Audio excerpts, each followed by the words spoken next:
If you don't watch this video, I'm just going to assume you don't like money. I just spent the last 5 hours filming this on top of the 10 hours I spent making sure that every single ounce of knowledge I knew was going to be within this video about TikTok Shop Affiliate that has allowed me to make multiple six figures in profit at the age of 18 years old. I started when I was 16, I'm now 18, and I've made multiple six figures in profit. I've learned all the things.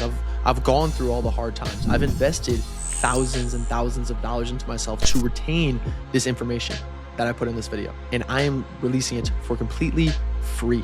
This video is going to take over a month to put all together, to make sure all the prompts are right, to record the fucking videos, to get the video edited. It's going to take over a month, but that's something I'm willing to do to change the amount of lives that this video will change. I have not only been able to make over $25,000 a month consistently for over a year with TikTok Shop Affiliate, but I've also been able to help dozens of people do the same. I'm about to dive into the nitty-gritty strategies of TikTok Shop Affiliate that you can use to make tens, if not hundreds of thousands of dollars if applied correctly. The exact system that I use to not only know what a winning product is, but to be able to find them, to be able to find the best version of each winning product that I find. Everything is in this video, from what is a winning product, how to find a winning product, what version of that winning product should you be promoting, how can you go about creating high converting and high virality potential videos for this product that you just found. How can you go about, once you go viral, how can you turn that video into multiple, into 10, into 20, so you can not only just make a couple grand per month, but make tens of thousands. I get to see nitty gritty details of scaling, how to do comment replies, so you not only get insane conversions, like double the conversion that you get on a normal video, but also go viral with them consistently. I get into my multiple account strategy. I get into how to build relationships with brands so you can get your commission to go from 15% commission to 30% commission. And I'm not the only one that put time and effort into this video. I also have my client success manager putting time and effort into this video to make sure you guys know how to play into the hot topic called GMV MAX of TikTok Shop Affiliate. How can you guys make the most amount of money possible playing into the new strategies going into 2026, how you can make the most money using GMV MAX, but also playing into the organic side of TikTok Shop and make a fuck ton of money with that method as well. The strategies that I talk about in this video, some of them you have never heard before. You've never seen someone talk about that, and I put that on my life, hand on heart. These are the strategies that separate you from being an affiliate making $0 or a couple $1,000s a month to making over $20,000, $30,000 a month, and even beyond that in pure profit, pure commissions. And the strategies and the system that I go over has not just helped me achieve the success that I've had, but it's helped dozens of other people be able to do the same, like I was telling you about earlier. Like Owen, who's been able to make $15,000 to $18,000 in profit for over 6 months consistently. Like Ozzy, who didn't even know what TikTok Shop Affiliate was, and 2 months later was hitting $15,000 profit months. Like Nathan, who once he applied this strategy, his first month made $4,000, his second month made $4,000, and his third month made $20,000 profit and won a Rolex within 30 days. Or like Heron, who's in college, just a normal kid who happened to stumble upon TikTok Shop Affiliate and is now hitting $16,000 profit months. Or like Jay, who is able to go from $5,000 a month implementing the strategy, now hitting $15,000 profit months. Or like Roberto, who didn't even know what TikTok Shop Affiliate was really struggling, wasn't making any money, was in the trenches, and is now making $8,000 profit months. Or like Christian, who's just your average 18-year-old who's able to make multiple $8,000 profit months back to back to back. An average 18-year-old, in just 30 days of applying this strategy, he made his first $8,000. Or even Davey, the second he started to apply the strategy, started to hit $300, $600 profit days the week he found out about the strategy. Or like Isaiah, who's able to quit his job and make $6,000 a month consistently and not have to clock into a sales job ever again, all within 30 days of applying the strategy. The amount of money I invested into myself to be able to retain this knowledge is insane. It would blow minds. And that's why I'm so excited to share it to you guys for free, because I did all the hard work for you. And that's what brings me fulfillment. That's what brings me happiness, is changing the lives of the people that have the dopamine and have the discipline to be able to sit down and watch this hours-long video. And with that being said, enough of the yapping. It's time to get into the strategy that could literally change your life if applied correctly. I'll see you guys on the other side. So if you're already an advanced affiliate, you don't need to watch this module. But if you were someone new that just came across this, this is exactly what you need to hear. What is the earning potential of TikTok Shop? How quick can it happen? How much money can you actually make? What's reasonable? And what does your day-to-day look like as a TikTok Shop affiliate? That's what I'm going to be going over real quick. Like I said, if you're already an advanced affiliate, you can skip this section and get to the next, where I start to really break into the sauce. Okay. But this is game. Okay. So you can make upwards of $50,000 a month, $30,000 a month. Yes. But $5,000 to $20,000 a month, which would change almost all of your guys' lives, is so fucking doable. It's not even funny.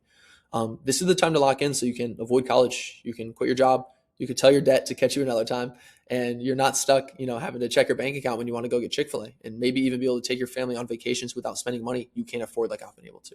I brought my mom on a $20,000 surprise birthday vacation with the knowledge and the money that I made from TikTok Shop. And that was the most fulfilling thing I've ever done in my life to this point. And the great thing is you can start right now with a phone. You don't need a laptop. You don't need any other bullshit equipment. You don't need to pay for ads or products. This isn't some crazy Mark Zuckerberg business you're going to sell in 5 years. This is the best and quickest active cash flow opportunity right now. I personally wiped my debt from this. I stacked $100,000 liquid in my bank account a couple of months after that. I'm not going to get into my net worth now, but I stacked $100,000 liquid in my bank account at the age of 17 at the time, a couple months later. And now I do whatever I want at the age of 18. I'm able to have a completely free life.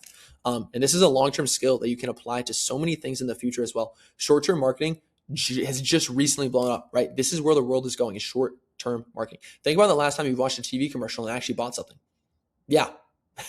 Yeah, no, you haven't, right? It's not 2009, right? It's either never or back in 2009. So you can work from anywhere, and your only job is to post content, not ship out products, not deal with customer support, not build a brand. That's not your job. You can work from anywhere, fucking office, fuck a schedule. You wake up, you make some videos from wherever you are in the world. That's the best part. I've been out of the country. I've been traveling all over the US, and I'm able to make my videos and make my money. So people always compare this to drop shipping. And the difference is the average, a lot of you guys probably know what drop shipping is. The average drop shipper is broke as hell, right? After their upfront investment, and they get 0 organic views on their products, they're broke as hell because drop shipping takes a lot of money to start. The average TikTok Shop affiliate makes a couple of grand their first month. That's the difference.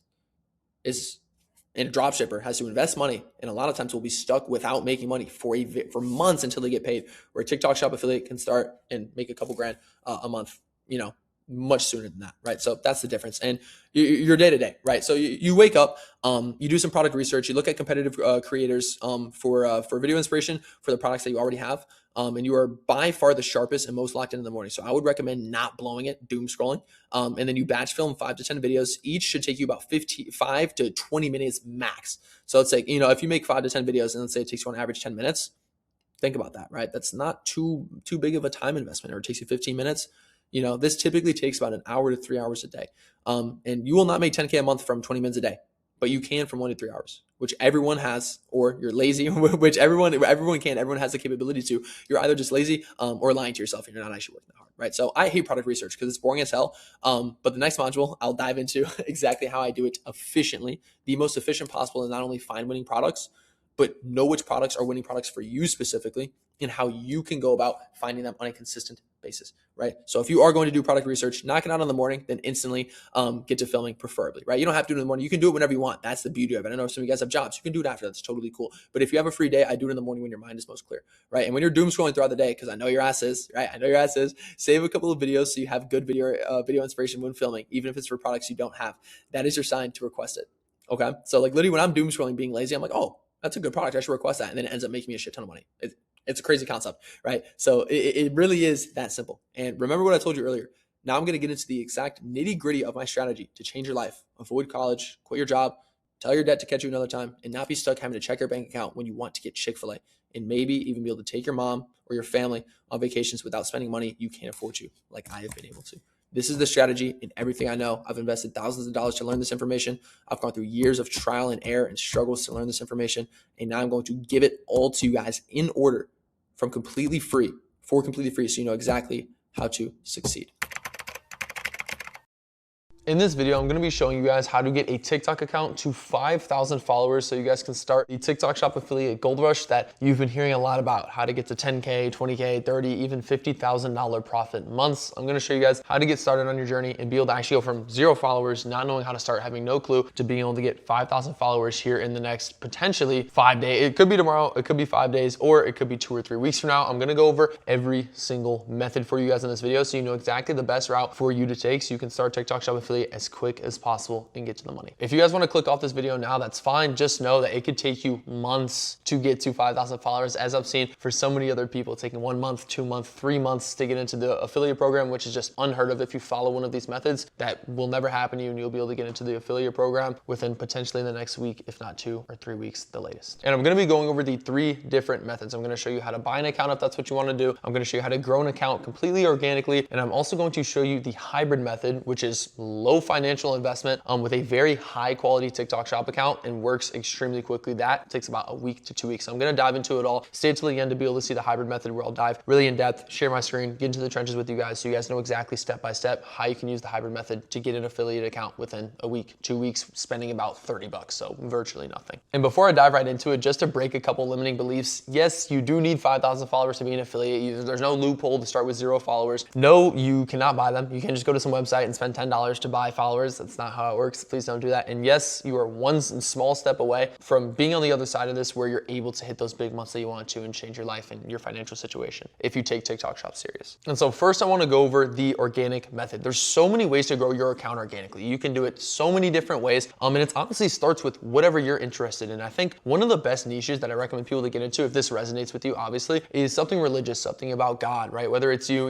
praying for people, whether it's you, reading your Bible and just hopping on the camera, setting up your phone and just praying for people. I've seen so many people grow accounts like this like crazy because it's a really niche following. A lot of people enjoy making that kind of content if that's what you're into, or even if it's not like what you're, completely obsessed with, or it's not a huge part of your life, that can still be a really good niche to help you get to those, 1K and 5K followers. But if that's not something you're into, that's totally cool. Whatever you're into is what you can make organic videos about to grow your account. But you cannot make fucking fruit reviews. You can't be, reviewing eggplants and, mangoes and pears and pretend that somebody's gonna give a fuck, right? Because I promise you, nobody fucking cares, okay? So I'm gonna give you guys a couple good niches if you wanna grow your account organically, what niches to get into. And one really good example, I'm gonna pop up his account. His name is Ishmael. He's part of my one-on-one mentorship program. And he lived in Chicago City, right? So he was able to literally just make videos of the city views. It was nothing even crazy, like just good scenery, right? Things that people wanna see, things that people wanna follow. It's kind of like a dark kind of theme, cool buildings, lights, all that shit, right? And so he would literally just post 3 to 4 of those a day and they'd get tens of thousands, if not hundreds of thousands and millions of views, right? And all of his content was about that one topic. It was all about city views. So when people saw his content and they saw it again, they wanted to follow because when they went on his account, it was all city views. And that is the best piece of advice I can give you for growing your account, right? Organically, or when we get into the hybrid method here, you'll have to grow a decent amount of followers organically. That is the best method. You need to make sure your account is niche, okay? You need to have one specific topic that you are going all in on, right? So whether it's something religious, you need to do that. Or whether it's city views, you need to do that, okay? And so one thing that nobody talks about that really, really helped Ishmael is once he got to 1,000 followers and he had to go from 1K to 5K, the thing that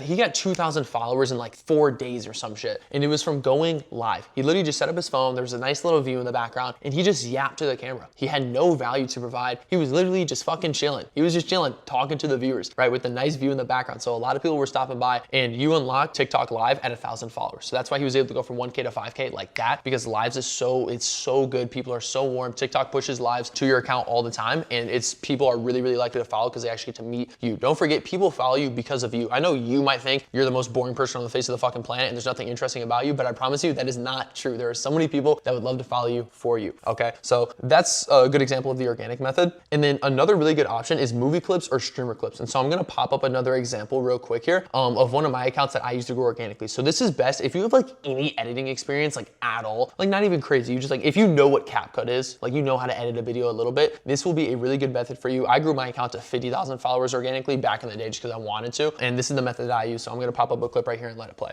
Penalty, and it is.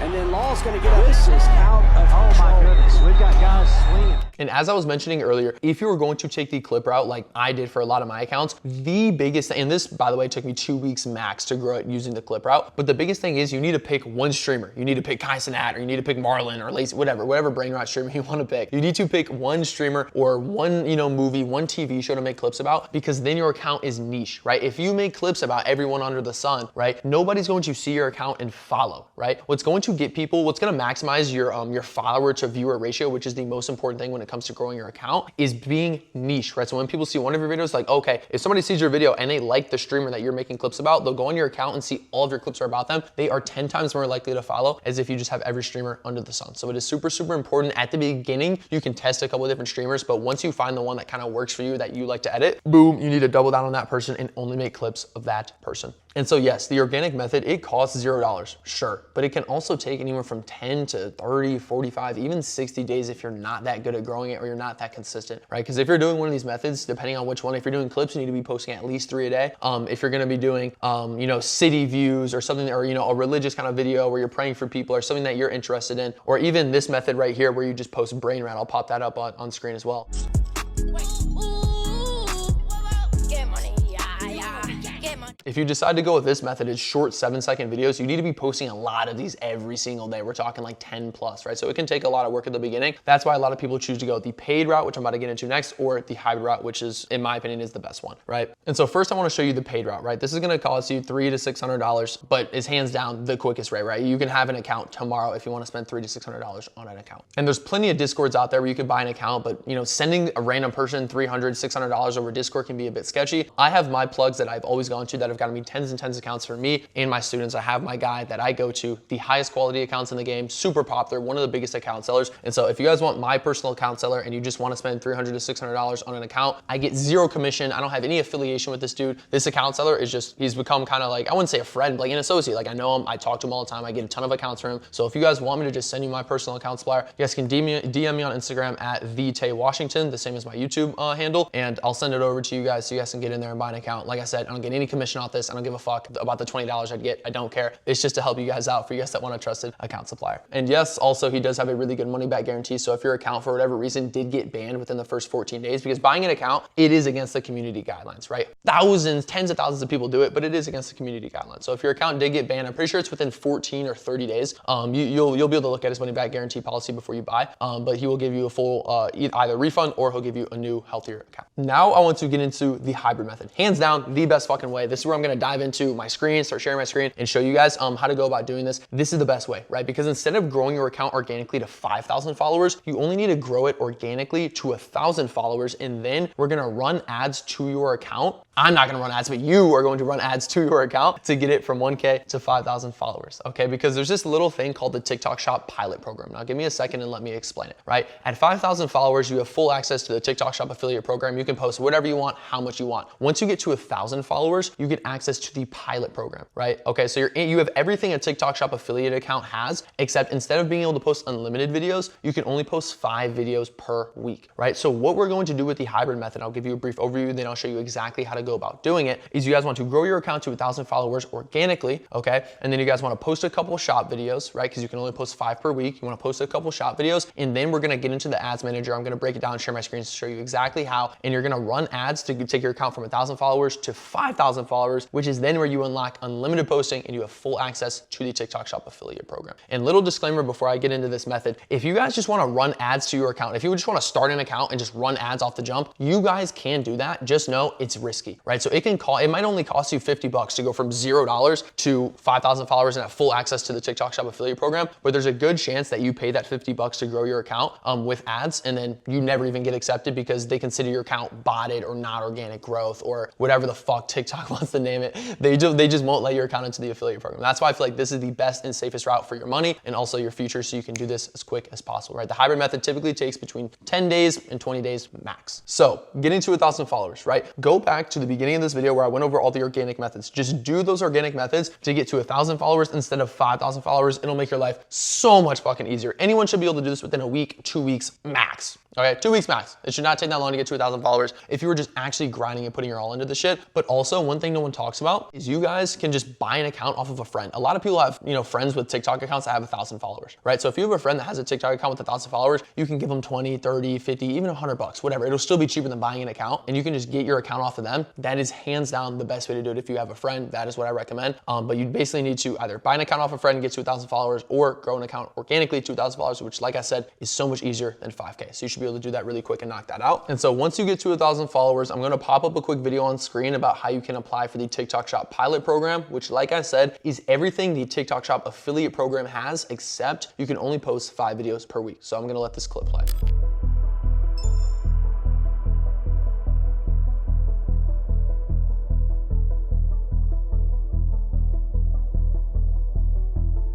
So as you guys can see, super simple. That's how you get into the pilot program. And then what you want to do from there is you guys want to just, over the next 2 days, post 5 shop videos. They don't have to be good. They don't have to be great. Just post 5 shop videos, link a product, just post them. They don't have to be good, okay? Like literally it can be anything. Hey guys, I just found this product, this Nike Tech hoodie right here. Just find a product on the TikTok Shop, make such a normal video for it and just post it. It's okay. These videos don't matter. They're not meant to make you money. They're just meant to show TikTok that you are a real person with a real account. And so at this point, point, once you're in the pilot program, I'd like to say congratulations, because you are less than 24 hours away from being in the TikTok Shop affiliate program and having full access. And so once you guys are at this stage, all I want you to do is I want you to post a video like this.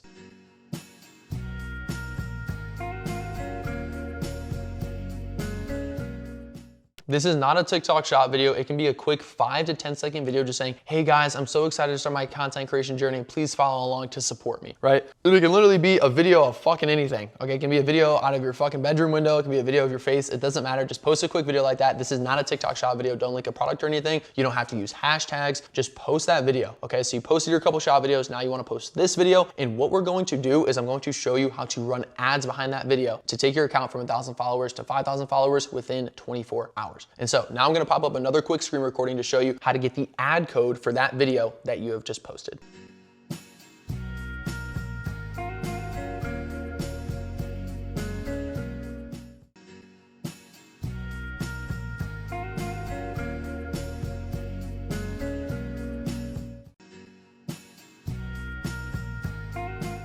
Okay, and so now what you guys wanna do is you guys want to look up on your laptop, just look up TikTok Ads Manager, okay? You guys wanna click on that first link that pops up, TikTok Ads Manager. You guys wanna create an account. It's super simple. Doesn't matter the email you use, password, whatever. Doesn't matter. Create a TikTok Ads Manager account, and then you guys are gonna wanna add a credit card, debit card, whatever to that account, and just put $50 in there. 20, or put like 30 or 50 bucks in there. Doesn't matter. This is the only money you're gonna have to spend with the hybrid account, and then you will find yourself at a page that looks like this, right? You'll find yourself at the dashboard, which just looks like this, okay? So I have a couple campaigns because I have already done this before for a couple other of my guys, right? I've done this for some of my students, like Pablo, I did this for him, right? And it does not cost that much money, okay? So like we did it, this one was 50 bucks, this one was 50 bucks, this one was 40 bucks.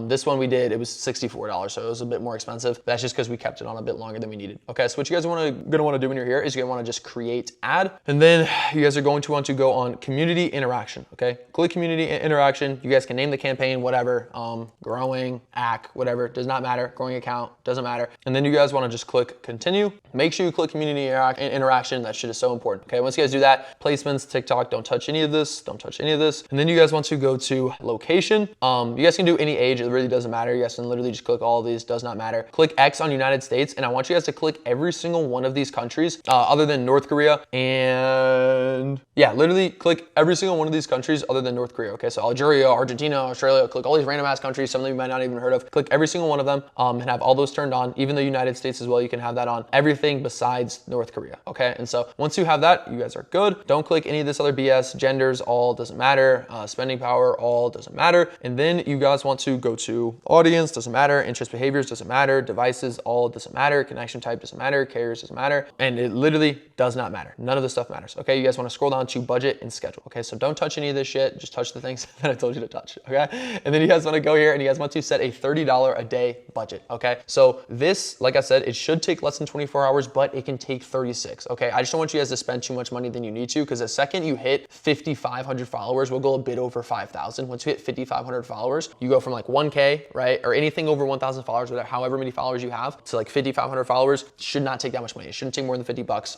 because you're going to so many other countries where it's cheap to run ads, okay? So $30 a day budget, that's super important. And then you guys want to set time zone, doesn't matter. And you guys want to set a specific start time, right? So you guys can have them running all day, and then plan start time. You guys want to go right here, click this, and just click midnight for the next day, right? So right now it's January 24th. I click January 25th at 00, right? So these will start January 25th at midnight, right? So just start them for the next day, and you guys are good. Optimization goal, this is so important. You guys want to make sure that it says follow, okay? Make sure your optimization goal is follow. That is super important. And then click on maximum delivery, okay? That's what you guys want to do. And then click continue. Now that you click continue, all you guys want to do is you guys want to click add videos, okay? Add videos, click TikTok posts, and then search by post or post ID. So remember that ad code that I had you guys get earlier, right? You went into like the ad settings for that one video you posted and you copied a code. Now what I want you to do is I want you to take that code that you copied, right? And then I want you guys to just paste it in here. Paste it in here, and then it's going to pop up the video. It'll pop up right here. You just click on this video. I'm not going to do it for the sake of this video because I'm not doing it, right? But as you guys can see, I've done this for a couple of my students, right? So literally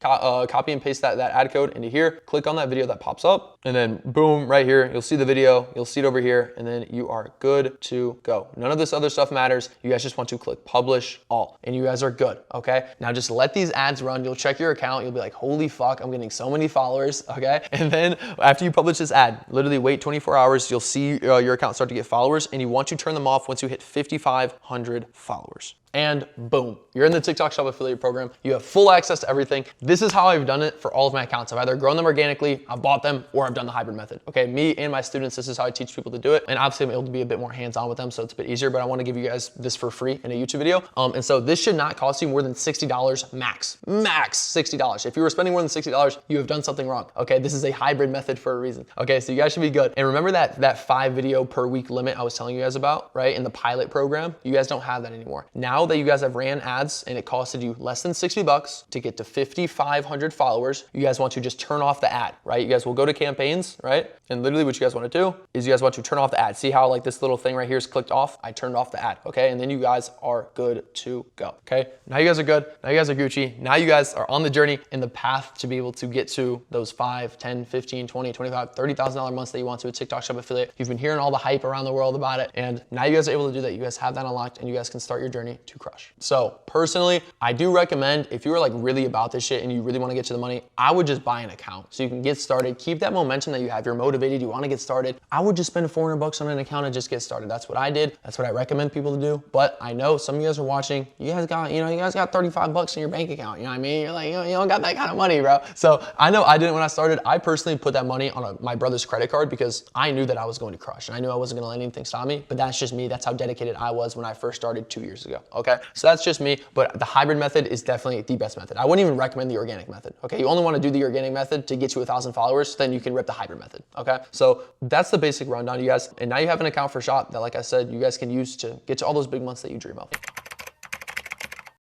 Okay, this is going to be one of the most important and honestly one of the most confusing modules. So for those of you guys that are beginners, I want to explain what the difference between GMV Max and organic is, right? So GMV Max is like a new buzzword in the TikTok Shop space. It's honestly like it's completely fucking taken over. Everyone's talking about it, yada, yada, yada. So what GMV Max is, right? GMV Max is brands give TikTok money to run ads behind your videos, to pay, they pay TikTok for TikTok to then use that money to push your videos out to other people. Okay, so there's key differences between going viral organically or making money organically on TikTok Shop and making money with GMV Max on TikTok Shop. So it doesn't cost you any money regardless, just so you know. It's the brands that are paying for these ads. But I want to show you guys what the difference is between like what a GMV Max style video typically looks like and what an organic, virality video typically looks like, right? They can intertwine, right? Like a video that's typically GMV Max means more salesy of a video. Organic means less salesy of a video, okay? Because it has to go viral organically and nobody wants to be sold. Okay, so I want to show you what this actually looks like. So if we look at an example, this is an example of a very good GMV Max style video. Everybody wants the cup holder. Well, I got you. This is the new rocker chair. It's still from QVC. GCI rocker chair. You saw just how fast I just set this thing up. It rocks back and forth, still makes you feel nice. Right. So as you can see, he's selling the living shit out of you essentially, right? He's just selling. It's a straight sales pitch. GMV Max style videos is essentially ads. Like they're more ads. Okay. It's like you were openly selling someone the fuck out of a product, which is okay, right? GMV Max has really started to take over and make a lot of people a lot of money, right? What I've always done best with, what Owen has always done best with is organic style of content. That's what I believe is best, because even if you go viral organically and make money organically, typically GMV Max will still pick up your videos and push it out to more people, because that's how GMV Max works, right? They'll pick a ton of different videos, right? All the videos that are posted to the app, GMV Max, that algorithm, their GMV Max AI algorithm, will go look at all the videos and be like, okay, this is a good video. I want to put ad spend behind this to get it pushed out to more people. Okay. So now I want to show you what an example of a really good organic video looks like. This is one of my really, really old videos, but I think it's a great example of just like straight organic. Okay. So excuse me, this video is not that great. It's from a really long time ago, but it's a perfect example of just organic. Every skinny guy's had people do this to their wrist. And the first thing a girl does when checking out a guy is peep their arms. Every dude knows this. So here's how to get veiny forearms without going to the gym. Okay, so this is a very, very organic video, as you guys can see, right? It's like I wasn't selling people straight off rip. You didn't even really know you were being sold. I just related to people, like everyone, all skinny guys can do this to their arms, yada yada, right? So that right there is way more likely to go viral organically, and I'm gonna get into that in a second because of my hook, because of how I structured the video. GMV Max, all you need to know from this module basically is like GMV Max style of videos is going to be a lot more salesy, as opposed to an organic style video is going to be less salesy, right? You're trying to go viral organically. They both get sales, but GMV Max videos will typically convert better. But like I said, the reason I vote for, trying to go viral organically is because you'll make a fuck ton of money. But also your videos will get pushed out by GMV Max anyway if the video is a high converting video, right? Because that's what GMV Max cares about most. They care about conversions. Okay, so that's how I want to kind of separate the difference for you guys, so you guys know. Okay, GMV Max, more ad style. Organic is less salesy. Okay, it's less salesy. GMV Max is more salesy, and that's the main difference. Right now, I'm going to show you guys a group call where you can play into both of these very, very well, where your video has the chance to go viral organically, but it also has a chance to get picked up by GMV Max and convert really well and take that video to the fucking moon. Okay, so I'm going to show you guys a group call, and the key to it is playing into emotion. But like I said, I'll play the group call just so you guys know exactly how to actually play into GMV Max the best. Okay, because that's where I explain it the best. It's essentially playing into emotions, right? Because people buy because of emotions, and so if you're able to play into emotions, you can get that video picked up by GMV Max because it's going to convert really well, but also it's going to get people emotional and wanting to watch your video, so it can also go viral organically. See what I'm saying? I hope that made sense. The group call will explain it a lot better. But this is what GMV Max is as a whole. In this module, pretty much, Tay already break down, GMV Max, kind of what it is. Now we're going to be talking about GMV Max versus, organic or traditional types of videos. So just a quick overview of what GMV Max videos is.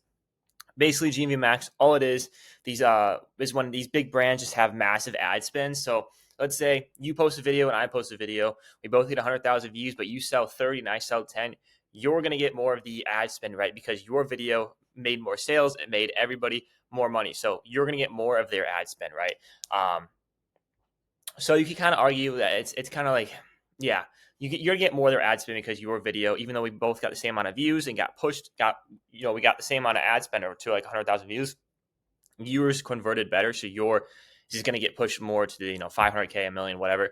That's kind of what it is. But basically, what it is GMV Max versus organic videos. So I'm gonna talk about it and then I'll show some examples. So GMV Max versus organic. A GMV Max video is pretty much just like an ad, right? It's a straight up ad. I've literally seen people start the video where they say this and they just go into the product. Like literally just the word "this" is their hook, and then they show off the product. Like I said, it's just pretty much they just sell you with, let's say something. I'm selling a stain striker, right? Well, it's you literally just sell like all the features and the benefits, right? Basically, the way you want to go about it is every time you say a feature, you want to say a benefit. So if something is, let's say, cordless, why is that going to matter to the customer? What benefit is that going to matter to the customer? Well, if you can use it anywhere, it's cordless. You can literally use this anywhere, and then I know I'm kind of going a little bit into it, but then you can say use cases. You can use it in the car, the couch cushions, the mattresses. You can use it, all these different places because it's cordless. That's how it's going to benefit the customer. But yeah, I'm going to show a couple examples now, but it's these types of videos, GMV Max videos, are just straight up like ads. Like it's literally, you watch the video, product is there, it's right into the product. It's literally just a sale pitch. So we're going to watch this one. This is one of the top creators, by the way, just on TikTok Shop in general and for GMV Max. But so we're just gonna watch the video. Cleaning stains doesn't get any easier than this. It's completely cordless. This is the Sharp Stain Force, and right now is the best time to grab one. Look, you just scroll down, they have an extra $40 off. You just claim that coupon, and you can use it anywhere. Carpets, upholstery, rugs, stairs. I even used it in my car. It comes with this caddy and the cleaning solution. This stuff is like magic. It's a deep clean and oxy. It's good for pet stains, spills. You just spray it all down. Then just use the brush on the head to really scrub it in. And the suction power on this thing is incredible. Cleaning it out is so easy. Just fill this part up with water. You go ahead and run it, and then you can just dump all the dirty water out. But it's also easy to disassemble if you want to really rinse it out. It comes with a crevice attachment for tight spots. You get the stain eliminator attachment. This one does have the reversible brush head, and it even comes with a 3-year warranty. This thing's awesome, and they just restocked these, so I'll drop a link for it right here so you can grab one before they sell out again. So as you can see, it's literally just a straight up ad. Demonstrates the product, talks about, the different attachments, what they're used for, the solution, just kind of sells you on everything.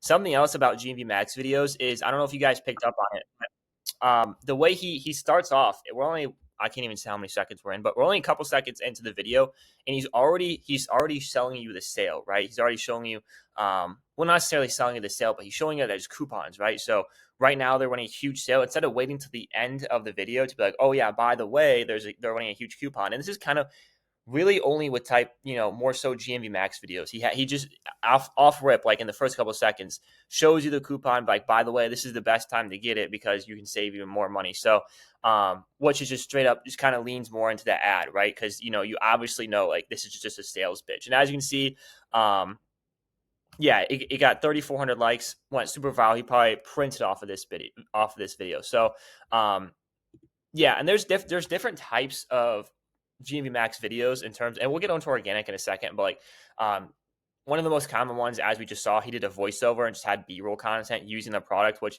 makes sense because it's a stain tracker. It's going to make noise, so it wouldn't make sense to like talk over it. But yeah, you can do B-roll, or I'm going to show you one more example. This is kind of another type of content. You guys might, if you guys study these creators, I'll give you guys 2 to 3 creators who are really good at this type of content. But I'm going to show you this example, and we'll talk about it when he's done. So let me just give it a second to load. So Ninja just combined every kitchen appliance into one. This thing literally does it all. And it's $170 off today. It can whole roast, air fry, bake, dehydrate, broil, toast, bagel, pizza, and even reheat. It's got 2-level cooking, so you can actually cook 2 different things at the same time. And it even has a smart thermometer. You probe your meat, plug it in here, you pick how you want it done, and it does the rest. It comes with 2 wire racks, an air fry basket, a crumb catcher, 2 cooking sheets, and the roasting tray. If you're looking for an excellent all-in-one at a really good price, I would check out one of these. The only problem is they've already been selling really fast. I'll make sure to put a link down here at the bottom. If you still see that link, you can still get one, but I'll do it quick. Okay, so as you can see, this is kind of a different type of video. Still GMV Max Pro, but the way he didn't do any voiceovers, right? He just put the product, like literally just set it down in front of you, right? And then just went over what it can do, right? So this is a little bit different from the last one. It's not a voiceover. He literally just picked it up, put it on the table, boom, this is what it is. These are all the features and the benefits. If you want to grab it, they're running a sale. I'll link it down below. Very straightforward, super product focused, kind of just went over with the features of the product and the benefits. If it can, let's say, I don't know, I wasn't really, I can't remember what he said, but let's say you're able to air fry chicken nuggets, right? Or let's say it has an air fryer setting, right? Because, well, he said something like, oh my gosh, I just started. Because, this feature is the fact that the feature is that you can air fry, right? So what does that mean? Well, you can just put chicken nuggets in there and have a crispy chicken nugget in like 20 minutes. I'm not sure how air fryers exactly work, but I'm sure you guys get the idea. He said the feature and then benefit. Straightforward, super product focused, definitely GMV Max Pro. This is also one of the top creators, Blush, and then this one was Deals with Ty. These are really good creators to study if you want to try GMV Max. But yeah, like I said 1,000 times, it's literally just a straight ad. You get into the product, feature, benefit. It's on sale. You can, if you picked up on this, Ty had the coupon, right?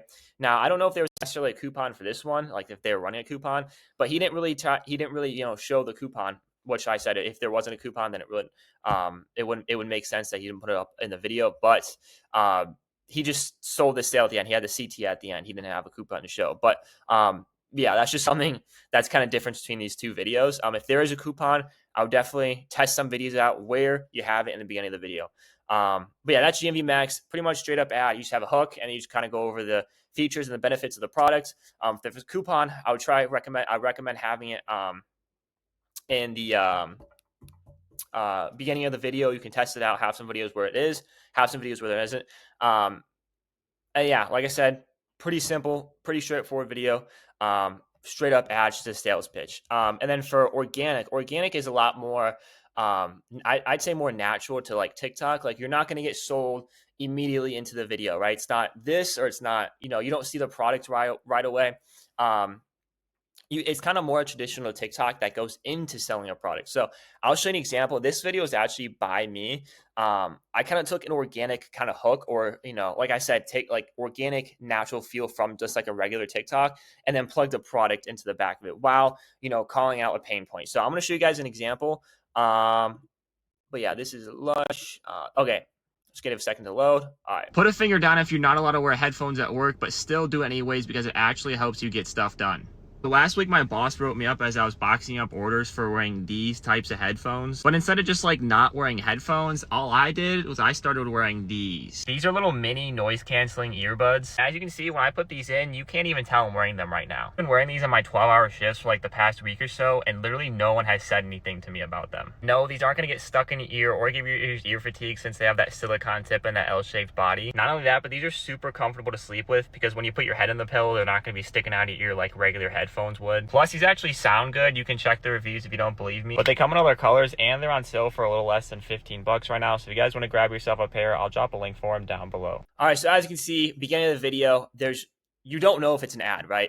I'm not, I don't have a product in the camera right away. I'm kind of just, playing into that. And one of the most common formats is put a finger down. I've seen so many regular TikTok videos where people say, put a finger down if this happened, blah, blah, blah. And it's not a TikTok shop video. So I kind of played into the organic aspect of it. I wasn't selling you until I didn't bring a product into it until, I can't see how many seconds that is, but a third of the way into the video, I didn't introduce the product right away. But I still was able to hit a pain point. So, that's kind of the difference. You kind of don't get into the product right away. You kind of tell a story or, you kind of list up some pain points. But you kind of have more of that organic feel.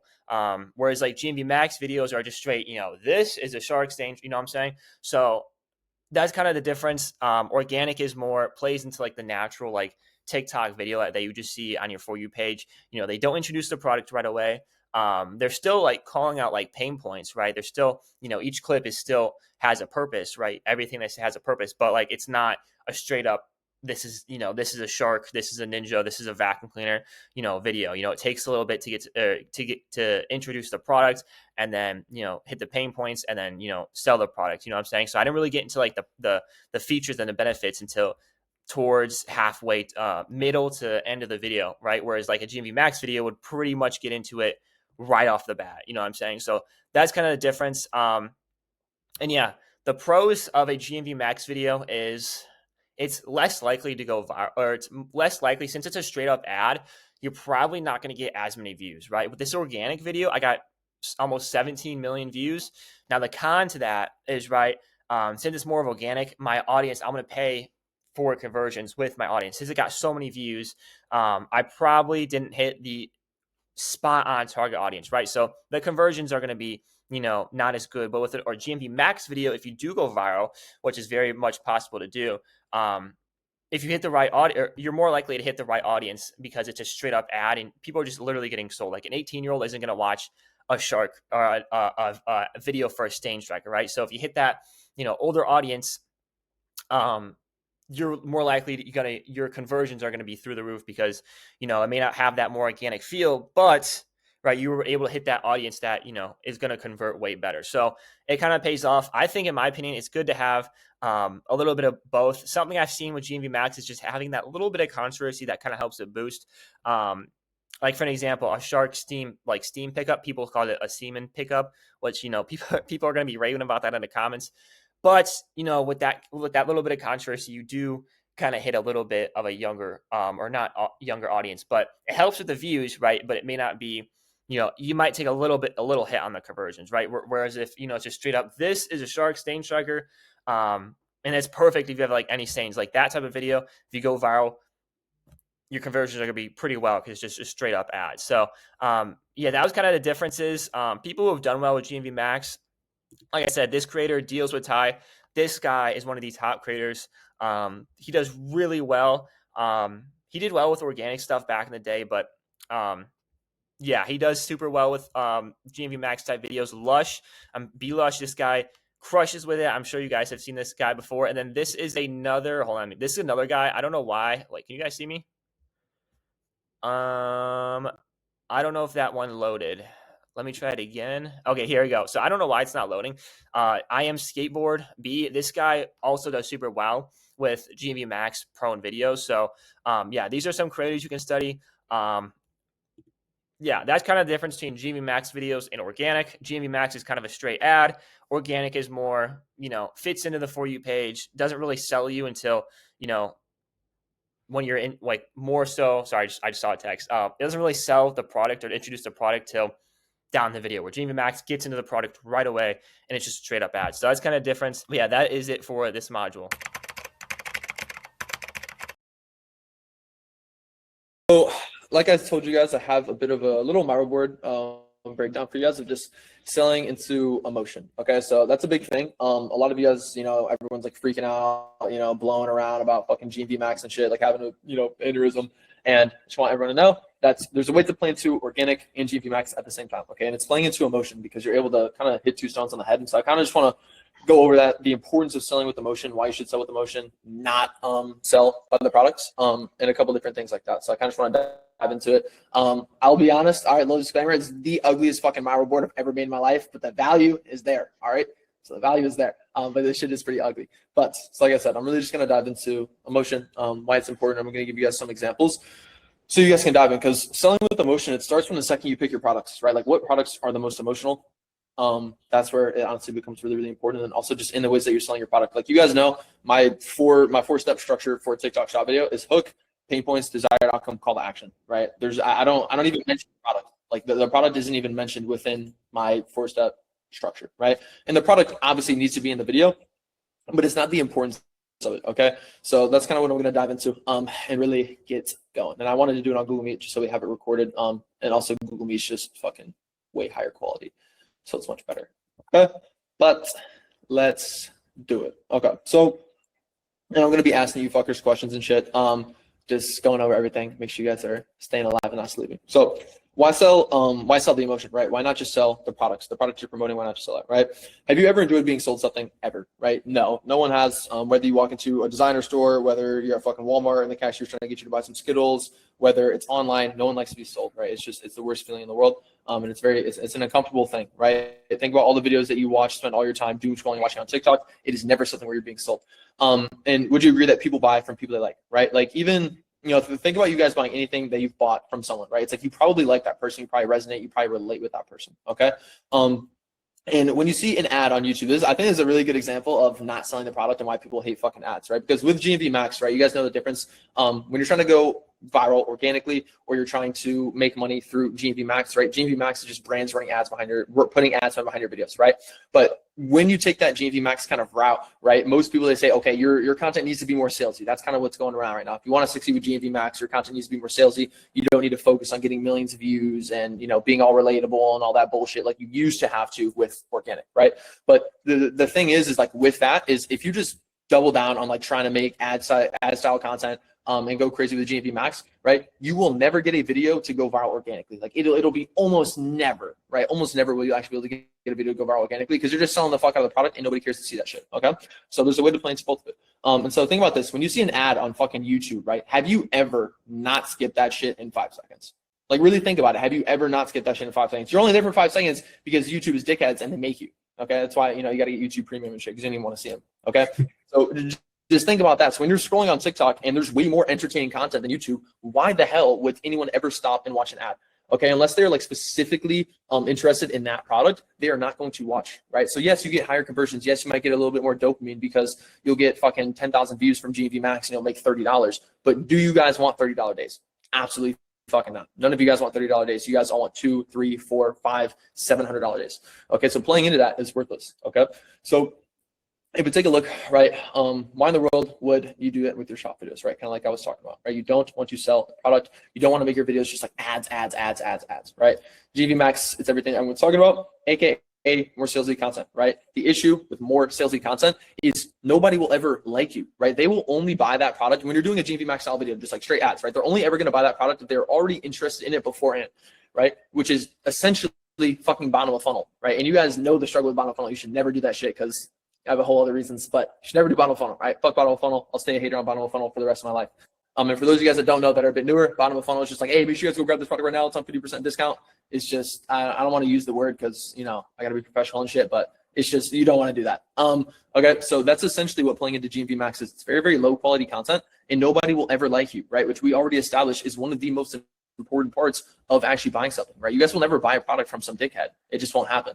Okay, you guys buy from people you like, and that's the essence of the world. It's just human psychology, right? So that's the issue with relying on this style of content, right? And so your ads, like I told you guys earlier, you'll almost never go viral organically, because you're just selling the product off rip, right? That's what GMV Max is. And if you guys have seen those videos, those creators that are like pushing GMV Max, GMV Max, GMV Max, GMV Max, like they don't, it's literally they are selling the product right off rip, right? And those videos, they will convert amazing. If you get a video to go viral like that, you will make a lot of money from it, right? But that's not always the goal, right? We want to maximize for overall commissions, not just the conversion rate, right? Everyone's just sucking off conversions these days, and I don't know what the hype is about. Like, I literally tell you guys, one of my best philosophies that I ever told someone, and that Owen actually implemented and made so much money off of, is when you get a video, right, that gets under 50K views, for example, you know, like it does well, it gets better than 300, but it gets under 50K views and it converts insanely well, right? Like you get 10K views, you make 30 bucks. I will literally tell you to make the video less salesy and add more entertainment in there, right? And most people are like, bro, what do you mean it converted so good? Just recreate it. Why the fuck would you recreate a video with 10,000 views that made you $30? You're just going to make $30 and $30, which we already established. That's not what we're after. Okay. So that's why I tell you guys, if you guys get a video ever, 10K views, you make 30 bucks, take some of that actual salesy part out of it and go back to adding more entertaining, right? Whether you just take some of the salesy side out of it or you take some of the salesy side and you add some entertaining aspects, whatever, just pick one of them. And the goal is to get that video to, maybe it won't convert, you know, $3,000 per million views, but it'll convert $1,000 per million views. And instead of getting 10,000 views, you'll get $1 million. So you'll make $1,000, even though it doesn't convert as well, right? That's the goal. That's why I tell you guys to do that. Okay. And you guys, you don't want to be stuck in the 300 view fucking trenches all day chasing conversions, right? Nobody likes that shit. You need proof of concept first for your own mental, all right, to be able to keep doing it. And that's why it's so important. Like one of the biggest steps to actually making money, which everyone that I've worked with has gone through, is high views and low sales. They'll all go viral once before they ever make money. They'll go viral once and they'll make jack shit for a penny, bro. They'll make nothing. They'll make $10 off 1 million views. All right, that's a little insane, but you see what I'm saying? You get the point. Okay, it's part of the process. For those of you guys that haven't gone viral yet, right? So sell the emotion, right? It's the reason people buy in the first place. So you agreed that people buy from people they like. So what makes you truly fuck with someone, right? Think about it. I want to ask you guys, like, what makes you truly mess with someone? Like, what makes you actually like someone? Let's say like a creator, for example. Like when you guys are just scrolling on TikTok, what makes you actually like want to follow someone and like them? Anyone? If they seem like genuine and like you just like have a connection off screen, like you can tell they're not fake about what they're saying and they really believe what they're saying on camera. Mm-hmm. Anyone else? If they're similar to you. Right, you relate to them. Good. Anything else? Those are the most important things, right? It's relating to them, right, and having similar experiences. That's why, like, storytelling, for example, it does so well because people are able to like relate. They're able to relate to some stories. They're able to relate to pain points. You know, even when you think about, I'm trying to think of someone that's like huge. You think about like Tom Brady or some shit, right? So many people like actually like fuck with Tom Brady heavy, because of his like story. Like he was like, he wasn't that fucking good when he was in college. Like he was low key a bum. Why do so many people relate to Tom Brady now that he's the greatest of all time and they relate to his story? Is because he used to be a bum, just like a lot of these people are right now. It's like, yeah, they're all right. They might be good, but they like him so much more because they're able to actually relate to him, right? So what is that? It's emotion, okay?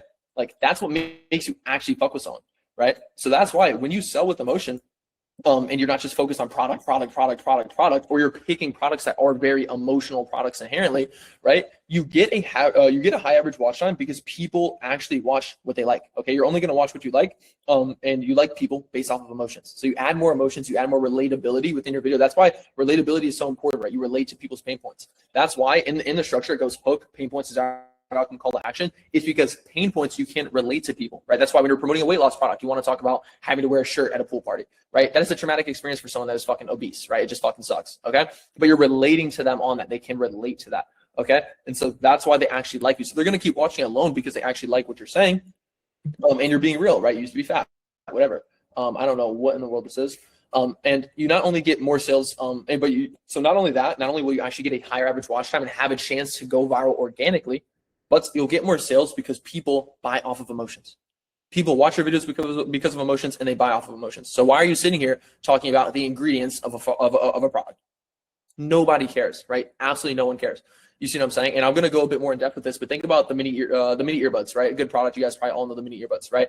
Nobody cares that they're fucking small. Nobody cares, but for whatever reason, I see people talk about this shit all the time. They care that they can actually wear them at work and not be depressed all day while they're packing the shelves, okay? That's why people buy that product. You see what I'm saying? So you need to think about emotions, and it can go a million times deeper into psychology and everything. But like that's a bit of a story for another time. But this is how you play into both GMV Max and organic virality. Do you see how this aligns, right? So instead of just introducing the product off rip and just talking about how, you know, the Ninja cooler slushy thing has a fucking, you know, it shakes the slushy and it puts this, no, like nobody cares, right? So like that, it's well, and people do well with that, and it just plays specifically into GMV Max. But when you can sell with emotion, you can still get GMV Max behind your videos because it will still convert, right? GMV Max, they value conversions. Organic, they value entertainment and like actual virality, keeping people on the platform, right? So when you make your video based around emotions and you have that top of mind at all times, you're able to play into GMV Max and you're able to play into organic, right? So you have both of those channels, right? It can get picked up by GMV Max. You can also go viral organically and you won't even notice, right? So now I want to get into a couple different examples and why this is so important, right? So this video right here, it's a bit of a different video. It's not, it's a very kind of weird angle that I took with this video and that a lot of people did. But I want to show you guys what this looks like. Let me see if I can copy the link and just take you guys to TikTok. I don't know how to do this. Oh shit, here we go. Okay, so let me show you guys this. On my For You page that's like, oh, this is $12. All right, so ignore me looking like a fucking idiot. Just focus on the value in the video. Okay. Right now. To the motherfucker on my For You page that's like, oh, this is $12 right now. It's less than a burger. And then I go check the shipping, and the shipping is another 13 buckos. I'm going to crash out. It went from being 12 plus a 13 shipping. That's what, 27? I'm not paying that shit. But I did really want one of these Choco Musk colognes because apparently Okay, right. So the reason that this did well, and this made me a lot of money organically. This video got like 7 million views. It made me a lot of money organically, right? But it also made me a lot of money with ads, okay? Because it plays into both, right? It relates to people so much. I'm like frustrated about the free shipping, even though I'm literally selling them some shit as we speak. But they don't know that, right? Whatever. So I'm actively relating to people and how frustrated they are when a product is like when the shipping on a product is too much. Like it was a very common topic. And it was like a really big thing on TikTok shops. Like a lot of people had experienced that before. They wanted a product that was really cheap. They went and the shipping was high as fuck, right? That's why this went so damn viral. Right, but it still did well with GMV Max because what was I focused on the entire time? People, they wanted to watch it because it was entertaining and I was getting pissed off and it didn't feel like an ad, but it was still discount focused. It was still relatively product focused, right? Because I was talking about how this one actually has free shipping. You see what I'm saying? So it plays into GMV Max because it's still very conversion heavy. It's focused on like the sale, the discount of the product, the free shipping of it, but it's also entertaining because they can relate to me on my emotions. Okay, you see how this plays into both, right? As opposed to me just fucking talking about the Choco Musk cologne, which nobody has a fucking talk about the atomizer and shit. Nobody would have cared, okay? So that's the benefit of actually playing into both. And for this one specifically, why this video did well, right? So if you come back here, I want to show you guys the next one. So my biggest winning product of all time was Shilajit, right? A lot of you guys probably know that. That did like very, very well for me. It was just, I went on an insane run with it for like 7 months. 7 months it did really, really well. And so if we take a look, right, it's Shilajit, for those of you guys that don't know, it's a Johnson supplement, right? It's for your Johnson, okay? So a lot of people, they don't like the morals of it. That's fine. I respect that. That's cool. This is a product that I wanted to do, and it did well, right? The reason that this did well had nothing to do with the ingredients, right? I made a lot of money from the capsule version of this. I made a lot of money from the honey stick version of this. I made a lot of money from the Shilajit resin version of this, right? And I would see people's videos, and they're talking about how like the resin tastes bad and how the capsules do this and how the Shilajit honey packs taste better. Nobody gives a fuck about the taste. Like nobody ever cared, right? The reason that this product did so well and why supplements in general went on such a fucking historic run, right? And they're going to continue to do so is because of emotions. It plays on insecurity. Insecurity is one of the most commonly felt emotions.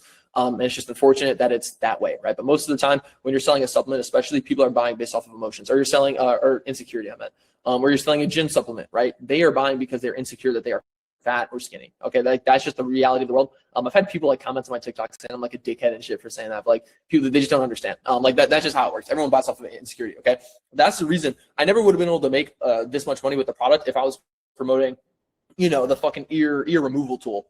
Like, it's just like, bro, you know, like who really cares, bro? Just use some fucking Q-tips like a normal person, okay? Now, like that product did do really well, and a lot of people made a lot of money from it, but nowhere near as many people that did so well with Shilajit, okay? Because it plays into emotions inherently, and that's why product selection is important, right? If you can find a product like this that does the heavy lifting for you, like I didn't have to sell it that much because people were already sold. They were already insecure as fuck. I just had to explain to them the product, and then they wanted to buy, okay? And so I want to show you guys a couple examples of Owen's videos as well, and get into a couple different topics. So we're gonna watch this video. Outside, wait. We're gonna watch this video all the way through, and we're just gonna let it play for a second.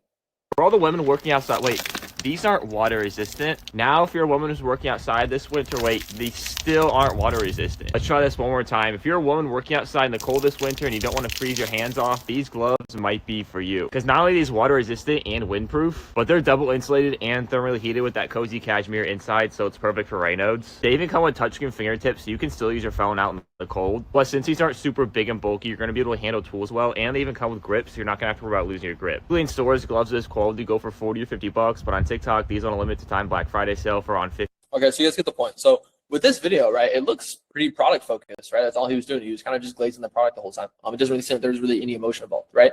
But one thing I really want you guys to get out of this, and I want this to be one of the biggest takeaways. If we go back here before he got into selling the product, Outside this winter, wait, these still aren't water. Now, if you're a woman who's working outside this winter, wait, these still aren't water resistant. Let's try this one more time. If you're a woman working outside in the cold this winter and you don't want to freeze your hands off, these gloves. okay, if you're a woman working outside this winter and you don't want to freeze your hands off, okay, he is giving people and viewers an example of imagining themselves in a shitty position, okay?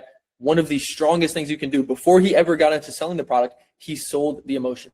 He sold the experience of what life would be like without this product.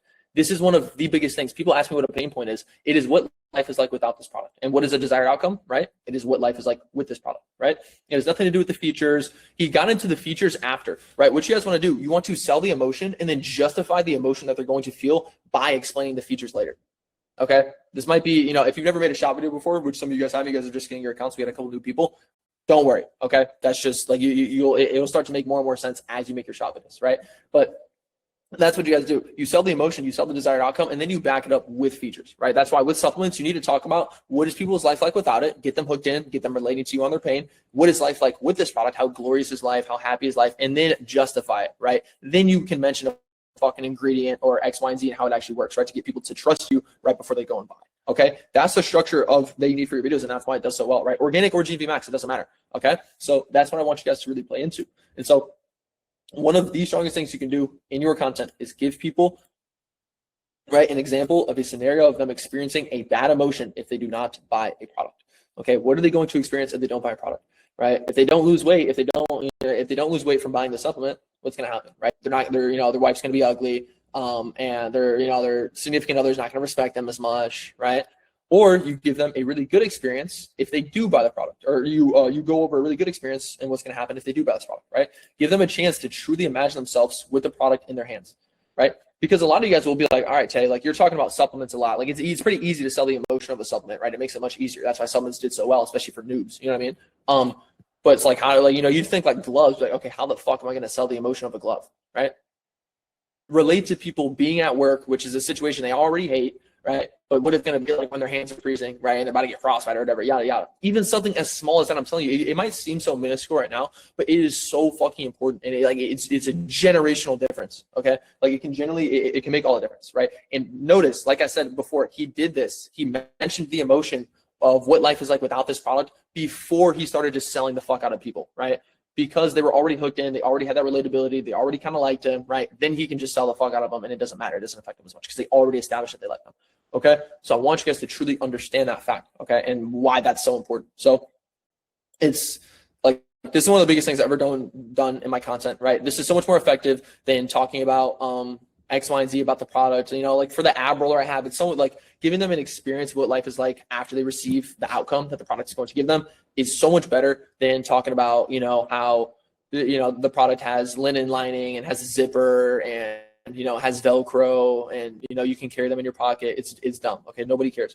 Okay. So I want you guys to just understand that and how important that actually is. Okay. So give them a chance to truly imagine themselves with the product in their hands and how they will feel in that moment. Okay. It's how they will feel, not just what it's like with that product, but how they will feel with it, right? Even a toy, right? You guys think about a children's toy, right? You need to touch on, because you're probably gonna sell a children's toy to parents, right? Because 10-year-old, like the climbing lizard on the wall, you guys have probably seen. It's like a little cool toy, climbs on the wall, right? No 8-year-old's actually gonna buy anything off TikTok Shop. So you're selling it to the parents, right? What's the emotion you can sell to the parents?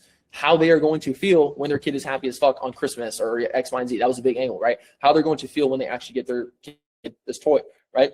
And even for this, I want to go back to this. This is another example of product heavy lifting. This is Owen's biggest winning product. If you can't stop eating junk food, take apple cider vinegar. If you feel like you need caffeine to function, take vitamin B12. Okay. If you're carrying too much in the midsection, take ashwagandha.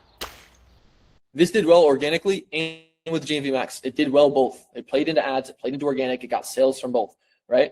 And so I want you guys to understand the reason that did so well is because it's literally just emotions. Like it's literally the whole thing, the entire time through, it's literally emotions. The first 15 seconds of the video is just calling out how people feel without this product, right? They feel like this, right? So they should take this, right? And this is what did well for Owen, but this went on the most generational run ever. I want you guys to think about that. You guys have probably never seen one style of video go, like for my guys that have been in TikTok Shop for a while, you've probably never seen one style of video do so fucking well for so many products than this style, bro.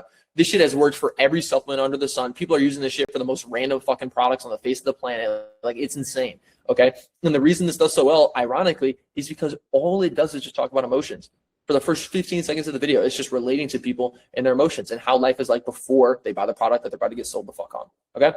That's how it works. And so I want you guys to understand that and really pay attention to these things, because emotion is way more important than a product for X, Y, and Z. Right.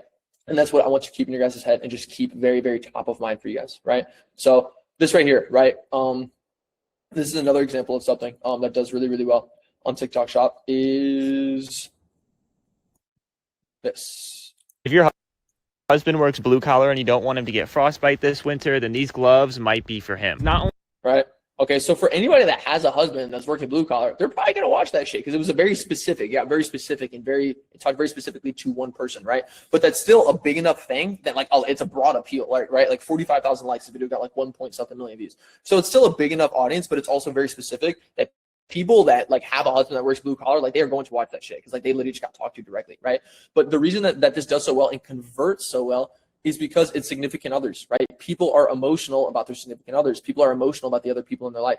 So if you can include that into people or make that the main selling point is like, hey, you guys don't need this product, but maybe someone else does, that can honestly convert better than selling people themselves on a product, okay? Because people feel really good about giving gifts, so that gives them even more reason to buy, right? And they're just way more emotional because they actually care about other people. A lot of people care about their significant others more than they care about themselves, right? Unfortunately, that's just the way the world works. You know what I mean? So think about it like that, right? That's why significant others does so well. And then also, if we look right here, let me pull this up. Fucking A. Okay. This sexy motherfucker right here. All right, let's take a look at this video real quick. This sexy motherfucker right here is teaching everybody how to have a glow up right before summer. A lot of people tell me, oh, how do you keep your face so clean, whatever. I'm gonna tell you right now. Because a lot of people ask me this shit. Have you ever looked in the camera and you're like, bro, why is my cheekbones not showing as much? Okay. That is straight emotion, right? And I had a clip, right? So he did this for me, right? But he gave fat people, overweight people, to be direct, right? I gave them an example of something that a lot of big people go through, right? People that are, plus size or whatever, they've probably done that. They've literally picked up their phone, looked in the camera, and been like, damn, I'm fat as hell. You know what I mean? That's just the reality, right? Like they be doing that shit. And he literally spoke that to him. So somebody that is fat has 100% done that to themselves. And when he says something that specific, right? It's like that really resonates with someone because they're like, damn, like, bro, just like he reciprocated like my issue that I didn't think anyone knew I had back to me. You know what I mean? That's what I always say. If you can articulate a problem that someone is experiencing to themselves better than they can even explain it themselves, right? That might have been a little bit of a word fuck, but you guys see what I'm saying? Like that's something I've always said. That's like a line I always say. It sells so well, right? Calling out people's problems, announcing problems that people have that they didn't even know was a problem, right? And so well, like I give this example before, but I was selling a product for like cognitive function, right? I was selling Lion's Mane for cognitive function, and it's for brain health or whatever, right? So when I was talking about my angle I took was people that rip smoke, right? People like rip the Benjamins or smoke butt or whatever, right? My like the angle I took with it is I related to their pain points of like, yeah, if you guys, and like I was so tired of like having all this brain fog and not being able to remember shit, and stumbling over my words, right? People that hit the pen every single day and just smoke bud every single day don't even understand that that is a problem in their life. That is just their life, right? But I said to them, I made it a problem, right? So they're like, oh shit, like that's not normal. Like I thought that was just normal. Like this dude is able to smoke and not feel that. Oh shit, I should probably listen to this dude. That's another example of a video. This video I'm showing you right here, as well as the video I was just talking about where I was selling Lion's Mane. Both those, they both got sales from ads and organic. Okay, because it plays into it so well. So I want you guys to have this to really, really understand.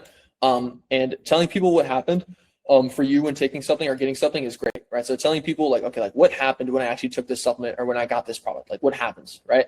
That's great. But what's even better is touching on how you felt once you actually got that result from the product. Okay. It is so important, right? All of you guys, right? You guys all want to make 10K a month. None of you want to make 10K a month to have $10,000 in your bank account. None of you. Okay. You want to make 10K a month so you can do the things that it's going to allow you to do with that 10K a month, right? Which are all going to be emotional reasons. Take care of your family, take care of your mom, be able to give to people, be able to buy a car so other people can look at you cool. It goes so deep, right? Everything we all do is based off emotions. Okay. So if you're not selling into that and you're not playing into that, fucking A, I wasn't sharing my screen. Right. This right here. Okay. It's like, that is why all of you guys want to make money.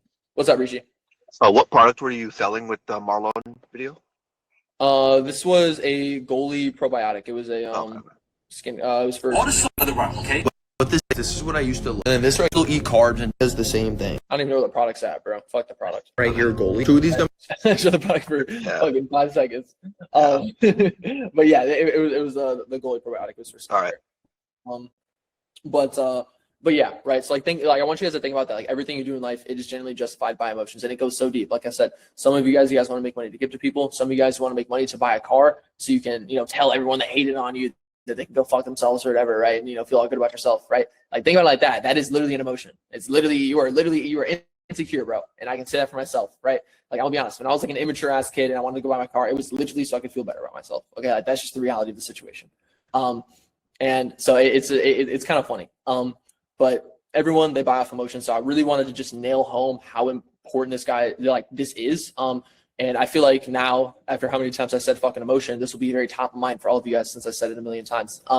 But that's what I want you guys to be thinking about. Okay, is like how can you genuinely incorporate more emotions and more examples and more experiences into your content, as opposed to quite literally just talking about the product, this, and that, and how NeuroGum is tastes good. Bro, I promise you, nobody gives a flying fuck how NeuroGum tastes. Nobody cares, right? They care that they're going to be able to go to work, and they're going to be able to be way more dialed, and they're going to be able to actually get shit done, and and NeuroGum, right? You relate to people being able, like sitting at their desk, right, and like being tired and not being able to get their work done, right? It's emotions, okay? It's an experience that people have that you can genuinely relate to them on, okay? So that's what I want you guys to think of, and that's what I want to be more. I want to see more of in your guys' videos, okay? Obviously, yes, you still need to introduce the product in the video, right? You can't just, talk about, that's a given, right? You need to show people what the fuck it is that they're buying, right? Of course, but that shouldn't be the main focus, okay? And so I want you guys to just understand that. Is always think about emotions. Always think about different examples you can give people. And you guys know how I always talk about. I've been emphasizing this a bit more recently. But what comes after your hook, right? It's like the hook is the first 3 seconds of the video. What comes between the 3 seconds and 10 seconds, right? This emotion, that is the fucking spot. That's the spot to put that shit.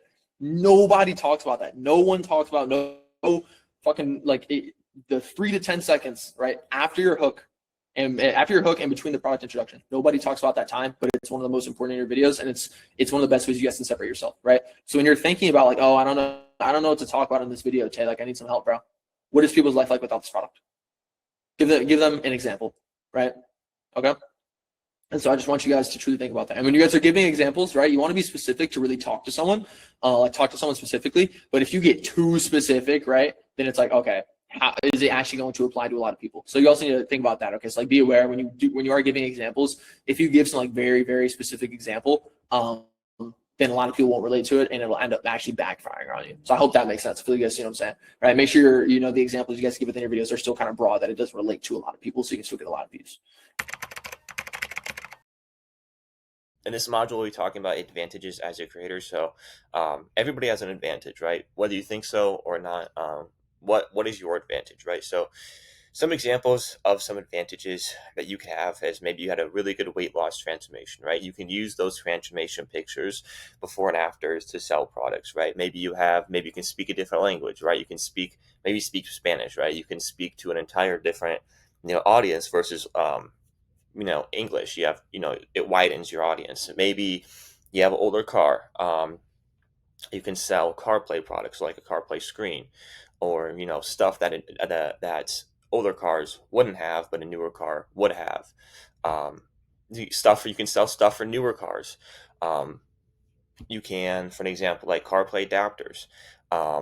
You can, if you live in a very cold place, maybe you sell, for your car, maybe you sell something that protects the windshield, so when people wake up in the morning, there's not frost on the windshield, and they don't have to worry about turning the car on. So yeah, everyone's got advantages. It's you have to kind of think about it, like what do I have? Also, if you are older versus younger, that's kind of also that's another topic we'll kind of go over. But being older is definitely, there's advantages to being older as well as to being younger. Now, I would argue if you are older, a little like 20s, 30s, 40s, honestly, you're just older in general, that is a massive advantage. Like, there are a lot of creators who crush, like top affiliates, top 1% affiliates who are older. I'm not saying younger still, like, people still crush with being younger, but like I said, being younger, you can still do super well, like extraordinary well. But you can also do well with your older. I feel like a lot of people would think, oh, because I'm older, because I'm a mom, because this and that, like, I don't know what I'm doing with technology, I can't do this, or TikTok, which is just far from the truth. Because if you're older, you can very much do this. There's definitely a place for you. So and then how to use your advantages, right? So some examples, maybe you have a messy house, right? Maybe, like, you're older, maybe you have kids, right? Going back to the older, maybe you have kids and you have, a couple, and they're toddlers, right? Maybe you can use your messy house with kids, right, to sell vacuum cleaners or a stain striker. I'm actually going to show an example of this real quick, but you'll kind of see what I'm talking about. So I'm just gonna show you guys this video real quick. But this is an example off rip. Hold on, I'm gonna move my little thing right here. We're just gonna watch this video real quick. But off rip, you can already see, like, you can tell a toddler did this. So hold on, let me play this. Okay, forget the terrible twos, because no one warned me about the carnage that comes when your child turns 4. My whole soul left my body when I saw this. I had absolutely no idea how to tackle it. So I just worked in sections with my spot cleaner and just hoped for the best. It was definitely a got worse before it got better situation, but I know how much you all love a good before and after, and I wasn't about to let you all down. And I know before you say it, grabbing a tripod and filming it isn't the first thing that most people think about, but if there was any situation where I could put my shark stain striker through it to show you all, then this was it. At this point, I could see the light, but I could not get it out of these seams, but luckily this has this little targeted head, so I switched to that and got right up in there. And I can't believe we're here, but I think Picasso's artwork has finally been removed, and if anyone says I can still see it, I think I might cry. Okay, so sorry, my light died, so it's a little bit darker now, but as you can see, this is a mom. She's using her the mess that the toddlers made to sell the stain striker, right? And I don't know, I think Tay made a video about this, but this would also be a great video for a GMV Max video, because she's selling something by Shark, super huge ad budget. So yeah, this would be an advantage. She's a mom, she has kids, they're messy, so she's able to sell a product that kind of plays into that. Let me come back here, but and this obviously varies person to person. Maybe you're not a mom, maybe you're a dad, maybe you like to do, outdoor stuff. Maybe you have, you live on a farm. Another advantage, things that you just have in general, right? So, like, kind of how I was talking about where you live, your house, or where you live, you have, maybe weather. That was kind of a bad example, but more so what I'm talking about is maybe you have a truck. A lot, like, if you have like a truck, you can sell like ratchet straps to like dads, right? I don't have a truck, right? So as someone who doesn't have a truck, I can't really sell ratchet straps the best. But if you have a truck, you can sell that product better than I can. You know what I'm saying? And then, yeah, think about stuff that you have. I mean, it could be transformations, it could be where you live, it could be cars, it could be pets is another big one. Dogs. People love their animals, right? People love pets.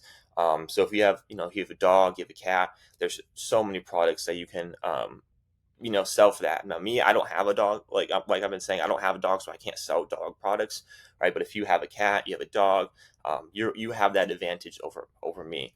So yeah, that's kind of your advantage as a creator. Everybody has one. You might even have multiple, like you say, if you have a messy house and you have an messy house, older car, you can sell products based on those things. But yeah, that's pretty much it in terms of advantages of a creator. And so also another thing, this is really big. A lot of people think their disadvantages just in like life. Other disadvantages, but you can actually make it your advantage, right? So for an example, let me try to think here. I remember a while ago there was this echo beater that hold like man moves. Right now, man moves are typically on bigger guys, right? But they were able to solve that insecurity, right? Or they were able to sell the product and show that it worked, and because and that's a big insecurity on bigger guys, right? So they were to say, hey, like these are going to cover up your man boobs. You're not going to have to be insecure. When you're out in public, your man boobs aren't going to be poking through your shirt. Just wear this and you'll be fine. Because they were bigger, they were able to show that and be like, yeah, this is it's going to actually work. And typically you would think, an echo beater is like just a tank top would be made for, gym guys, right? But because they were bigger, they had that advantage over, what everybody else was selling it for. So they were able to sell to, new market, right? They were to use their disadvantage, what they thought was a disadvantage, as their advantage, and sell to kind of an entire new market, right? Because if you're a fit guy, you're going to be selling mostly to fit guys. You know what I'm saying? So that's another thing. Remember, your disadvantages are not always your disadvantages. You can make your disadvantages your advantages, or what you think your disadvantages are. Yeah, older versus younger. I kind of went over this already, but kind of touch on it again. Older, when you are older, it's definitely can be an advantage, because you just look more trustworthy, right? And you kind of naturally hit that older audience, right? If you look like you're 30 years old, that's the other thing, right? Older people are older, not like super old, but like, people who are 25, 28, 30, 35, plus they're going to have money, right? So they're going to have money to spend versus if you're younger. And I'm not saying if you're younger, you can't hit that older audience. I've done it several times, but if you're younger, I feel like you are more prone to hitting that younger audience, especially if you have your face in there because they can see that it's more of a younger audience. And if you had like an 18 to 25-year-old and it's kind of a higher ticket product, like $40, that age group doesn't typically have a ton of money to spend, so it may convert well, but you have a harder time. You could have a harder time because your age group that you're hitting is just not the best. So I'm not saying if you're younger, you can still hit 30, 40, 50-year-old age groups.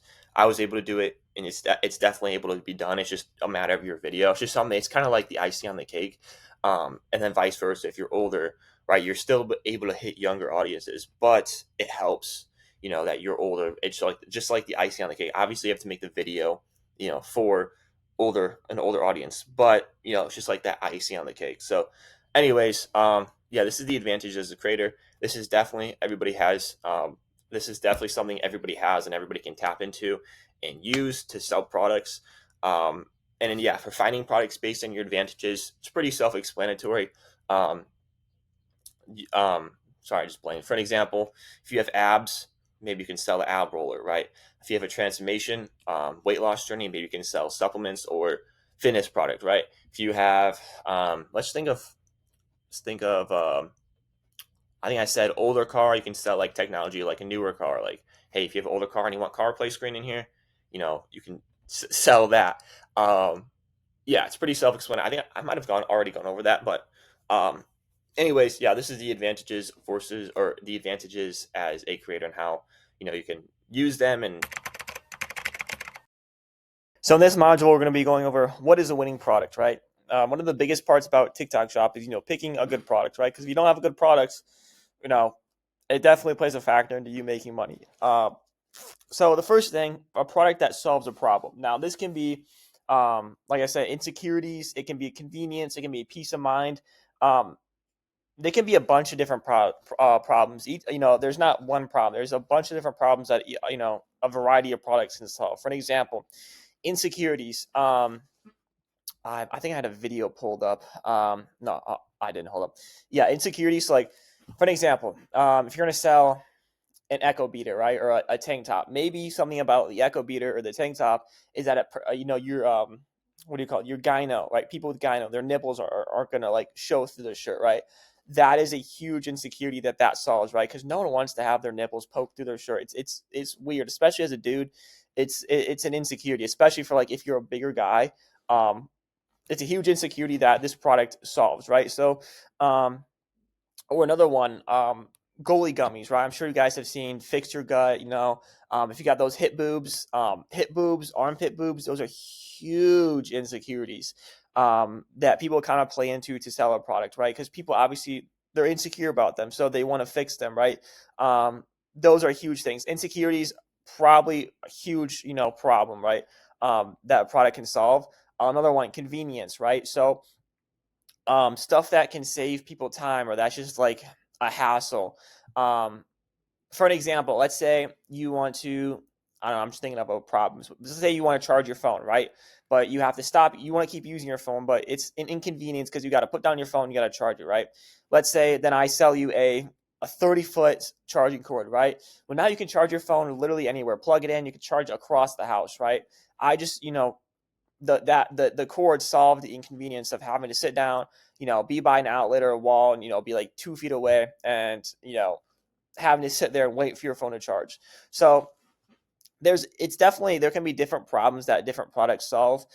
Peace of mind is another one. Let's use another outlet for an example. Let's say you have cords hanging out, right? Or you have a loose outlet and it hangs out and it can be a huge fire hazard, right? Well, I'm going to sell you this sleek, or maybe there's a product that's a sleek socket or something that makes the outlet, not tight, so that way I don't have to worry about it being a fire hazard. I don't know if that one was as good, but it gives you the peace of mind because now you don't have to worry about that outlet, being a hazard or being, potentially dangerous. But your product needs to solve a problem of some sort, right? So that's the first one. And then this is another one. Product, it has to differentiate from what you can buy at the store, right? So if you're gonna sell an ab roller, right? Those little ab rollers it's got 2 wheels. Why would I buy your ab roller versus the one that I can go at Target or Walmart and get it for $8, right? And let's say your ab roller you kind of have to differentiate, right? So let's say your ab roller has, pads on the side that help you stabilize. So that way it's your core working and that your shoulders, your elbows, and your, arms don't take over, right? So that's what differentiates. This one is going to actually be able to get you better results because it's, actually it targets your core. It takes all the stress away from your, other muscle groups and specifically targets your core. So that way your core is getting the most activation, right? It's getting the most use, right? Or another way you can do this that I thought of is price, right? This was super big around Black Friday, right? If you can get Beats headphones on TikTok and you get Beats headphones in Walmart, right? Obviously, you would think to go Walmart. You get them today, you walk over to the store, you don't have to worry about, shipping times or whatever. But if it's $150 less on TikTok, obviously people want to save money, right? They want to get that bargain, right? So they're going to choose TikTok where they can get the sale and save $150 or $100 or $75, right? People always want to save money. So there needs to be something it needs to be, or it can just be straight up, this product's not sold in stores, right? So you can only get it on TikTok, you can only get it online, right? But if it is something that is in Walmart or it is in a retail store, what makes it different? Why would I not just go out and buy it to the store, right? It could be price, could be functionality, something like that. And then is the product, now this one doesn't necessarily need to be going like super viral like today, but has it gone viral before? Have you seen something work like this before? And I would say if you saw a product go viral like a year ago, I would say that's a little bit too late. But has it gone viral? Does it have that viral factor, right? Some products naturally just have a viral aspect to them. But for like supplements, don't really, you can't really, how do you sell? A supplement, it just sits in a bottle, right? Versus like, if you were to sell, I don't know, for example, holographic fan, that pretty much sells itself, right? That has a viral aspect just because it just has that viral aspect because, it spins and it creates a hologram, right?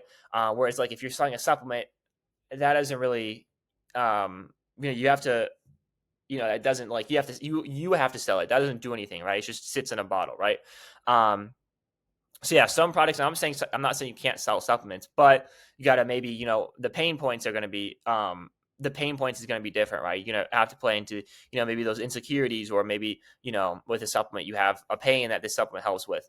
But yeah, and can a product be saturated? Now this one is a little bit controversial. It kind of depends for me. One of my biggest top selling products at the time was there were a lot of creators on it, and I was able to go viral with it. The only thing, if you want to try saturated products like let's say the Goli Zero Sugar Butter, that's the product I ripped with. There's literally, I think there's like 700,000 sold, right? Everybody knows that product. There's so many videos going out every day for that product, but I'm not saying it's bad to test it out, right? If you want to try a little bit saturated product, that's not bad, but try to add your own twist, right? Try to change stuff up, right? Don't just copy whatever this guy's doing, right? Because then you know what I'm saying, like you're not going to go anywhere. I mean, you can test it out, copy, see what happens. But what I did, even though it was a super saturated product, I added my own twist. So, for example, the video that was working back then, people were putting food coloring in cups, right? And they were saying, if you can't stop eating sugar, take apple cider vinegar, right? What I did, I just filled up with balloons, right? I filled up balloons with food coloring and wrote on them. And I said, if you can't stop eating sugar, take apple cider vinegar. I dropped the balloon and exploded. It was food coloring everywhere. It was very colorful, low key, kind of satisfying. But I just took what was already working and I added my own twist on it, right? So if you are going to try saturated product, add your own twist to it. You can copy, right? But that's not going to be sustainable long term, right? Adding your own twist on stuff, and that doesn't have to be in like a mass. Like you don't have to completely rechange the video, but like just adding a small twist, right? Maybe do something different. Maybe you add something, right? And also another factor of a winning product: how well can you promote it, right? If you're an 18-year-old male, you're not going to be promoting bras, right? Obviously, and this kind of plays back into like having your advantage, right? So if it solves a problem, kind of different from what you can buy at Walmart, right? It has shown virality, right? But is it something that you can promote, right? Obviously, like I just said, you're not going to be a man selling bras, right? Or selling makeup, right? So if it's something, maybe you have maybe one of your advantages in the way you can sell something is maybe you have an older car, right? And you see a CarPlay screen going super viral. Maybe that's something you could test out, right? Since you have the older car, that's something that's your advantage. So how well can you promote it, right? So I think this is a pretty good idea of a winning product. This is kind of what I go about. How well can I promote it? Is there, has it gone viral, or is like the niche around it going viral, right? For an example, let's take CarPlay adapters, right? And CarPlay screens. Same niche, different product, right? So a lot of the same concept you see for the CarPlay adapter, you can most likely take it over to CarPlay screen. Now, obviously, you're going to need some tweaking. It's a different product, right? But it's the same niche. So you're going to be able to take kind of the same principles and apply it there. But yeah, this is kind of what I go about for a winning product, how I determine if I want to promote a product. But yeah, one more thing I forgot to add on here is does the product convert? So there's no direct way you can check this, but if you see a viral video and you see someone's page, look on their page. Have they posted the product more than once, right? Obviously, if a video is making your money, you're logically going to post it again because you want to make the most money possible. But that's one way you can check. I know there's tools like Calo Data, and there's like other tools like that. Those aren't 100% accurate. But, take it with a grain of salt. If you see an insane amount of number, it's probably doing, somewhat decent in terms of conversion. So, yeah, that's kind of what I go about when I try to pick products or promote products. But, yeah, that's what a winning product is. That's it for this module. Okay, so in this module, we're going to be going over how I find winning products. This one's pretty simple. You can go about it a couple different ways. So the first one I use, not Calo Data, Daily Virals. You guys have probably heard of it. Let me just, if it'll load up. So as you can see on here, we have, the most viral videos. Typically the way I'll go about it is I'll just scroll through here, like look for products. And I not only look for products, but I look for inspiration for videos. So like for an example, this is, for Valentine's Day. So as you can see, maybe this would be a product I'd want to promote. Obviously, this is strictly for, this would be something for Valentine's Day, or this one. Anytime, 1 hour, and it costs 20 to 30 bucks. Let's see what this day. So this is another example of a Valentine's Day product. So I might, order that based on, commissions. And obviously I'll click on the link and like look at the commissions, look how many are in stock. That's also something you should, take note of, is make sure it's good stock. I say at least 1,000. You're getting a couple of dollars per, if it's like 50 cents per sale, I wouldn't do. I just think that's a waste of your time. So maybe a couple dollars in stock. And then obviously, if it's something easy I can replicate, I'll replicate this video. And then I'll also, come up with my own ideas. So I normally go through about 10 of these pages a day. So yeah, and I just kind of scroll through here. Anything that kind of catches my eye. For an example like this. Oh, you'll never go back to mopping the old way, because this thing. So this is a GMV Max video, right? But this did catch my eye. So this would be something that's I'd have to get a little bit more thought, because this is, you're gonna probably have to buy this product. But yeah, or for an example like this one. Honey, what are you doing? Huh? What are you doing? Shoveling. Shoveling. Why? We got a battery one now. You got to try that. Okay. Look at this. It's battery powered. Okay, so like for an example, a battery powered, this kind of gives me some ideas. Like, okay, I can do comparison videos with this. I can do kind of like a skit like this if I want to get my parents involved. I can kind of work with this. And like going back, I know I made previous modules. I'm in the Northwest, right? So it's literally, there's snow on the ground right now. So this is an advantage I have versus someone who lives in Southern California. You're not going to have snow right now. So you're not going to be able to make, videos like this. So this is me tapping into one of my advantages. Like I can make comparison videos. Now, granted, this is going to be for a higher, you're going to want to market this to a older audience. So maybe a skit with like a parent would do well, or faceless comparison, like what's the difference between old versus new, or regular versus upgrade or something like that. I think this could have potential. Now, this is probably going to be a little bit more higher ticket product, maybe 80, 90, $100. But if you're willing to, if there's a free sample, you can do that. You can either pay with your time, your money. You can either buy it and get videos out, whenever it gets here in 1 to 2 days, or wait, a week for it to get here. But yeah, I'll kind of just go through here. This is another Valentine's Day card when she's done, because no one really uses that. But look at that. She's not going to get rid of these because they literally. Okay, so something else I'll take note of is obviously this is a Valentine's Day product, so this is going to be a seasonal product. But the place he's at, where he's recording, see how he sets the phone down. Well, she can get rid of the card when she's done because no one really uses that. But look at that. She's not. His hook. She can get rid of this when she's done because no one really uses that. Okay, so maybe you can use this for another Valentine's Day product, right? That girlfriends might maybe throw away. Maybe they throw away cards, maybe flowers, right? There's some type of flower that you can sell. Maybe it's like crocheted flowers that you can sell. Kind of use the same format because flowers probably get thrown out eventually. So can get rid of the card when she's done because no one really uses that. But look at. So anything that kind of catches my eye. This kind of caught my eye. This is more like in public. I'll basically just kind of go through here, the daily virals. Oh, this is another whitening strip. They said to cut it in half, pull it off like. Okay, so off rip, another thing. I'll just study these. I'll just look at these videos and take notes, kind of like I've been talking about. They said to cut it in half. Off rip, he cut it in half. That is not in half. That's like a quarter. And then text on screen. They said to cut it in half, pull it off like this, stretch it like this, then stick it.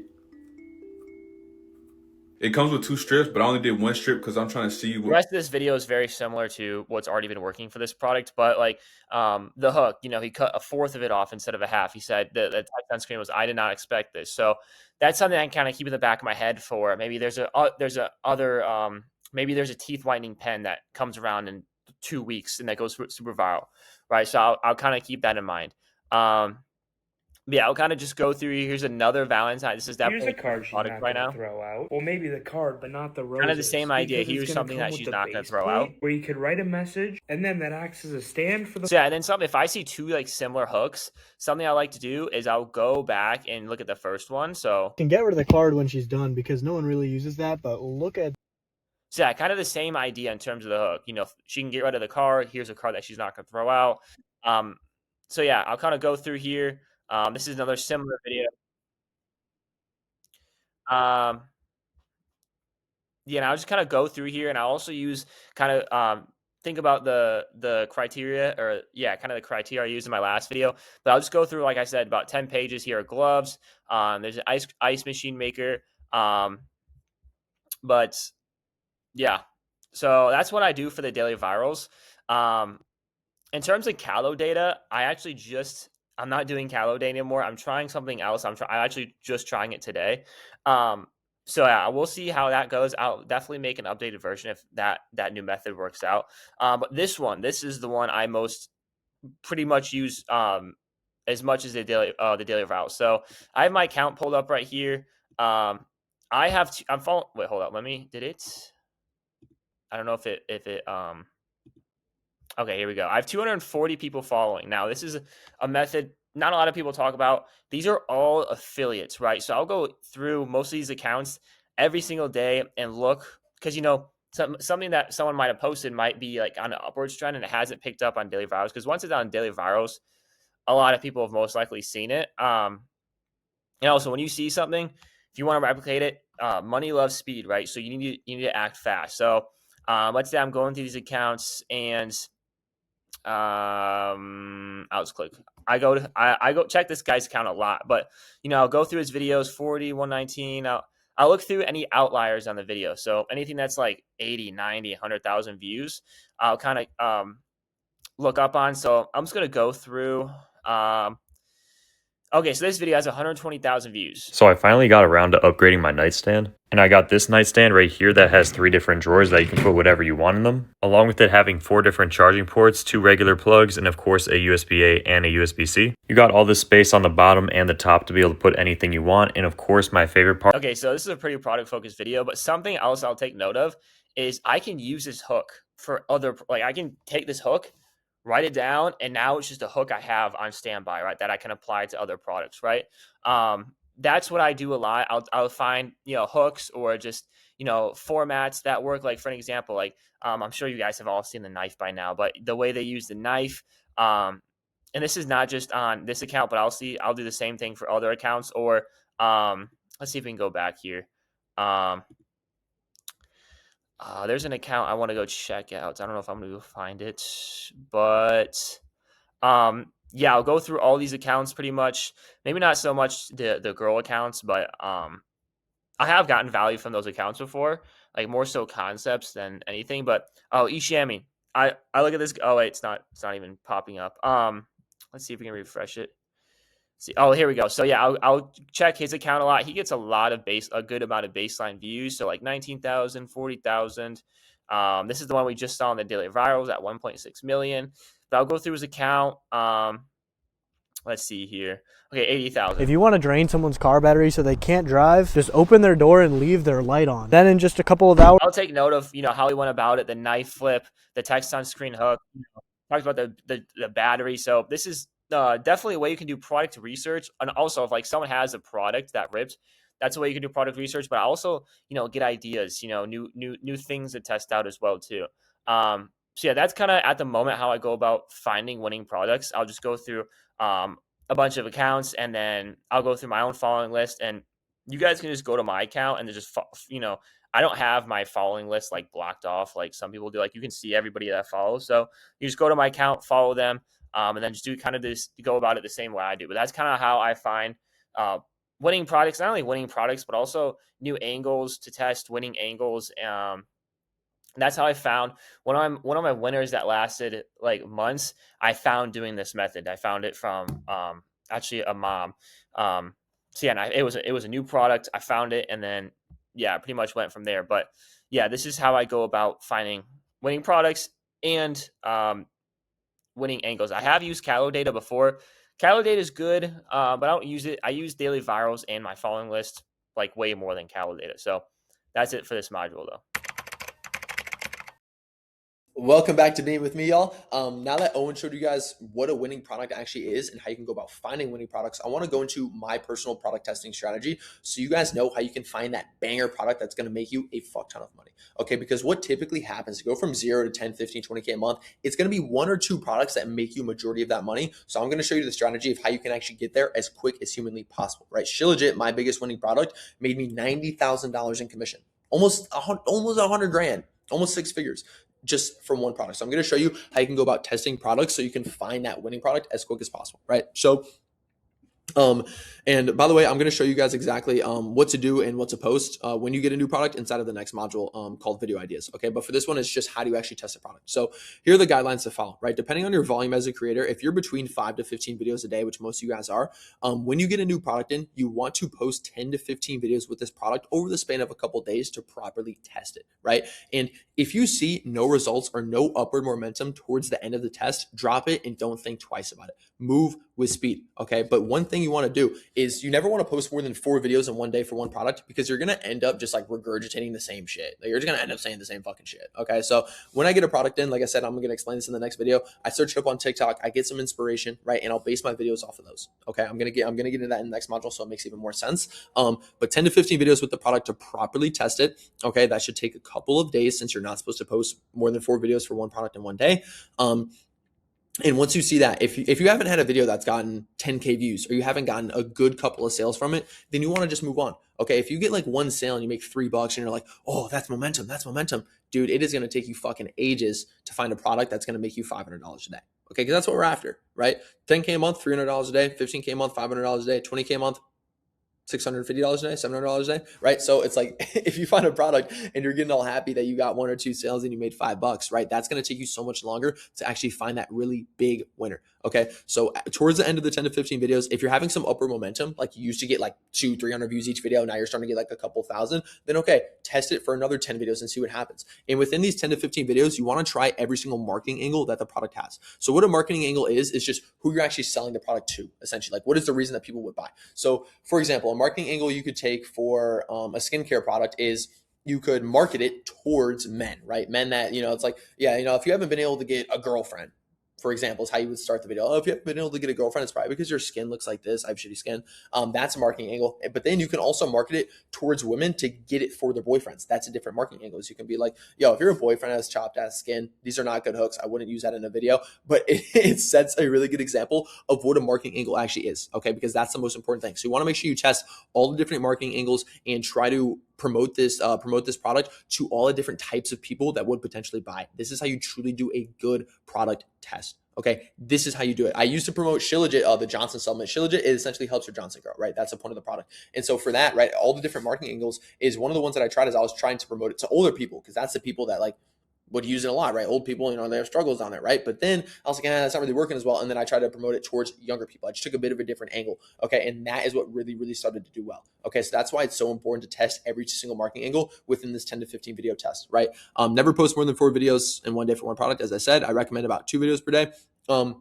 And like I said, you'll end up just regurgitating the same shit. You'll make mirror videos of each other and you won't even notice, right? It's easy and lazy. It's so easy to make 10 videos for one product in one day, because you're just saying the same shit. You don't have to, you're not actually ideating new videos. You're not coming up with a new hook or a new marketing angle. You're a lot of times just going to say the same shit, right? So you can learn an angle for a product 2 days later, but your ass was trying to speed run a product test and post 10 videos in one day. So you already cross out the product, like, that product's not a winner because you posted 10 videos in one day for it. When in reality, if you would have taken just, 5 days to maybe test that product and posted 2 videos a day, you would have learned so much about that product within that time that you could have applied to your videos, but you weren't able to because you just posted 10 videos in one fucking day. Okay, that's why I recommend 1 to 4 videos per day per product to really give it a good proper test, right? So this strategy gives you enough time to see if you'll be able to make this product work, but also not waste time, right? That is the point of me, is like literally to not waste your time. Like, I do not want to waste anyone's time with my free content and with my mentorship. My goal is to cut down the amount of time it takes people to hit 10, 20, 30K a month, whatever their goal is, whatever that number is for them. It is my job to cut down that time significantly. Okay. And that is what this strategy will help you do. This is going to be one of the most important modules, especially for beginners, but even people that are advanced, of this entire course that I make, of this entire 4 hour long, however long it ends up being. This is going to be one of the most important modules. So where do you actually get video ideas, right? This is the most important bottleneck for pretty much everyone. Like, this will always be a bottleneck, right? Even for the best TikTok shop affiliate in the entire world, getting video ideas and, ideating content is always the biggest bottleneck. Okay. So I want to really go over how you guys can never run out of viral video ideas, because this is something every single person will run into. Every single person throughout your time in the mentorship will be like, hey, I don't really know what to post, bro. And that's where I'll be able to help. Okay. But that's besides the point. So for this right here, right? How do you actually get viral video ideas? Okay, this is my simple strategy of how I go out. There's so many different ways to find video ideas. So I want to get into every single one of them. So the second you get a new product in, let's just say, right, you simply want to search it up on TikTok. This is my strategy. I personally copy 2 to 4 of the most viral videos that just pop up when I search up a product on TikTok, right? That seems like one of the most robotic things you can do. Like an advanced affiliate would be like, hey, that's really what you do. Like that's it. That's what I do when I first get a product in, because a lot of the times the products you'll get in, you won't even know what that shit does. Right? You won't even really know. So that's why I use these videos to educate myself. But also sometimes when I just recreate like almost word for word some of the most viral videos, they'll still go viral. Right? So these actually go viral a lot. But the main benefit is actually educating yourself about the product, so you know how to eventually through your 10 to 15 video product test, like I was telling you about, once you copy some of the most viral ones, you'll actually know what the product does. You'll know what the winning angles are, right? So as you promote this product, you want to educate yourself of the winning angles, the winning hooks, the winning selling points, the winning engagement tricks, the winning styles, and ideated video styles and video structures from different people that you can apply to this one, right? So, as you first copy the first couple of viral videos on TikTok, right, you should then start to move away from 100% copying to like, you keep 80% of the video the same, but then you add on, 20% of the video is like your own spin, right? So maybe like the first 5 seconds, you'll ideate, you'll come up with a new hook, right? Which I'm going to get into in the next module or in future modules. How do you actually make a hook better? What is a winning hook, right? I'm going to get into that. But this right here is 80-20, right? So you want to keep 80% of the video the same, add 20% of your own spin onto it. And then you want to eventually get to like 50-50. So it's like, okay, you take the style and like the kind of video this person's making, but then you want to like completely change up the words, like completely make the video your own. And this will do really, really well, right? And then also you want to see just complete ideation. So take all the education you have about this product and just come up with some fucking video about it, right? You want to try all 3 of these within your product test, because this is what's going to allow you to do the best, right? If you can come up with a completely new video idea that nobody has, like that hasn't been on the market before, you'll make a fuck ton of money. This is what I did with Shilajit, and I made a fuck ton of money with that one product. I always go back to that, but even with the Olaf ball trimmer, another one of my winning products, I came up with a new angle that nobody had done, right? I put a loofah in my pants and I used like scissors. It was a random ass video. That, like, I don't even know why I thought of that shit, right? I don't even know why. I was promoting a ball trimmer and I literally put a loofah in my pants and I said, if you're still trimming the Johnson like this, like, where did like at what point would somebody think, oh yeah, that video is going to make me 15 grand? You wouldn't.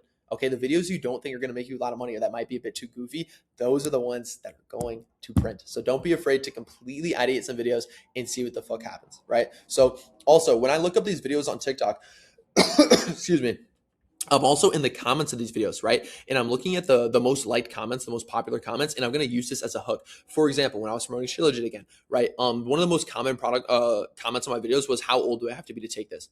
I use that as a hook and I absolutely fucking printed. So I can show you guys an example real quick of what that actually looked like. I absolutely printed. Okay, like that was a huge thing that so many people commented on my page, and there's a reason for it, right? So let me show you guys what that actually looked like. So this right here, fellas, be careful. This is what my videos were like a lot with Shilajit. You might be too young to take Shilajit. I'm young and I love Shilajit, right? So this is where I got this video idea, right? This fellas, be careful. You might. What age is too young? This angle hit right now. This video it's a little freaky. This isn't for everybody, right? This is just an angle and something that I was okay with doing because I was printing with it, right? And even here, the comments were still, how old do you have to be? Because I never gave anyone an age, right? I went into one of my most popular videos. Somebody asked, how old do you have to be? I took that. I was like, okay, like that can be a hook. That can be a hook. And so I used that as the hook. And then I was like, what age is too young? And I never gave an age, right? So people continuously commented that. People continuously wanted to know. They stuck around for the entire video trying to figure it out just for me to never say it and just sell them the fuck on the product regardless. Okay.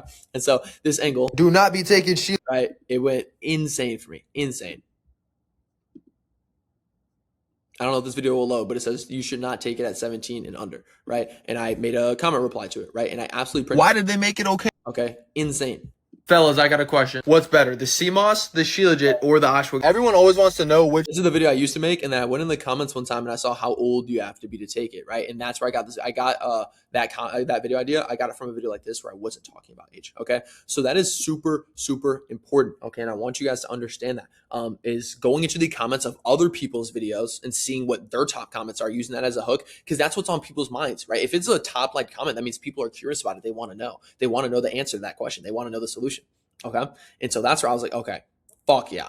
It's easy hook. Okay. Really good hook because everyone's obviously curious about it. Right. And also when you do a comment reply video or you take a comment and, you make a video like with it about that topic, you're answering, like you're going to find people that are already interested in this product. So your video is also going to convert really, really well. Okay, your video is going to convert super, super well. And then also just go to the creators account and look for more. This is huge. This is one of the best advice I give people when they're like, oh, Tay, like, I don't know what videos to post. This is one of the best things I give them is I'm like, okay, search the product up on TikTok. You'll see a ton of different mega viral videos pop up. But the thing is, if someone goes viral with a video once, they probably went viral with that video or that product multiple times, right? And that's a strategy I'm going to get into and how you can really print with that shit. But everyone does that, okay? So what I want you guys to do is I want you guys to go on that creator's account and look for other videos that they went insanely viral with, because I'm almost positive there are, but they just didn't all pop up when you searched up on TikTok. And this is one of the best ways, one of the most, I don't hear people talking about this,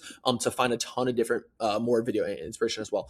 And also my following list, right? This is where I find 70% of my video inspiration. Okay, so I want to show this to you guys, what my following list actually looks like and some of the best accounts that I do follow to be able to show you guys. Okay, so it's super, super important. This is one of the most important things ever. Okay, so if I show you guys this right here, you guys will be able to see. These are some of the creators that I follow. So this is my following list. This is a really good, you guys can screenshot this, pause the video, take a look at these. These are the best accounts that I follow.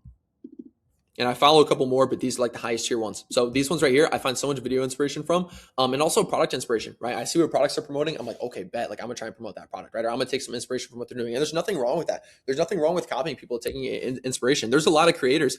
Actually, Sebastian, one of my friends in the shop space, we like first talked or like, you know, like found each other. We were like, yeah, we'd be copying each other's videos all the time. So like, it's not a weird thing. Nobody feels a weird way about it. You can copy videos. Following list, that's where I find 70% of my video inspiration. And you want to follow creators that are in all different styles, right? So building your following list, like it's an asset. Like every time you find a good account to follow, like some low-key account, you should be like, oh, fuck yeah, dude. Like this dude's going to make me some money, right? So you want to follow creators that are in all different styles. And this will be your fuel on great and especially bad days. Like bad days where you're like, damn, I don't know what to post. Go to your following list. I guarantee you'll find something, right? It's a long-term asset. This shit is literally Bitcoin, my boy. It's literally Bitcoin, okay? It is literally Bitcoin. It is so important to have a really, really good following list, because you'll always have video inspiration. You'll always know what's actively working in the shop space when you have a really, really good following list built up. Okay, so this is a great asset to have. So no matter what product you're promoting, it's like you'll even be able to, even if you're promoting, you know, let's say you're promoting an Olaf ball trimmer, you can go on this person's account and see what kind of style, how they've been kind of structuring their videos, and you can just take that style and structure and then just apply it to your product. That does really well as well. Okay, really well as well. That does really good as well. Okay, like that is an insane method. And that's one of the best ways to come up to hit an untapped market, because when you do this, for example, right? So that's one of the best things to do, because for example, there was a goalie was going super, super viral, where people would they'd like drop balloons, or they'd be like cutting a banana, and they'd be like, if you have X, Y, and Z, take this. If you have Y, take this. If you have Z, take this. If you have B, take this. They were just naming out a ton of different pain points, like if you're fat, take this. If your face is chubby, take this. If you have cankles, take this. And they would list out a ton of the ingredients that was in this one like all-in-one product, and that did really, really well for goalie, right? But the thing is, if you just went and recreated that video for goalie, so many people have already seen that fucking video that we're going to buy goalie, because that concept has gotten hundreds of millions of views. So what you want to do is you want to take that concept, take the way they're structuring that video, and just apply it to a new product. Apply it to some mini like earbuds, for example, like some really small earbuds. Be like, you know, if you've gotten fired, or if your boss has yelled at you for wearing tiny earbuds, if you can't go to sleep without you know, getting ear fatigue or whatever, like if you can't wear your earbuds for more than 3 hours without your ears hurting, and then you promote these little mini earbuds, it's like, boom, you're using something that's already proven to work, but you're taking the concept from somewhere else and you're applying it to a whole new market. Because the people that are going to buy mini earbuds are not the same people that are going to buy goalie, for example, like that goalie product. So when that concept is really working well for goalie, if you take that and you apply it to a new product, you're going to hit a whole different audience of people that haven't already seen this concept, but also know that it's a winning concept. That is one of the best fucking things you can do. Ozzy, right, who made 15K in a month, working with me his second month, like that was the shit that did it for him. Like that's one of his best things that he did. Okay, and same with me. That's one of the best things I've ever done, is take a winning concept, style, or structure from another product and just apply it to a new one. This is how you hit an untapped audience and really take products to the moon. Okay, and also you want to look at your own videos as well. This is one of the most important things ever. People don't go deep enough into this, so you want to look at your own videos that you've posted and see which videos have a high average watch time. Right, this is just in your analytics for the people that don't know. You want to look what videos have a high average watch time, but didn't go viral, right? Because there's potential here, right? So if a video, if it doesn't go viral, right, but it has like a 10-second average watch time, like an 8-second average watch time, that's pretty damn good. So what you can do is you can maybe recreate that video just to give it another chance. You can maybe add some controversy in there to, you know, to get the engagement a bit better. Or you can take that and just make it a bit more salesy. So it's like, okay, maybe this video is good, it's getting attention, but it's just not converting. Maybe that's why TikTok doesn't want to push it out. So then you can make that video more salesy. So watch time might go down a little bit, but it starts to get a lot more conversions. TikTok sees that, they're making money from it. They want to push your video out more. See what I'm saying? You see where this is going? Okay.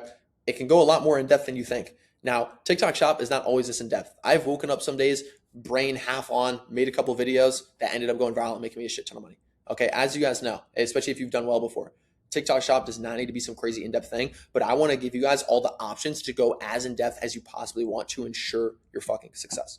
Okay, so that's super important. And also you want to look at videos that got 10 to like 50,000 views and converted well, right? Because this shows there's way more potential than you think, right? So I show you what to do with this type of video later on in Scaling Extended, but I'll go over it a bit now, right? So if you get a video that got 10 to 50,000 views and it converted well, what you want to do, like if it got 20K views and you made $50, that's a really good conversion rate, right? You're aiming for like, you want to make $1 per 1,000 views or like $1,000 per million views. That's the same thing. Those are equivalents, right? But like that's about where you want to be. You want to be higher than that. You want to be at, you know, $2,000 per million views or $3,000 per million views or $5,000 per million views.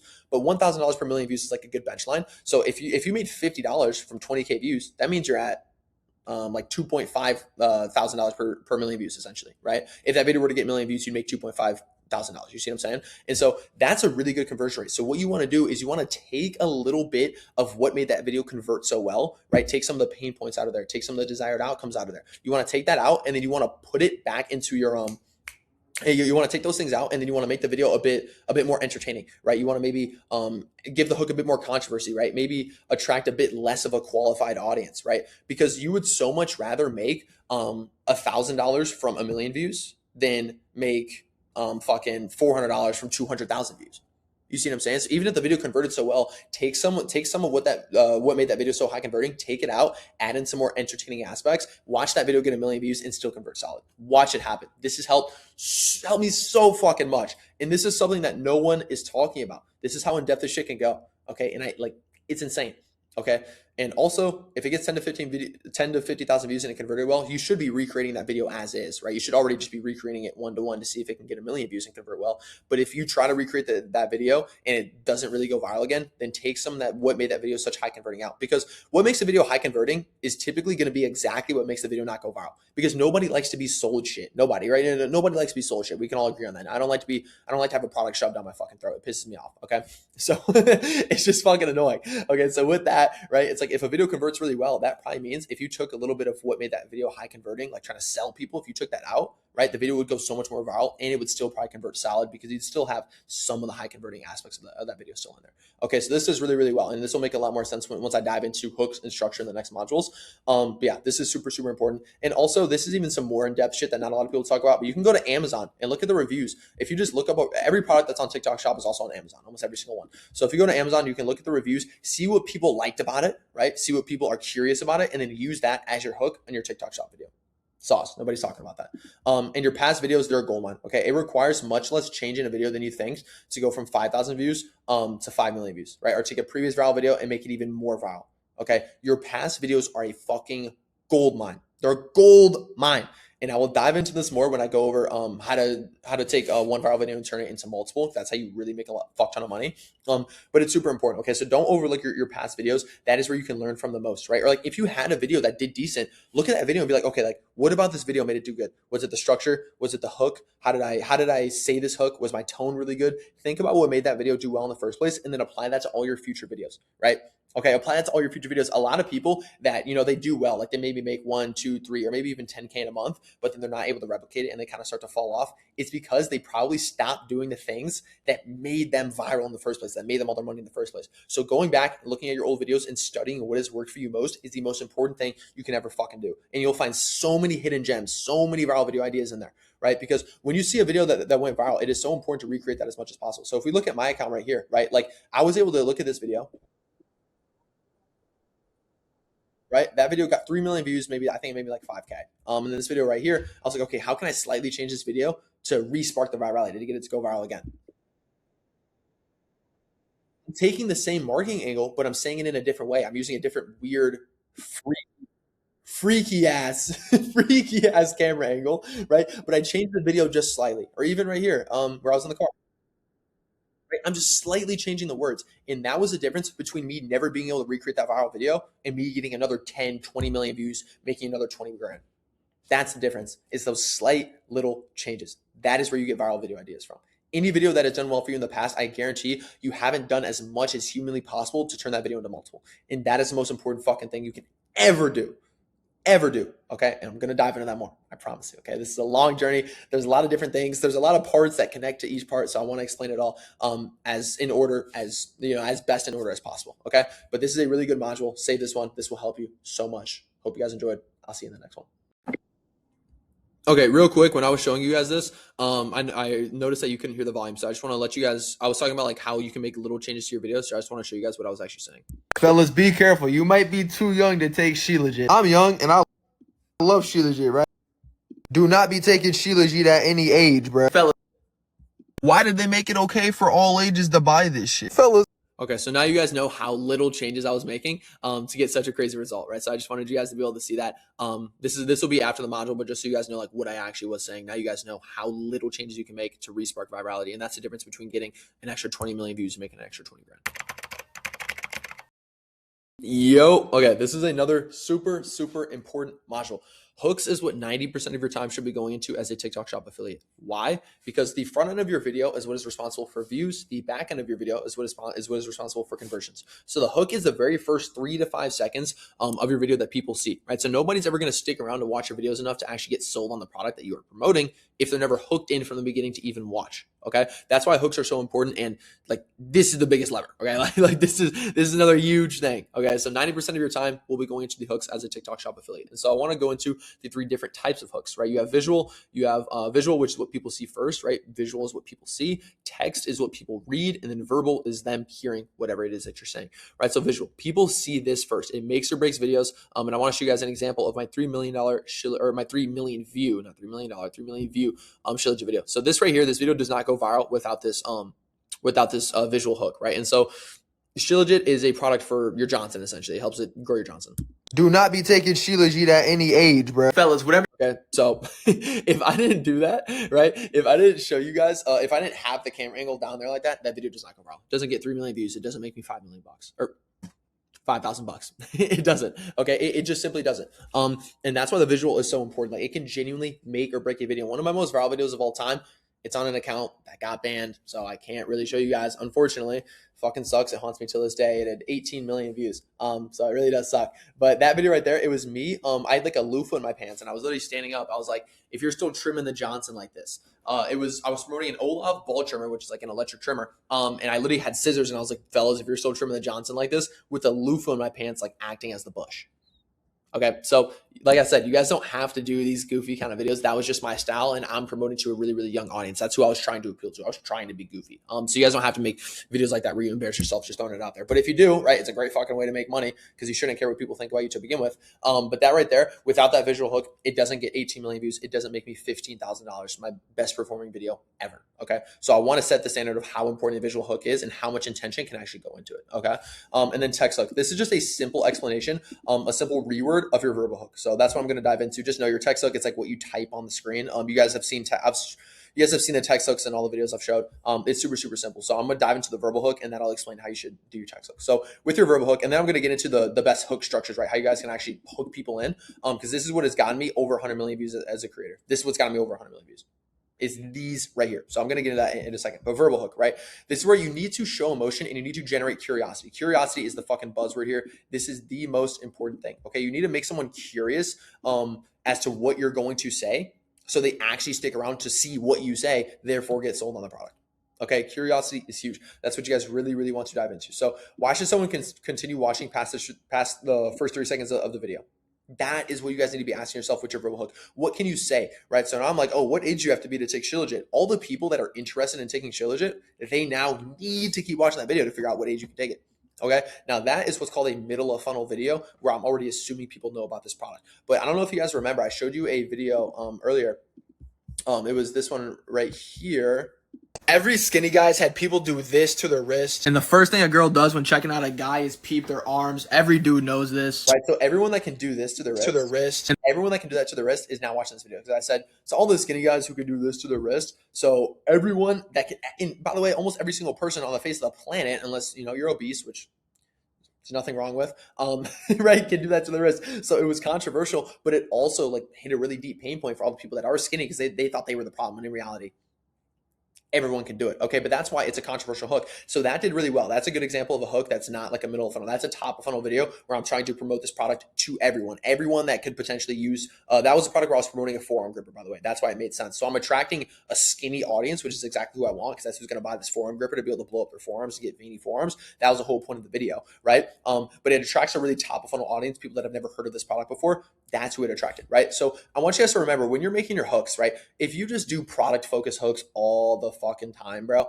I want you guys to keep in mind, you're competing with police body cam footage, right? The most entertaining shit on the face of the planet, like police car going 120 miles an hour, decking some dude into the fucking median. That shit's entertaining as fuck.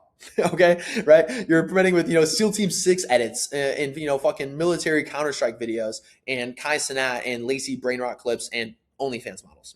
Okay, that's who you're fucking competing with. Okay, so I want you guys to understand, if you're trying to go viral organically, your hooks need to genuinely speak to someone so much. They need to speak to someone's pain points, someone's emotions so well that they actually are curious to watch your video where they're about to get sold the product, which no one likes to be sold. They'd rather watch that over watching police body cam footage, SEAL Team 6 fucking military edits and all that shit. Okay, so your hook needs to be very, very good. Right now, if you're putting into GMV Max and you're doing a product focused video, there's nothing wrong with that. That's totally okay. If you're making like an ad kind of style where you're just straight selling the product, that's okay. You're banking on it getting picked up by GMV Max. Because with GMV Max, they push your videos to people that like are ready to buy, essentially. Right? Like they already know about this product. Your video is just to push them over the edge. That's why you make an ad, really salesy video. But when you're trying to go viral organically and play into both, right, you need to attract everyone. You need people to genuinely be interested and have curiosity within your video. Okay, so here are some great hook structures to follow, right? So calling someone out, okay? Call someone out on their issue, right? So it's like, okay, if you have this, then X, Y, and Z, right? It's like if you have to wear a shirt at the pool party, if you're promoting a weight loss product, for example, if you're that dude that wears the pool party that wears a shirt at the pool party, then X, Y, and Z. Okay, like then you need to listen to this, whatever. That's an example, right? Statistics, right? Statistics rip. If you can say 90% of people feed their dog X, Y, and Z food, but that's actually what's gonna get them to, before 8 years old. Whatever. See how that's such a good hook? Okay, statistics, that was straight on the fly. Okay, but that's a really good hook. I would watch that, bro. If I was a dog owner, I'm watching that shit. Like 90% of Americans feed their dog this food, which actually makes their dog before 6, right? You can't say die in your videos. That's why I'm doing that weird fucking emoji shit. But you see what I'm saying? That's a really good hook. Statistics make people think. That is what generates curiosity. You want to make people think and be curious, right, as to what the answer is. When you can get someone to think, that's how you get them to stick around on their video and drive up the watch time. Okay, so statistics rip. And then calling out a lifelong belief that someone has always had. So you want to really think about this, right? What's a lifelong belief that someone has always had? Example of this is a skincare product, right? So there's this skincare product called beef tallow, where it's like you don't need to wash your face. You just need to put this beef tallow on your face, which acts as a cleanser and moisturizer, right? So if you can call out a hook where it's like everyone that uses skincare products is actually the reason that it has acne. Or you can say, you guys do know that people only promote skincare products to give you acne so you continue to buy their products. That's a lifelong belief. People have always believed that they should use skincare products, that they should wash their face, right? Or you could be like, if you've been washing your face for over 3 years, that's the same reason you still have acne. Right there. That's a lifelong belief. You're challenging a lifelong belief for people. Or if you were promoting a bidet and you're like, people that use, or I don't understand people that use toilet paper. Like if you use toilet paper to wipe your ass, like there's got to be something wrong with you. These are just on the fly examples, right? If I had 10 minutes to really think about a hook, I'd frame it a bit better. These are on the fly examples, okay? But that right there, it's like, that's a lifelong belief. People always believe they should use toilet paper to wipe their fucking ass, okay? People have always believed that they should feed their dog, like the normal dog food, right? For example, or like whatever it is, okay? So that's why I want you guys to understand that challenging a lifelong belief, this is the best shit I've ever done. Okay, this works so damn well. Challenging a lifelong belief that someone has always had. That's another great hook structure. And also controversy, right? So I showed you guys a really good example of controversy, right? Where I was like, oh, if you can do this to your wrist, then you have a problem, right? Everyone can do this to their wrist. It's controversial. You look in the comments, everyone's saying like, bro, can't everyone do that? Like that's such a normal thing, right? I'm a healthy dude, and like I can easily do that with a lot of space. Okay, so that's an example of a controversial hook. And there's so many more examples of controversial hooks, like this product right here. The reason Shilajit did so well for me is because this product is already controversial, right? Like this is a Do not be taking. like, what the fuck is this dude doing, right? That's a controversial hook, okay? That's why it works so well. That's why he got so many views. So if you can play into controversy, that's what's going to get it to work so damn well. Okay, playing into controversy is the best thing you can do. Shilajit, the reason it did so well is because the product is controversial. I didn't even really have to do anything. The product is doing the heavy lifting for me because it is already controversial. And so that's what does really well. So maybe making people think, making people want to go to the comment section and argue, right? That's controversy. So not only when somebody wants to go to the comments to argue on a point that you made in your video that's controversial, like this can be bullshit. You can pronounce a word. I can't tell you how many videos I've seen go viral just because they pronounce a word wrong. Just because I said ashwagandha and not ashwagandha. Like it can be that simple, right? The best controversy are the ones that are in your hooks and the ones that actually like make sense to the video, right? If you just say some random bullshit, like, and you like make some weird joke about like your fucking grandma or something, that's just kind of weird, bro. That's just kind of weird. You're going to attract a bunch of 8-year-olds that are just like there for a laugh and they're not going to buy your product. Okay. So you can't go too far with the controversy. Otherwise you'll go viral and you won't make any fucking money. Okay. So there's a lot of really, really good examples. Okay. But controversy, insanely important. Controversial hooks, they rip. And then shocking hooks and educational hooks are great, but they're different, right? So there's shocking hooks and there's educational hooks. A controversial hook, that's probably going to be shocking, right? A statistic, that's an educational hook, right? Calling someone out, this can be both. It can be more educational or it can be more shocking. I'm going to show you guys examples of these right now.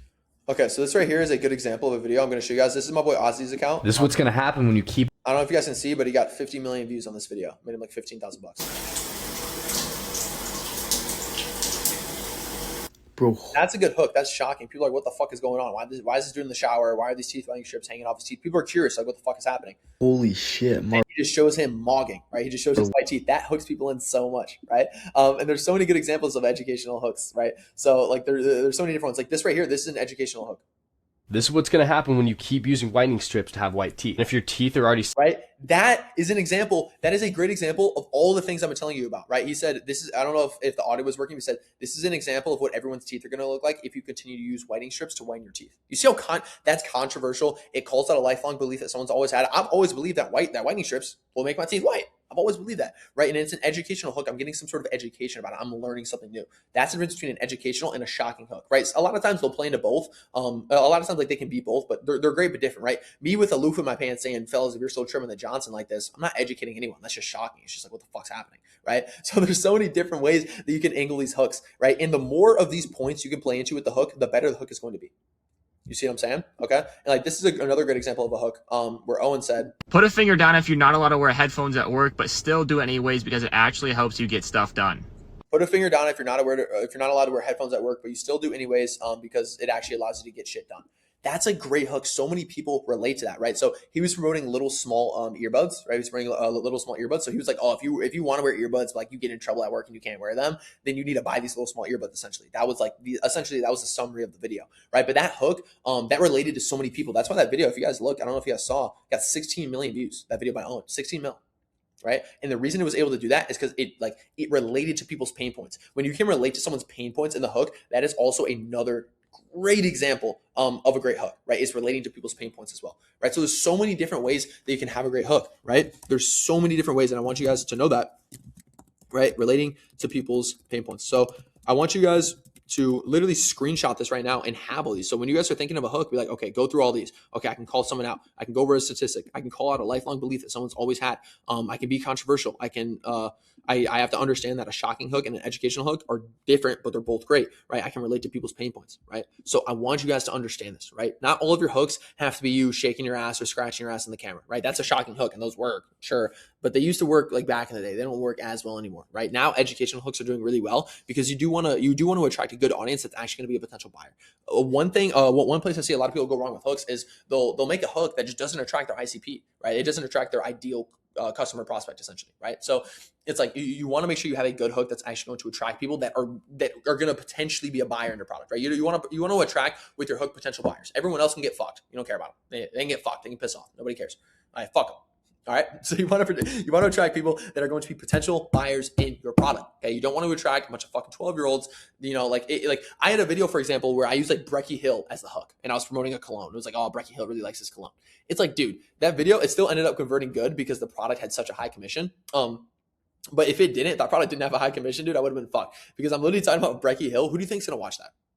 If you don't know who Brecky Hill is, it's like a famous OF model. Who do you think's gonna watch that?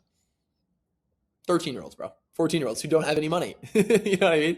And I don't even want to attract them anyway. That's just weird. Okay. So it's a give and take. Okay. But you have to understand these things. There's so many different ways to go about hooks. And you'll hear me mention hooks a million times. A lot more throughout the other modules and everything. Hooks is so important. These are a lot of the good structures. Like this is the most important shit right here. This is what will make you all your money. Okay. Is knowing how to get viral video ideas and knowing how to make videos better, knowing how to take video inspiration from someone else and just change their hook by adding, by doubling down on one of these points right here, right? It's like, okay, this person, they had a really good structure to their entire video. I loved it. But instead of using their bullshit hook, I'm going to name a statistic at the beginning, make people think and want to stick around to the end.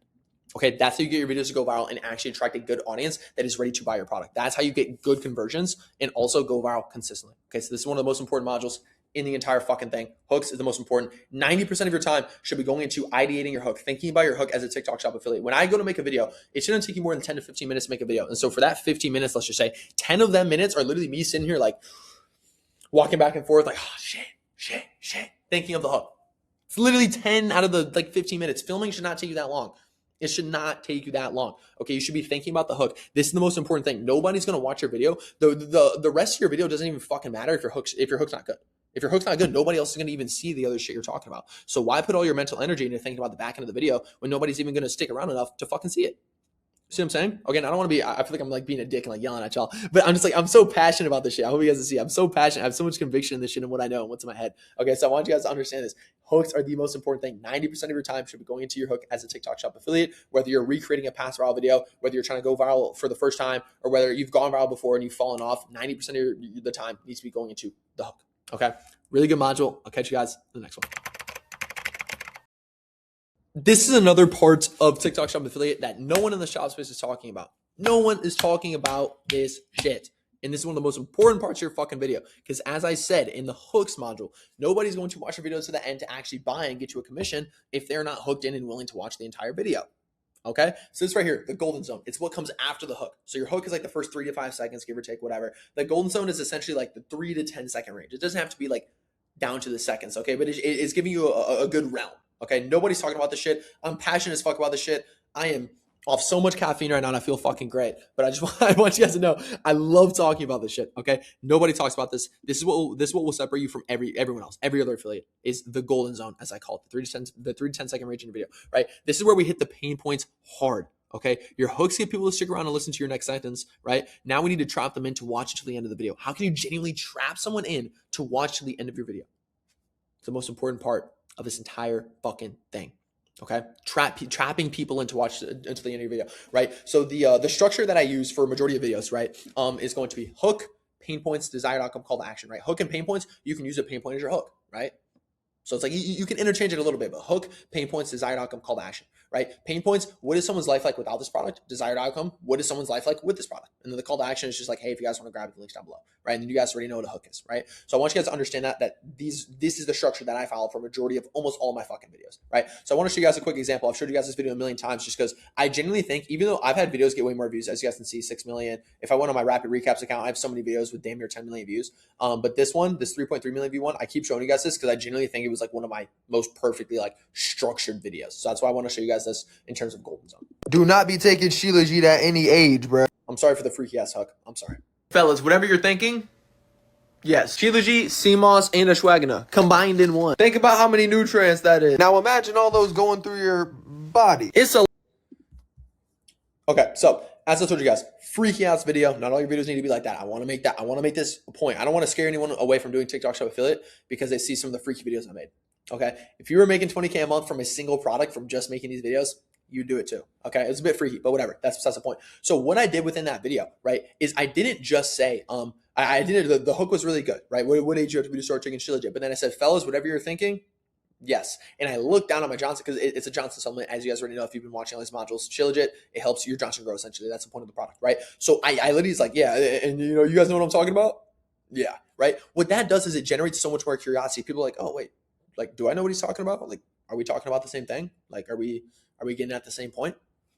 Think about this. Think about it now. Like, you're with me now, right? People, they got hooked in. Now they're like, oh shit, wait, am I thinking about the same thing that he's thinking about? So then they continue to watch the video. They continue to watch the fucking video. That is the most important part. I trap them into watching by doubling down on generating curiosity. Trans, and that's what did I do is I got into selling the product. Shilajit, CMOS, and yes, Shilajit, Now they're like, wait, am I thinking about what he's thinking about? And then I just completely ignore what I just hinted at. CMOS, and ashwagandha combined in one. Think about how many nutrients that is. Now imagine all those. Okay, and then the product that like gives your body nutrients. So now I'm like, imagine all those going through the body, right? And then I start to sell the desired outcome. So I hinted at like, yeah, you guys are thinking what I'm thinking of. And then I just started explaining the product. So they're like, they're still curious. They're still curious. They still don't know if they're thinking the same shit that I'm thinking. They still don't know if I'm talking about the Johnson. Okay, so I get into selling the product simultaneously, and then I get into selling the desired outcome. So I did hook, right? Pain point, or I'm kind of hinting at the pain points of like, your Johnson's kind of small, right? And then I start to sell the desired outcome, right? I start to hint at the desired outcome, so they want to continue watching even further in the video, right? That's why this video is so fucking effective. Going through your body. It's a lot of nutrients, and that's the name. By the way, I'm yelling. This is an old video. I'm yelling and shit. I get it. Of the game. Now it makes sense how these have thousands of positive reviews, bro. And I paid $30 for one bottle, but now they have 2 bottles for $30 with free shipping, bro. Which is a 4 months, right? So I sold the desired outcome of like all those nutrients rushing the blood flow. Like y'all know what that means, right? Yada yada. You get increased whatever, T Johnson, whatever. Okay. But so I want you guys to understand, right? I started to hint at the desired outcome, so they wanted to continue watching to the end, and they're actually interested. Now they're interested in buying. Now I can sell the fuck out of them talking about this is the how long the supply is, this is how much it costs. I can get into that shit because I hooked them in so much, and I related to their pain points. I related to them wanting to get a bigger Johnson. Okay, like that's just the reality of it. Okay, like I said, freaky example, but for those of you guys that know me, this product right here was a fucking banger. This shit made my career at the beginning. So I want you guys to understand that, okay? But that's why this video did so well. So I want you guys to really, really pick up what I did. I got them curious, right? I made them watch past the first 3 seconds, and then I doubled down on that shit. I doubled down on the curiosity to make them think like, wait, am I thinking what he's thinking? Is he really talking about my fucking Johnson right now? Some random dude on TikTok? Fuck yeah, I am. All right, so I want you guys to know, right? Related to people's pain points, this is what's going to be the best in the golden zone, right? Like I said, hook, pain points, desired outcome, call to action. That's the structure, right? The golden zone is what comes after your hook. What comes after your hook? Pain points. That's essentially what the golden zone is going to be about a lot, right? So what is life like if they do not buy this product or get X problem solved, right? Whatever problem this product solves, what is their life like going to be like without it if they continue to not have this product? That's what a pain point is, right? So people buy from people they like and relate to as well, right? This is psychology. People buy from people they like. People buy from people they like. Okay, so if you're being some dickhead, right, or you're just selling the fuck out of their product, these motherfuckers do not like you, bro. They do not like you, bro. They're not gonna want to buy from you because they don't like you because you're just shoving some product down their throat without giving them a reason to even listen. Okay, you need to give them a reason to listen to you, but you need to give them a reason to listen to you and then a reason for them to buy. Okay, so before you get into all that shit, you need to relate to their pain points and make them like you. That's why if you can relate to a pain point with someone, they feel like emotionally kind of attached to like, oh, this dude gets me. He understands my pain. I go through that too. They like you and they're emotional. What gets people to buy? Emotions. Okay, so you can introduce the product here, sure, in the golden zone. You can introduce the product here, sure, but it's better to introduce the pain points that they are going through in life while kind of hinting at the product as well, right? Do you think people give a fuck about a product before they know what problem it's going to solve in their life? Absolutely not. Absolutely not. If you didn't know what a product was and I was like, yo, give me $20, would you buy it? No. Or if I was like, hey, this product's on sale, buy it. You're going to say, fuck no. You're like, what is this dude talking about? Right? You need a reason to genuinely want to buy this product. What problem is it going to solve in your life? Okay. That's why it's so important, right? Give people a specific scenario in their life where they can imagine themselves using this product. And this helps with retention as well as conversion. So what I mean by this, right? If you're promoting ski pants, for example, right? Let's have you hook them in with whatever hook, right? You're promoting ski pants. And then you're like, yeah, like when I went on my, when winter comes around and I go on my summer trip to Aspen, right? Or like, you know what, when I was in Aspen on my skiing trip and I was freezing my ass off, like I felt like I had frostbite, I put these on and then nothing. Or like I had some cheap pants from Walmart when I went to Aspen, dude, it was the worst decision I ever made, right? Boom. Because then like you're kind of like you're pre-framing it. Like people that are going to go on snowboarding trips that would even buy these snow pants, right? They're going to be like, oh shit, like I can imagine myself like having these shitty pants from Walmart that I have right now. If I have those and then I go to a ski trip and I'm cold as fuck, I'm going to be pissed. So you pre-frame, like you future fire their pain, bro. Okay. And so when you can give someone a specific example of when this product would actually be used in their life, it's entertaining, right? It doesn't feel like they're being sold. They're entertained. So they're just watching, but it also helps with conversion so much because you want to buy a product that you can see yourself actually using in life. If you don't imagine yourself using a product, why the fuck would you ever buy it? Right? So when you can do this, it helps with retention as well and also conversions. It's the best way to sell someone without selling. It's giving them an example where this product can actually be used within their life. Boom. All right, this is some high level shit, bro. This is some high level shit. Okay. And so This is another thing, dude. Like, guys, if you can articulate a problem to someone that they didn't even know they had, or if you can articulate a problem to someone better than they can articulate it to themselves, you are going to make fuck you money. You're going to make a fuckload of money. Okay. And I want to show you guys a great example of this, where I did this and where I pulled this off. Okay. So I want to show you guys, where's this lion's mane example? It's right here. Why is the fucking video not loading? This is really going to piss me off. I'm in a great mood right now. All right. Give me 1 second. Here's the video I want to show you guys. I found it. Can you smack the Benjamin while taking lion's mane? I've been doing that shit for months. So I love the pen. Right. So lion's mane, it's a product for brain function, right? Like it helps you, it clears brain fog, it gives you mental clarity, right? So I'm promoting it to people that smoke, that like hit the Benjamin, that like smoke or smoke bud or whatever, because that's who's like, it's really gonna help, right? And so I want to show you guys how I relate to them super well. Shit for months. So I love the Benjamin, right? We all do. It's a lot of fun. But right here, I'm relating to them, right? I'm making them like me. Like, dude, I like hitting the Benjamin too, bro. We all do. It's a lot of fun. I'm making them like me. It's a fun little game. It's an entertaining video to watch. Cannot deal with that brain fog anymore. I couldn't remember shit. I was stumbling over my words. I was tired of that shit. So I started taking lion's right there. That's the golden zone. This right here. So after the hook, lion's mane. I've been doing that shit for months. So I love the Benjamin, right? We all do. It's a lot of fun. But I could not deal with that brain fog anymore. I couldn't remember shit. I was stumbling over my words. I was tired of that shit. So I make them like me, and then I start relating to all of the fucking pain points that they have in their life. Think about this. Okay, I hook them in, and then I'm like, yo, yeah, I hit the Benjamin too. I'm not gonna lie, it's a lot of fun. We all do, right? They like me. They're getting along with me. They relate to me. We both hit the pen. We're both losers that, you know, are just, you know, are stoners in our basement, whatever. Doesn't matter.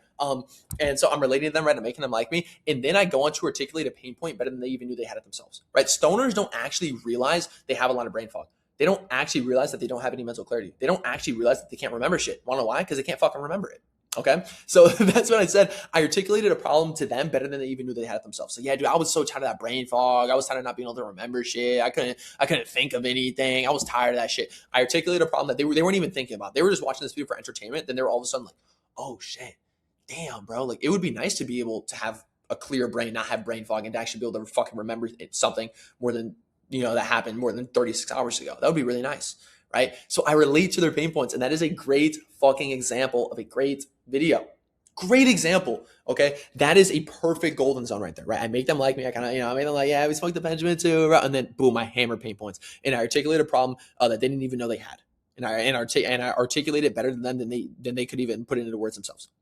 Boom, right there. You'll make a fuck ton of money. Like you'll be paid forever, bro. You'll be paid forever. If you can do this on a consistent basis with multiple videos, you will be paid forever. That's why the goalie structure, which I can show you guys, that did so well. The reason that fucking crushed is because it related to people's pain points so much, and it related to people's pain points better than they even knew they had it. Okay, so that's why like that really crushed. And I'm gonna show you guys this right now. I'm going to pause the loom real quick and show you guys. So this is my boy Nathan right here, who you guys know he made 20K in a month. Let's look. If your farts stink, your face is puffy, you wake up feeling like shit, you have horrible sugar cravings, your skin keeps breaking out, and you have zero energy after 8 hours of sleep. And I can't even blame you because I used to deal with all of that as well. That isn't. He just related to them so much, and that was just right off the bat. That was with the hook. That's why this structure did so well for goalie. He's promoting a supplement that, you know, like solves all these things because it's like an all-in-one supplement. And so he's relating to them so well. He relates to all their pain points. That's why this video, if you guys look, this video got fucking 18 million views, 18 mil, right?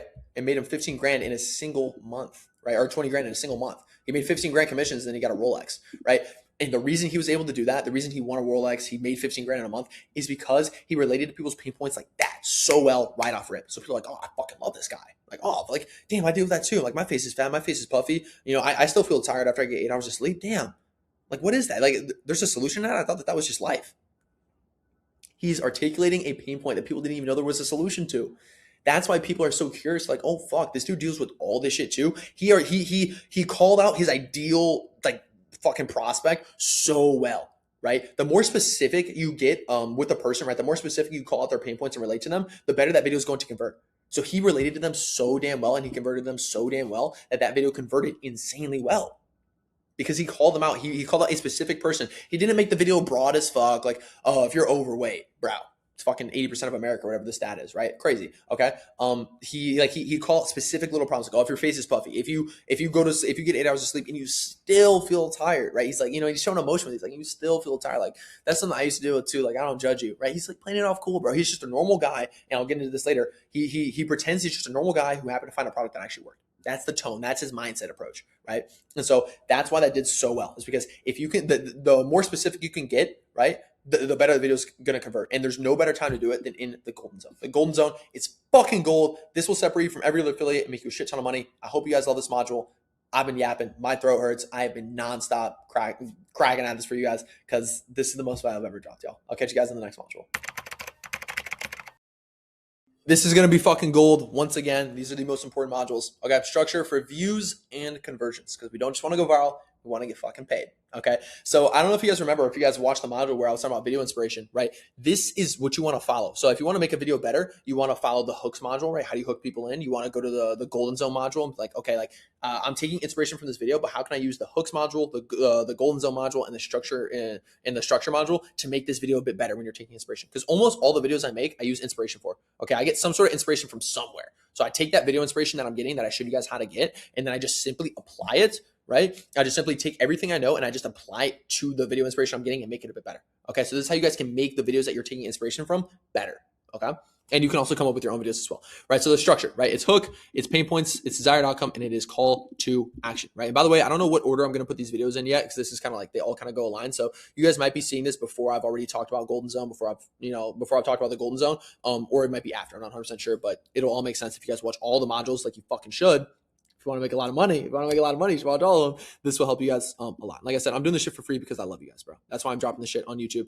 Because it's like this is gold. Okay. So we already touched on hooks and pain points, right? So this is where we really drive up the average watch time for our videos, right? So we touched on the hooks. You guys know what a pain point is. This is where we really drive up average watch time for our videos, curiosity to watch, and interest in the product, right? So people actually buy, right? So desired outcome, right? What is someone's life like with this product? What problem does it solve?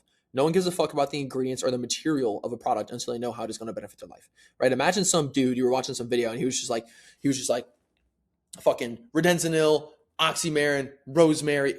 Like imagine a video started like that. You're like, what the fuck is this you talking about? Like you wouldn't give a shit. Okay. Or even if you hook someone in, you go over the pain points and then you just like you bring up the, I don't know if I can show that, but you bring up the product and you're just like such soft, silky, it's like material. It doesn't make sense, right? So you need to give people a desired outcome. And you want to sell them like, okay, like what is life like with this product, right? Life with a bidet, for example, right? Shoots up your ass. Life with a bidet is great, right? It's like, oh, my ass doesn't itch and my ass doesn't hurt, whatever, right? Weird example. I don't know where my mind's going right now.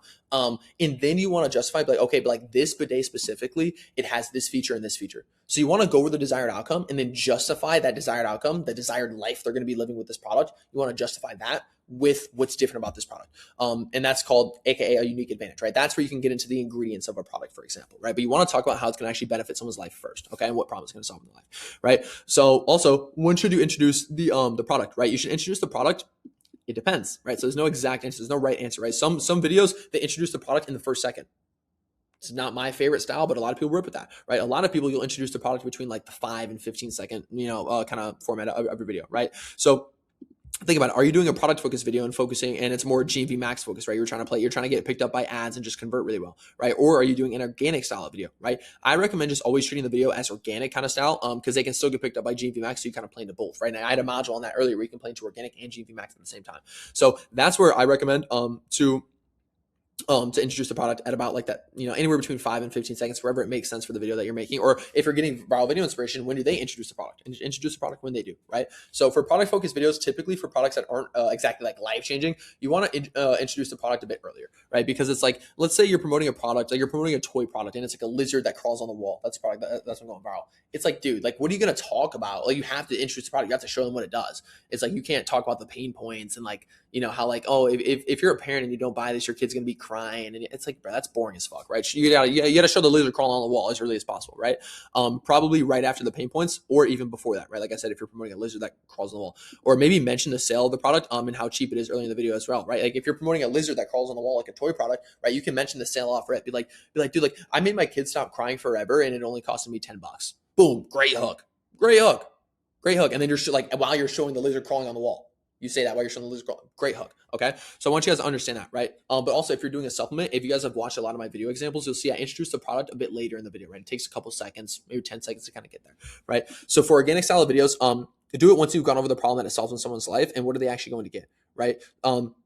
So this is when you're trying to go viral organically, right? You want to introduce the product after you have already given people a reason to listen to you, right? When you introduce the product, do not announce the brand of the product in bullshit that no one gives a fuck about, right? Do not do that, okay? People are like, yeah, and that's why I started to take this goalie ashwagandha right here with 0% sugar and 0% fucking gluten-free, bro. That no, people are gonna be like, fuck this guy. They're like, okay, no, oh, okay, he's just selling me. Oh, okay. Don't do that, right? And then you just completely kill the curiosity, right? That's why I always do with my product introductions. For majority of products, I'll do this, right? Obviously, it's give and take. Sometimes you do want to hard sell, right? You're trying to play into GMV MAX, kind of just want to hard sell a product, hard introduce it, right? That's okay. But for most organic style videos, you're just gonna want to say, this thing right here. So like that's why I started to take these gummies right here, or that's why I just started to eat this candy right here, whatever it is, right? And you don't want to hint at it too much.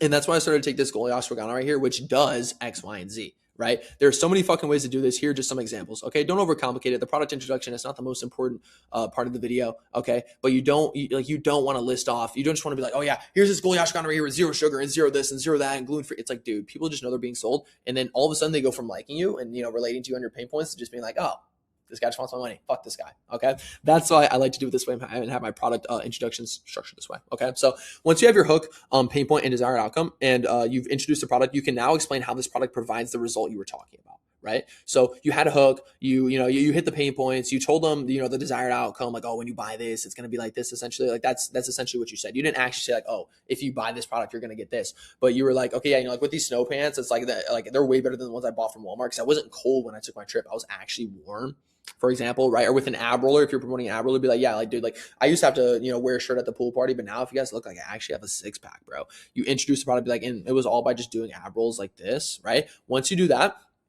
you can now explain how this product actually gives the result you were talking about, right? So now justify like, okay, I know I said I relate to you guys on your pain points. I know I told you guys that this is the desired outcome you're going to get. Here's how this product actually provides that. Okay. That's what you want to do after the product introduction.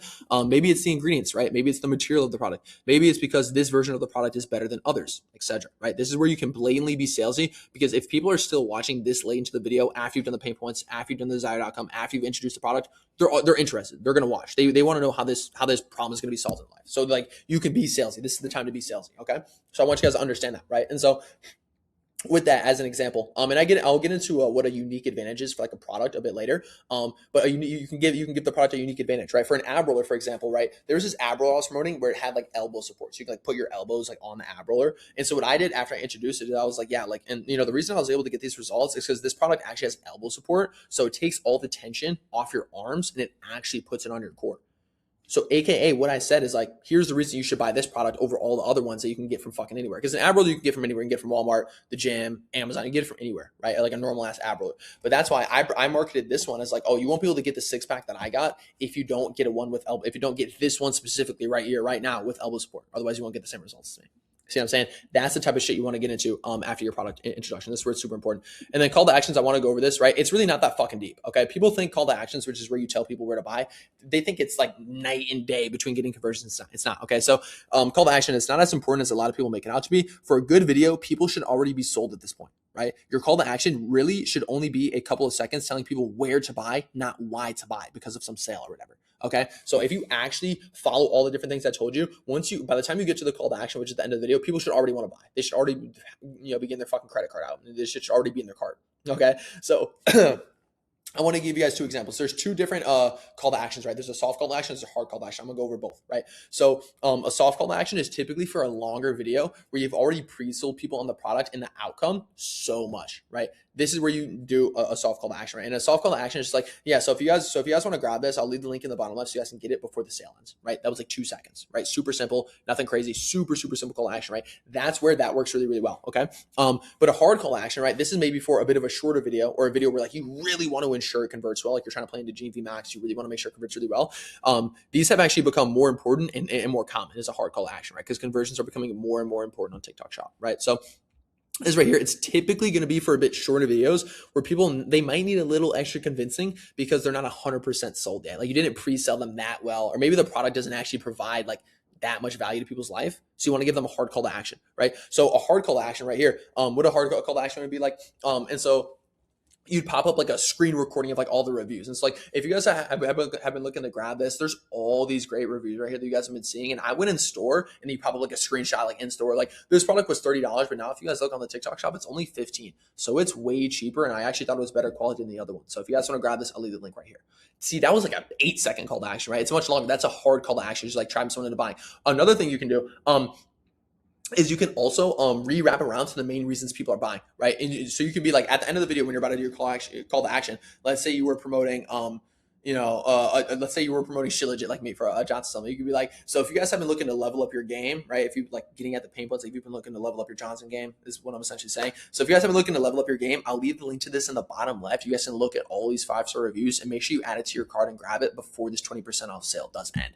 Longer call to action, right? I re-wrap around to the pain points and remind them of the reason that they would actually buy in the first place, right? Or you're promoting a skincare product, right? So you'd be like, so if you guys are tired of dealing with that acne that you've had for 5 years, I'll leave the link to this product down below so you guys can grab it before that sale does end. That's a harder call to action because I re-wrap back around to the original pain point and that original desired outcome that people are buying for. That's a hard call to action. Okay. This will really help conversions if you re-wrap around to that original pain that's going to get people to buy. Okay. And like I said right here, you can also take a quick screen recording of so many good reviews on TikTok and just put it as an overlay on the screen, which provides authority. You can mention the reviews. You can mention how this product is more expensive elsewhere, right? So there's a lot of different ideas for the call to action, but please don't overcomplicate this. This should take you no more than 2 minutes when you're making a video. Don't overcomplicate the call to action. It is not the most important part of the video, but if you have a shitty ass call to action and like you don't even tell people to like click the link or where to buy, your conversions can drop off a lot. Okay. So just make sure you do a standard call to action, whether it's soft or hard call to action. You can, identify that and decide, for yourself based off your specific video that you're making, but come back to this so you guys have an idea of what your call to action should look like. Okay. But keep it super simple. Just make sure 1,000% that you tell people where to buy. People are, I don't say this to be a dick, but like, bro, the general population is just retarded. Okay. I don't want to use the R word or whatever, but it's just true. Okay. Like it's generally retarded. So make sure you tell people where to buy, or they will either forget, they won't buy it, or they'll go on Amazon and not give you commission. Okay, so make sure you at least tell people where to buy and just mention a sale real quick, right? At the least. That's a soft call to action. If you guys want to do a hard call to action and ensure good conversions, I showed you guys how to do that. Okay, this is structure. This is how you get your video to get views, good retention, and also convert. Okay, hope you guys love this. I'll see you guys in the next module. All right, boys. So what we're going to be going over now is tone, right? Tone is so fucking important. Every single video that you post from now on in the future will lack if your tone is not dialed in. And that's why this is one of the first problems that I typically tackle in my process with TikTok Shop, because it's so fucking important, right? So all my winning students, this is typically what we had to work on a good amount, was just get their tone locked in and as dialed in as absolutely possible. And all tone is just experimenting with different mindsets, right? That's all it is. So if we look right here, right, you guys can screenshot this or whatever, right? Or I'll probably have it, down below in the chat maybe as well. But tone, right? So fucking important. So testing mindsets, that's the way to get better tone. That's all there is. Tone is simply it's how people perceive your video and just, the way you're speaking. It's not what you're saying, but it's how you're saying it. That's what tone is. But the way to tackle and to get better tone is simply just trying new mindsets. That's all it is. It is simply trying new mindsets, right? And so there's a bunch of different mindsets we can go over, right? So FaceTime a friend, that's probably the most common one you guys see. It's like, you want to treat your TikTok shop videos like you're just on FaceTime with your friend, right? That's going to dictate how you actually approach the camera and how your tone and how your vibe actually comes off through the screen. And then also another method is you can, when you're going to film, right, before you do that, you can say something very monotone and boring and robotic. And then you can say what you're going to say, very energetic and salesy, and like, oh my God, I'm going to say, like, really, right? I can't even be salesy. It's hard for me to even be salesy. I'm just not like that. But so you say you say something really monotone, then you say it really salesy, and then you find that middle ground, right? And that's a method that works for a lot of people, right? So that's the second method. That's the second mindset towards it, right? The third one is smiling while talking. This is something that I really try to do because this just gets me in like the right mood, right? I'm like, I don't give a fuck to make a TikTok shop video, right? I'm gonna be honest, like I don't like necessarily like love making them, right? I'm not like, oh my God, so jolly about it, right? I'm not. So I have to kind of force a smile, but that gets me in the right mindset and that helps my tone come off better. The way people are perceiving my videos, it helps that come off better, right? So that's something I do, right? You can also just forget that thousands of people are seeing you and just forget the camera. Just completely forget the camera, right? That's something that I do as well. And I'm gonna show you guys my tone progression. I'm gonna just like do a little rundown of how shit my tone used to be. And I'm gonna go over that. So I think that'll be good for you guys to see. I'll do that in a minute, right? But forget thousands of people are watching. That's something that I do. I had to forget that I'm talking to a shit ton of people, and I'm just talking. Like that's kind of how I like to go about it. I just have to forget that a camera's even there. And then a normal one is like just a normal person who happened to find a product that worked well for them, right? It's like, yeah, like I'm not some TikTok shop. This isn't QVC, right? We're not on mainstream TV. We're not on the news trying to sell the fuck out of a product, right? It's like, this is a TikTok video, right? So that's why you're just a normal person who happened to find a product that worked really well for you, right? And that energy, that vibe coming off in your tone, that's going to be really, really beneficial, right? So that's super important.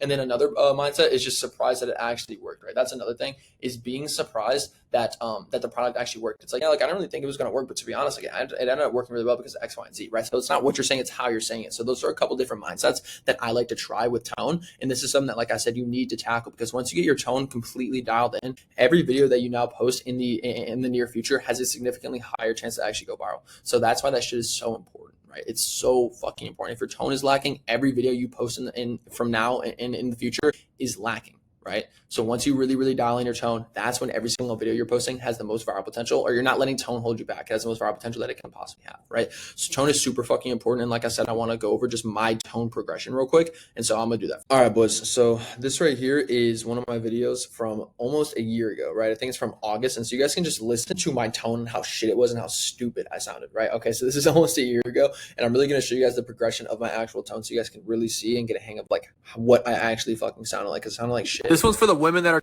so this video is from last year, literally like last year and like a week ago, right? So just listen to my tone. Trying to level up their IG because damn, she looking good. And the way you get these good pictures is a digital camera, because dude, they just so aesthetic. Like I swear everybody just be looking hella cute with one of these. And I found this, like I'm just trying so hard, right? I'm like, so like, oh, and they like hella cute. Like I'm just showing too much emotion. Like I'm not actually crushing that shit the way I think I am. So that was July of last year, and then this chick was, yo, what the this one was June of last year. fuck? I cannot believe I let somebody talk me into buying some bullshit off of TikTok again. Right now, and if we look at some of these videos, which is from I believe October of last year, let's look at a viral one, right? You can tell my tone is just nowhere near as good.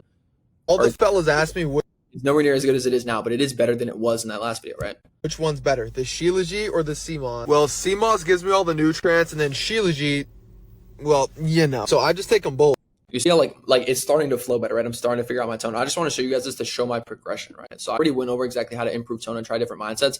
And through this entire journey, that's all I was doing, right? I'm literally just trying different mindsets to get a better and better and better tone. And it's that simple, right? That's all you guys need to be doing. And this is something that I'll be able to hold your hand through in my program, is help you really, really actually like try different mindsets, what mindsets would fit you and what you should be trying out to improve your tone. Because tone is a constant journey. You're always going to be working on tone and trying to improve it. And that's why it's so fucking important, right? That's what you guys want to be doing. And that's just the journey of tone. Tone is something you'll be trying to figure out for a very, very long time, just like throughout your entire TikTok shop journey from start to finish. Tone is something you'll always be constantly improving, making little tweaks to it. So this is another video. Y'all boys should not be taking Shilajit if you're under 16, bro. That's got to be the limit, because fellas, whatever you're thinking right now, yes.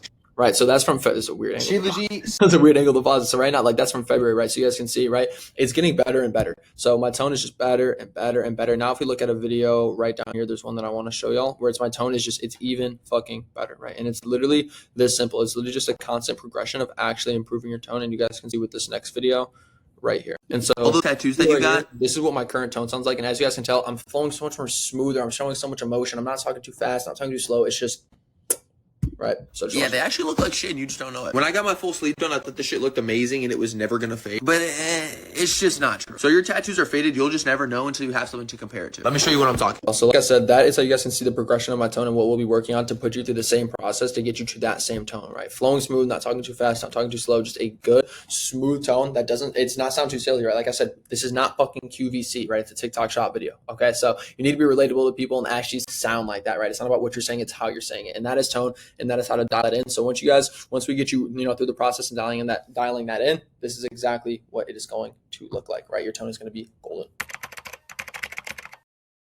So this is the strategy of turning one viral video into 10, which is going to be crucial if you guys ever want to break past $5,000, $10,000, $15,000 a month. Not knowing this strategy is what's going to keep you stuck and not even wanting to do TikTok shop because you're doing so miserably at it, right? This is a strategy that all of the top affiliates are using. They're just not vocalizing it and going over it and breaking it down into a process like I am going to within this video. So this is the strategy that, like I said, helped me go from where I was making $0 or even 5K months to now doing $20,000, $25,000 months profit with TikTok shop affiliate. And this is a strategy that I like to call the cash flow compounding method. So it's the art of turning one viral video into 10, as I went over. Like, this is my shit. I don't do anything better in TikTok Shop Affiliate than this strategy. And so what's the actual importance of this, right? Like, why do you guys actually need to know this to be successful as a TikTok Shop Affiliate and actually hit your goals of that 10, 20, 30, maybe even $50,000 a month, right? So imagine you go viral, right? You get 2 million views and you make $2,000 in commission. Cool, right? You made some money, like that's fire, but like that what you want to settle for, $2,000 a month? Absolutely fucking not, right? It's like you probably want a lot more. And so now imagine you don't know how to turn that one viral video that you got that made you $2,000 in commission. Imagine you don't know how to turn that into multiple, right? So you finish the month at 2K, maybe $4,000, maybe you get another viral video and you end up 4K, right? But it becomes much harder to actually make as much money as possible because then you're stuck having to go viral with a completely new product and a completely new concept all the fucking time, which is insanely hard with TikTok Shop Affiliate. So you're stuck trying to find a new product to go viral with, a new angle to use, a new hook, right? It's damn near impossible. That's why none of the top affiliates are actually doing this shit. If you want to make 10, 15K a month once, you know, you can go without using the strategy and you'll probably be able to hit it. But if you want to do it every single month and actually have that lifestyle upgrade and do the things and unlock the lifestyle that you want to live with TikTok Shop Affiliate, this is going to be the most important shit. And so not even the best creators in the game are able to go without this method and hit the numbers that they usually do. Like, they are all using this fucking method, I'm telling you. Whether they say it in their personal brand pages or whatever or not, they are using this fucking method, and this is how they're making so much cash, right? So now imagine, right, you go viral, you get 2 million views, you make $2,000 in commission, and you have an exact step-by-step strategy of when you go viral once, you know that that angle and product will make you $10,000 in commission plus at least, I'm talking at fucking least. There was one product that I made, has to be damn near 6 figures with in commission. Like, it definitely over between $50,000 and $100,000 just cash sent to my bank, right? And I'll pop up some proof of that. Like, this is one, I'm talking one product. I absolutely rinsed the living fuck out of it. And it's because I knew the strategy and I knew what to do with the product to actually get to the amount of money that I wanted to make, right? So you know what videos you need to recreate. This is the strategy, right? So it's like, boom, you go viral and make a couple $1,000 in commission. Cool, right? And this right here is just a little sneak peek of the actual strategy that I'm going to be getting into and breaking down extremely in depth. So after watching this video, when you go viral with TikTok Shop Affiliate, you're going to know exactly how to actually recreate your viral videos one for one until it stops working. You'll know when something is actually considered to not be working anymore. You'll know exactly what to change about the video that you originally go viral with. You'll know what to change if it converts well. You'll know what to change if it doesn't convert well. And you'll know when to move on, and you'll know how to actually maximize every view that you get from TikTok Shop Affiliate, right? Because this is how you actually get to the big fucking money, I'm telling y'all. And so you're using the same strategy that all the best creators in the game are using to hit consistent $10,000 to $30,000 profit months. That's the strategy that I'm going to be breaking down. And if you guys peep this fucking Miro board, this shit is not small by any means, right? So I have a whole fucking strategy broken down right here. And so let's just fucking dive into it. And also, I just want you guys to know, like, just, you know, I'm not just like some random motherfucker just on here just yapping your fucking ear off. And here are my qualifications and me actually using this strategy specifically, right? So I've hit multiple $20,000 months, right? 14K and then 4K in a week, $3,400 a week. This right here is $57,000 in commission. This was all from one product. And then there was obviously more. With TikTok Shop Affiliate, you can only track up to 6 months. And I ended up running this one product. You can only track like 6 months of stats. I ended up ripping this one product for more than 6 months. And here's also just $100,000 in my bank account. And I know that might sound like fucking, or that might seem like super just like, oh, this guy thinks he's so cool. It's not. I just want to show you guys that it's actually like possible. And $100,000 is not even like that crazy. I just want to show you guys like it is actually possible to stack up a lot of cash with TikTok Shop Affiliate. And like I said, I just want you guys to know that I'm qualified. You guys are getting your information from a fucking reliable source, not some random. So this right here is one of my shop accounts. And if you guys look, right, a lot of these videos are with the exact same product, right? So 1.4 million views, 2.7 million views, same product. 500K views, 500K views, same product. And then 2.6 million views, same product. 6 million views, same product. And then 3.2 million views, 3 million views, 2.3, 2.2, 800, 2.8, 2.6, 2.5, 2.3, 2 million, 500K. So you guys kind of get it. All of these are with 3 different products, all of these different tens of millions of views with 3 different products. And this right here is my other account that I've done extremely well on. For whatever reason, I wasn't filtered till most popular, but this one product right here with the Choco Musk Cologne, this video got 7.5 million views. I got so many, I got like, I think like 4 or 5 million plus view videos with this fucking product because I just knew how to recreate it. So like I said, those are my qualifications, just so you guys know you're not getting your information from some fucking jackass. So I want you guys to know that because you don't want to take information from a dumbass, right? You guys want to make sure the people you are listening to and getting your information from are actually qualified.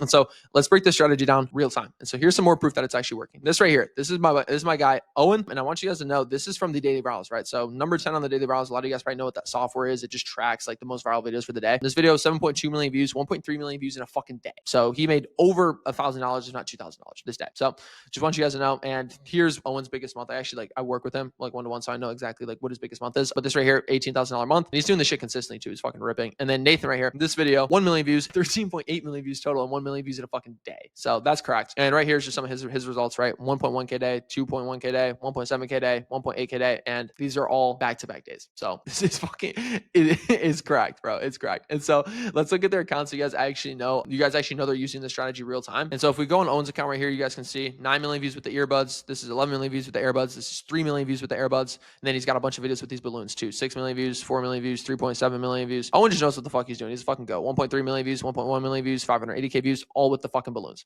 And then Nathan did the same thing as well, but I don't want to fucking bore you guys anymore. I just want to get into the actual strategy and break it down for you guys. So when you get a viral video, which I consider, let's just say like over 50,000 views, typically you want to see like at least a couple 100,000 for this to like really work. But anything over 50,000 views is quote unquote kind of viral. But if you get a viral video and it converts like absolute fucking buns, right? You're really still broke, right? You ain't really made that much fucking money. So I'm going to show you guys how to actually turn that into more, because you might think, oh, I went viral and I didn't make any money. I'm fucked. No, you're not. You're not even fucking close to it. You can actually, this is actually one of the biggest signs that you're about to fucking print. So what you guys need to do is you guys need to change the back end of the video, but you want to keep the front end of the video the same, because the front end of the video is what is responsible for views and the back end of the video is what is responsible for sales and conversion, right? So I want to break this down even more in depth. Why is it like this, right? Why should you guys focus on the back end of the video when your video goes viral and it converts like shit? Why should you focus on the back end and keep the front the same? The video is outperforming views wise, right? Obviously. So the hook in the first 10 seconds were good. Like I just told you guys, the front end is responsible for views, back end is responsible for conversions. So what you guys are going to want to do to fix this is you're going to want to critique the actual structure of your video, right? So the typical structure, especially for supplements, goes hook, pain points, desired outcome, call to action. That's like my signature fucking structure. I love that shit.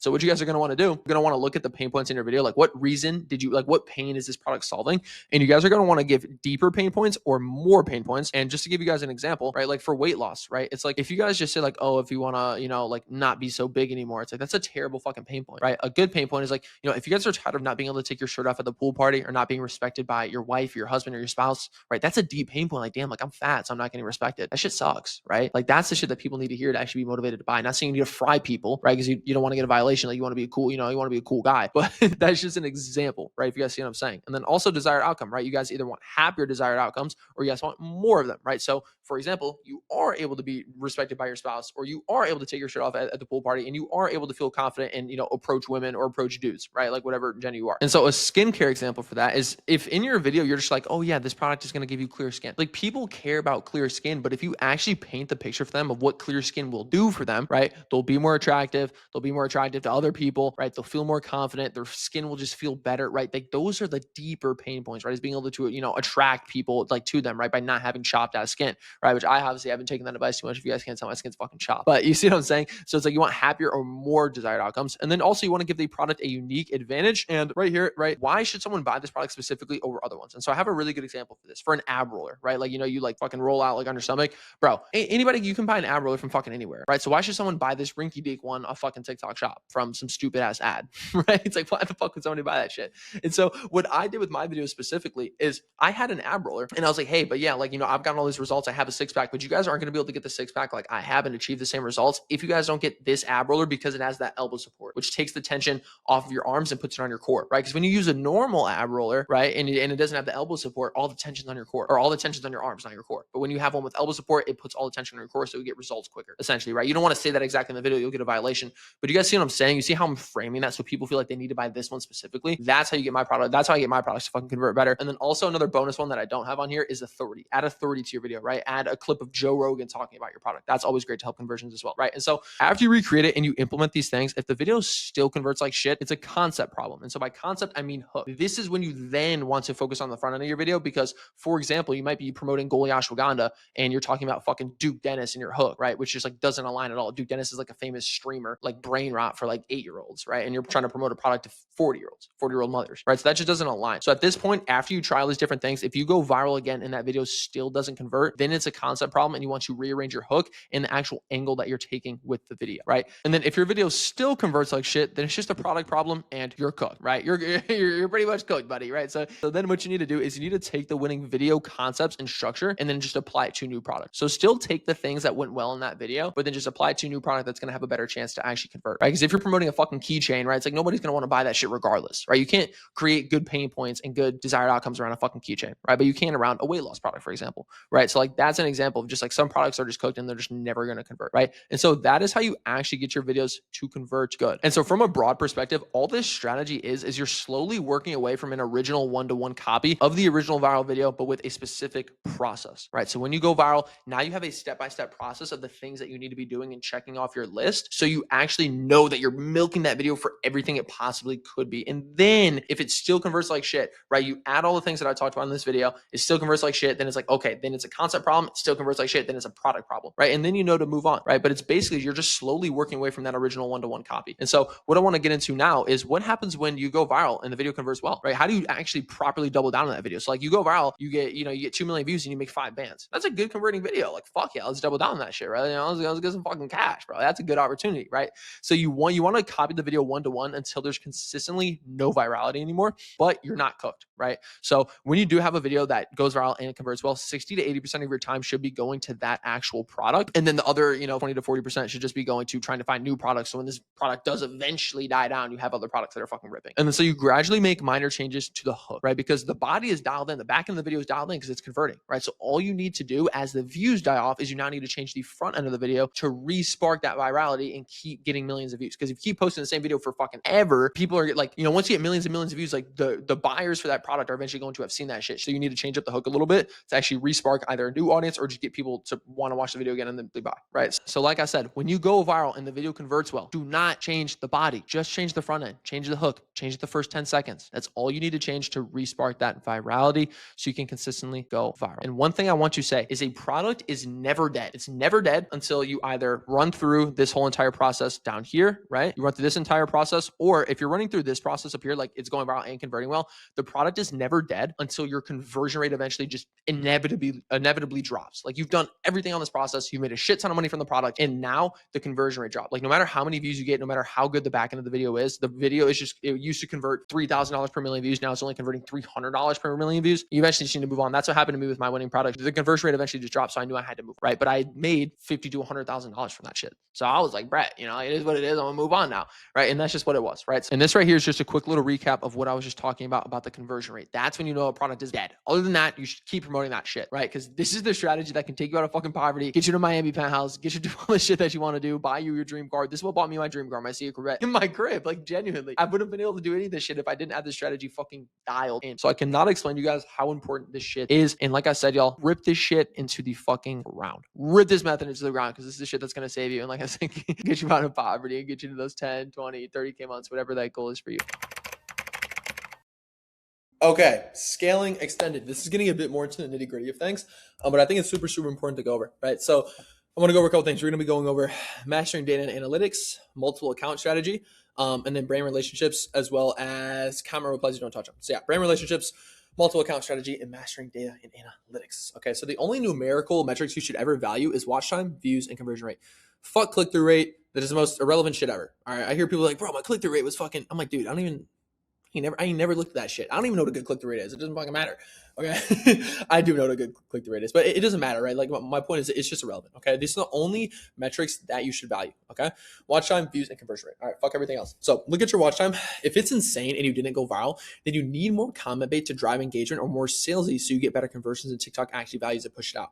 Right? They care about money. When TikTok makes money, they want to put your video out in front of as many motherfuckers as possible, bro, because they're getting that bag. Okay. So that's what I want to show you guys. Okay. So when you, like I said, you get a video, right? And it has a good average watch time, but it just didn't go viral. Okay. What you need to do is maybe if it got a good watch time, that means like you hooked people in well, you had a good golden zone, right? You introduced the product well and everything. A lot of people enjoyed watching it, right? But maybe there just wasn't enough engagement for TikTok to be like, because that's what TikTok values. They value watch time and engagement in terms of views. That's if they want to give a video views, watch time and engagement, that's what they're looking at, right? So your watch time is good, right? So you want to look at, okay, like how can I make this video a bit more engaging? How can I get some comments? How can I get some people arguing down there, yapping about X, Y, and Z, right? So maybe add some engagement bait. That's cool. That used to work better back in the day. Now I think what would be even better is like, okay, like how can I get this video to actually get some conversions, right? Since the watch time is so high, how can I maybe, make the watch time a bit lower because I take some of the entertaining part of this video out, but I make it more of a I add some high converting parts of this video, right? So then it's like, okay, TikTok will look at your video and be like, okay, this average watch time, solid, and it's making us money. Fuck yeah, it's keeping people on the platform and it's making us a bag. Why the fuck would they not show that to everyone possible, right? So think about it like that, okay? And so that's like, this is super important. Like not a lot of people know about this or think about it like this. Like this is super important, okay?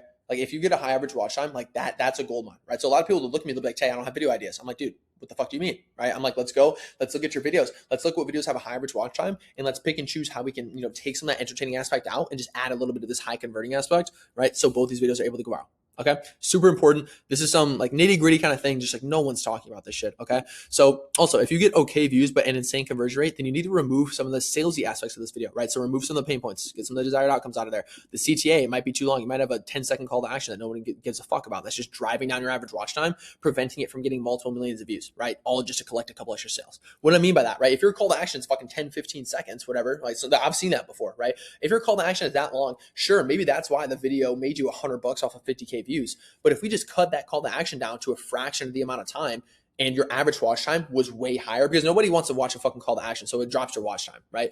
So if your call to action was low, wasn't as long, right, your average watch time would go up. Therefore, TikTok would see it as more valuable keeping people on the platform, so they would want to push it out to millions of people as opposed to just 50,000. So then you can make, maybe you'll get not as good of a conversion rate because the call to action is not as long, but you'll make $2,000 off of 2 million views, or $1,800 off of 2 million views, as opposed to $100 off of 50K. Which one do you prefer? I'm taking 2 bands in my bank account personally, right? So that is why this matters. Okay. You would rather make 2K from 2 million views than $150 from 50K views, right? Or even you'd rather make, even $200 from 50K views, or even $500 from 50K views. You would still rather make 2K from 2 million views. Okay. And that's something people are so hell bent in the shop space and, on the personal brand kind of side of things. People are so hell bent on conversions and this and that. And like, they think they deserve some fucking trophy because their videos convert well. It doesn't matter, right? I'm here for cash, commissions. That's what we're all here for. All right. We're here for commissions. Okay. So that is super, super important. Mastering data and analytics. That's what you want to be looking at. Watch time, views, conversion rate. That's it. Fuck everything else. Everything else does not matter. It's irrelevant. You're going to end up just wasting headspace and mental energy and just tiring yourself out. Focus on all this other bullshit. Okay. Here's what you need to do when it comes to watch time, conversion rate, and conversion rate. And views, these are the things you need to be looking at. Okay. This right here. This is actually really, really important. This can be really beneficial for a lot of you guys, especially for the people that are more advanced. This will help you guys a lot. Okay. And then multiple account strategy, right? This isn't necessary, but it can help for X reasons that I'm about to explain, right? So what you want to do is, if you're doing well, right? I don't recommend having two or more accounts unless you're at like 5K a month. If you're at like 5K a month, it's like, okay, like I see why you'd want one, but I'll kind of go over it, right? So if you're doing 5K a month, right, you decide it's time to get a second account. You want to double post the videos from your main account to your second account to establish which niche or style of product does better on X account, right? So if you're not advanced, this shit doesn't apply to you. You don't really need to worry about this. But you're doing over 5K a month, right? Let's say. So it's like, you want to just take whatever you've been posting on your main, you want to take that, and then you want to just post it on your new second account. You want whatever videos you're posting, literally just recreate them. Obviously, don't download them and post them to your second account. You'll get banned, right? But just recreate them to your second account so you can start to see which type of videos, which products, which niche does better on each account. So then you can niche your account down, right? Let's say the second account you start posting on, whenever you post a supplement on there, it starts to do really well. Okay, your second account is now for supplements. Your first account is now for everything else. Okay, so you have a bit of a niche going on, right? Once you have clear data performance on that X niche is that niche X account to X niche based off whatever the fuck. What the fuck does that say? Okay, I just explained this though. Okay, so once you have like clear performance data, right, of what niche is performing better on X account, then you just niche that product towards that account. Okay, benefits, right? So the benefits is your baseline views will vary because TikTok knows exactly the content that's being posted on this account and where to send the vids to off rip. So that's why niching your account down, you'll just get a higher baseline views. Baseline views is like what your average views is through your account. Even if the video doesn't go viral, like you'll average a couple, 1,000, 2,000 views or whatever, which matters, right? And it does feel good. And so that's why baseline views is important. That's one benefit is your baseline views will be higher when you do have niche accounts. But it's like, we're not here for baseline views. We're here to get millions and make thousands of dollars. You see what I'm saying? Tens of thousands and hundreds of thousands of dollars. Okay. But that is a bit of a benefit. The main thing, this is the main benefit of having multiple accounts, is you spread out the violation risk. So you never go to zero. This is huge, right? Like I literally have a risk account. Like I have an account where I literally post like crazy shit that I know I probably shouldn't be saying, which has actually made me a good amount of money that nobody knows about this account. But it's a risky account where I say crazy shit. I make crazy claims. And I don't like lie or anything, but I make really strong, crazy claims that like I'm low-key like, this is probably against the guidelines, but if I get away with it, I'll make it back. Okay, so this is taking risk, and not enough people talk about this. Is taking risk in your content, right? If you're not making any money, take some fucking risk. Or if you have a second account, take some risk on that account, because the risky everyone always does this shit. Everyone always looks. You're like, dude, like somebody went viral and they said this like crazy shit that I thought would have got them a violation, but it didn't get them a violation. Bro, what the fuck, bro? I can't do that. They just had the balls to take a risk. They had the balls. That's why they got rewarded for it. They got paid. Okay. So when you're not making a lot of money, or you have a second account that's not making a lot of money, you can take risks on that account that you wouldn't want to take on your main account, because you wouldn't want it to go to zero. If you're making $200 a day on your main account, right? You don't want to start saying some crazy shit on there just to try and get to $500 a day. No, you'd rather make a second account, start saying crazy shit on there to try and get to $200 on this account and $300 on this account. But this account, if it gets banned, there's no hard feelings. You're like, you knew the risk you were taking. Okay, that's super important, is taking risk. I think I go over this again in another module, but that's super important. Okay, that's the benefit, is spreading out your liability to risk. Okay, that's the biggest benefit. All right, y'all, making relationships with brands. This is one of the most important parts when it comes to scaling as well. A big mistake that I made is when I was starting to do 10 plus million views in a month for brands. I was making them hundreds of thousands of dollars. I never reached out for an increased commission. You're an asset to brands, right? So reach out earlier and reach out more aggressive. And what I mean by that, don't reach out more aggressive and like fucking yell at them. But it's like, actually, a lot of times, like, I'd message your brand and I'd respond in like 5 days. I just didn't really give a fuck. No, respond to them when they respond to you. Like, actually be engaged. That's how you're going to build a good relationship with the brand, which can take you so fucking far. Violation support, increased commissions, retainers, they'll take care of you, right? They might give you a coaching position, give you a retainer with their other creators. There's so many different avenues that open up when you're close with the brand, right? So many different avenues, right? My commission on Legit went from 20% to 30% plus retainer, right? So that's 10K a month to 15K a month, right? That's 5K a month to almost 10K a month, right? You see the difference? It's like you almost double your money just by reaching out to the fucking brand. It's like literally that's a 1/3 difference in income, just because I had I just reached out to the brand. I actually negotiated with them properly, right? And I am going to leave a PDF on how to actually negotiate with the brands down below this video, or you guys will see it in the school attached somewhere. It's a little PDF document of how to, ask ChatGPT and reach out to the brand properly. I'll leave that down below as well. And that is super, super simple. You don't want to overcomplicate it, but it's so important, guys, to build relationships with brands. They will save you from violations. Like I said, once you have, if you get a violation for a brand that you're doing well with and you have a relationship with them, a lot of times they'd love to help you out because you're an asset and you're making them tens of thousands of dollars, hopefully, right? You need to have results in order to do this, by the way. That's why we're scaling, right? We're actually scaling past a certain number. So hopefully you have some sort of results for one specific brand, and that is one of the best positions you can possibly be in, right? They'll give you random personal campaign bonuses catered to you, or like their top creators, like they'll do that shit, and you can really, really maximize the amount of money you're making. I can't emphasize this enough. Reach out to brands. It's so fucking important. I'll leave a PDF down below so you guys kind of have like my kind of strategy for reaching out to brands and how I go about doing that as well. And that is scaling with TikTok Shop. Like I said, it's not too complicated. Once you implement all of these different things, and I'll go over a bit more down below of how to scale with TikTok Shop, but that module is called the little things that make the difference. So if you're trying to scale, listen to this module and then the next module. Those are going to be the most important ones. And then obviously all the basic shit. The thing about scaling is the only difference is you need to make sure you have everything dialed in. You can't have some of it. You need to have everything dialed in. And that's what compounds to get you from those 5, 10K months to those 20, 30K months, right? That is the point of scaling. It's just having everything dialed in and every skill you have compounding. That's why it's so important. So I will catch you guys in the next module. And then another quick thing I want to touch on is comment replies. They're so important when you're going viral, right? It creates a web of videos. So when you reply to this is how you turn one viral video to 10, right? When you go viral once and you reply to a comment, then that video, like that comment in that video, it goes up to the top of that original viral video's comment section, right? So you create a web of videos. It's like they go to that one, then they go to the comments, they click on that one, then they go to the comments and click on another one. That's how you create a web. You see what I'm saying? It's a web of videos because you're replying to comments, right? So replying to comments also on old videos will often get that video to rip again. So if you have a video you went viral with 2 months ago, right? And you're looking for new video ideas for that product because you're still trying to go viral with it, go back to that original viral video, go in the comments, reply to a comment. And a lot of the times that old video that you're replying to a comment to, like where that comment was, a lot of times that'll start getting the video more traction. There's no science behind this. I don't know why the fuck it happens, but that is something I've noticed and I've done consistently to milk millions and millions of views out of my products and out of my winning products, right? So that's something I guarantee nobody's ever told you that. Nobody has ever talked about that in the TikTok Shop space, right? But that is just something I've noticed. It's not like I said, there's no science. It's not 100%, but a lot of the times that has happened for me where it goes more viral after I do that. So that is so fucking important. And generally you get high conversions on comment replies too, because you'll attract a pretty good audience because TikTok knows exactly who to push your video to. And it's great for hooks, right? So, okay. This shit is so important. When you have no viral video inspiration, which I'll dive into even more, look in the comment sections of your videos, reply to comments, right?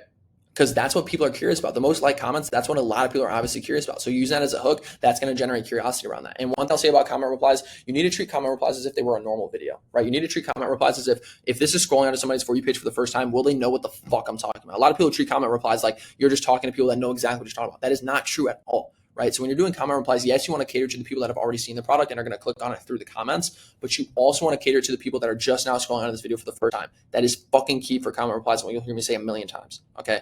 So it is so fucking important to cater your comment reply videos to everyone, somebody that has never seen the video before. And that is comment replies, y'all. Now we're going to get into scaling with TikTok Shop. Yo, so I wanted to add this in really quickly to scaling extended because it's super important. So what's the difference between top of funnel content, middle of funnel content, and bottom of funnel content? You guys might hear these buzzwords kind of thrown around. If you're a beginner creator, let me make it make sense. Top of funnel content, it's literally a funnel. Top of funnel attracts everyone. Middle of funnel attracts less people, and bottom of funnel attracts even less people. And it goes in the order of conversions. Top of funnel will typically convert worse, middle of funnel will convert better, and bottom of funnel will convert the best. So bottom of funnel, I'll go over this one first. I don't recommend doing it. Bottom of funnel is like, it's literally people that are just like, hey, if you guys want to grab this product, it's on a 20% off sale. If you guys want to grab it right out, or right, you just click that link down below. It's so weird. Okay. I don't recommend doing bottom of funnel like that. I think it kills the platform. People that do bottom of funnel and teach bottom of funnel post like 200-300 videos a day. Literally just being like, hey, if you guys want to grab this product that's on sale, make sure you guys click that link down below, grab this product. It's like, dude, I just think that's so weird. I don't recommend it. You're not separating yourself from any other creator. It's so hard to make money long term because it's just luck. It's just luck and pure brute force. You might as well just go work at the bank or just get a job, bro. You know what I mean? And like, I don't say that to like hate on jobs. I'm just saying like, you probably want to get out of your job or have, freedom, right? Doing bottom of funnel, it's trench work. Like it's simply just a volume game, which sucks. Okay. Middle of funnel, this is what I made a lot of my money on actually. So middle of funnel, it's just assuming someone already knows about this product. So I want to show you guys an example of really, really good middle of funnel videos that I really, really tapped into. And I want to make sure I show you guys. So this is a middle of funnel video, for example. I keep showing these examples. Let me show you guys. Everyone always wants to know which one's better, the CMOS or the Shilajit. Well, I'm already assuming that people know what this product is. Like I'm assuming they already know what Shilajit is. everyone always asks me which one's better, the Shilajit.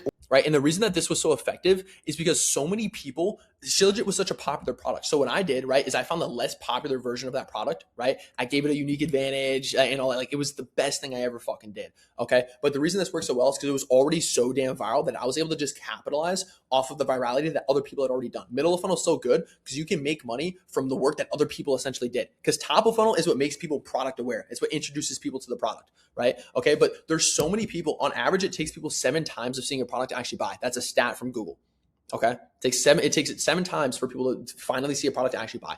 Okay. So middle of funnel, what you're doing is you're capitalizing off of the hard top of funnel work, top of funnel videos that people have already made, right? Because this goes in order from easiest video to make to hardest, right? Bottom of funnel is easiest, middle of funnel is less hard, and top of funnel is the hardest. Okay.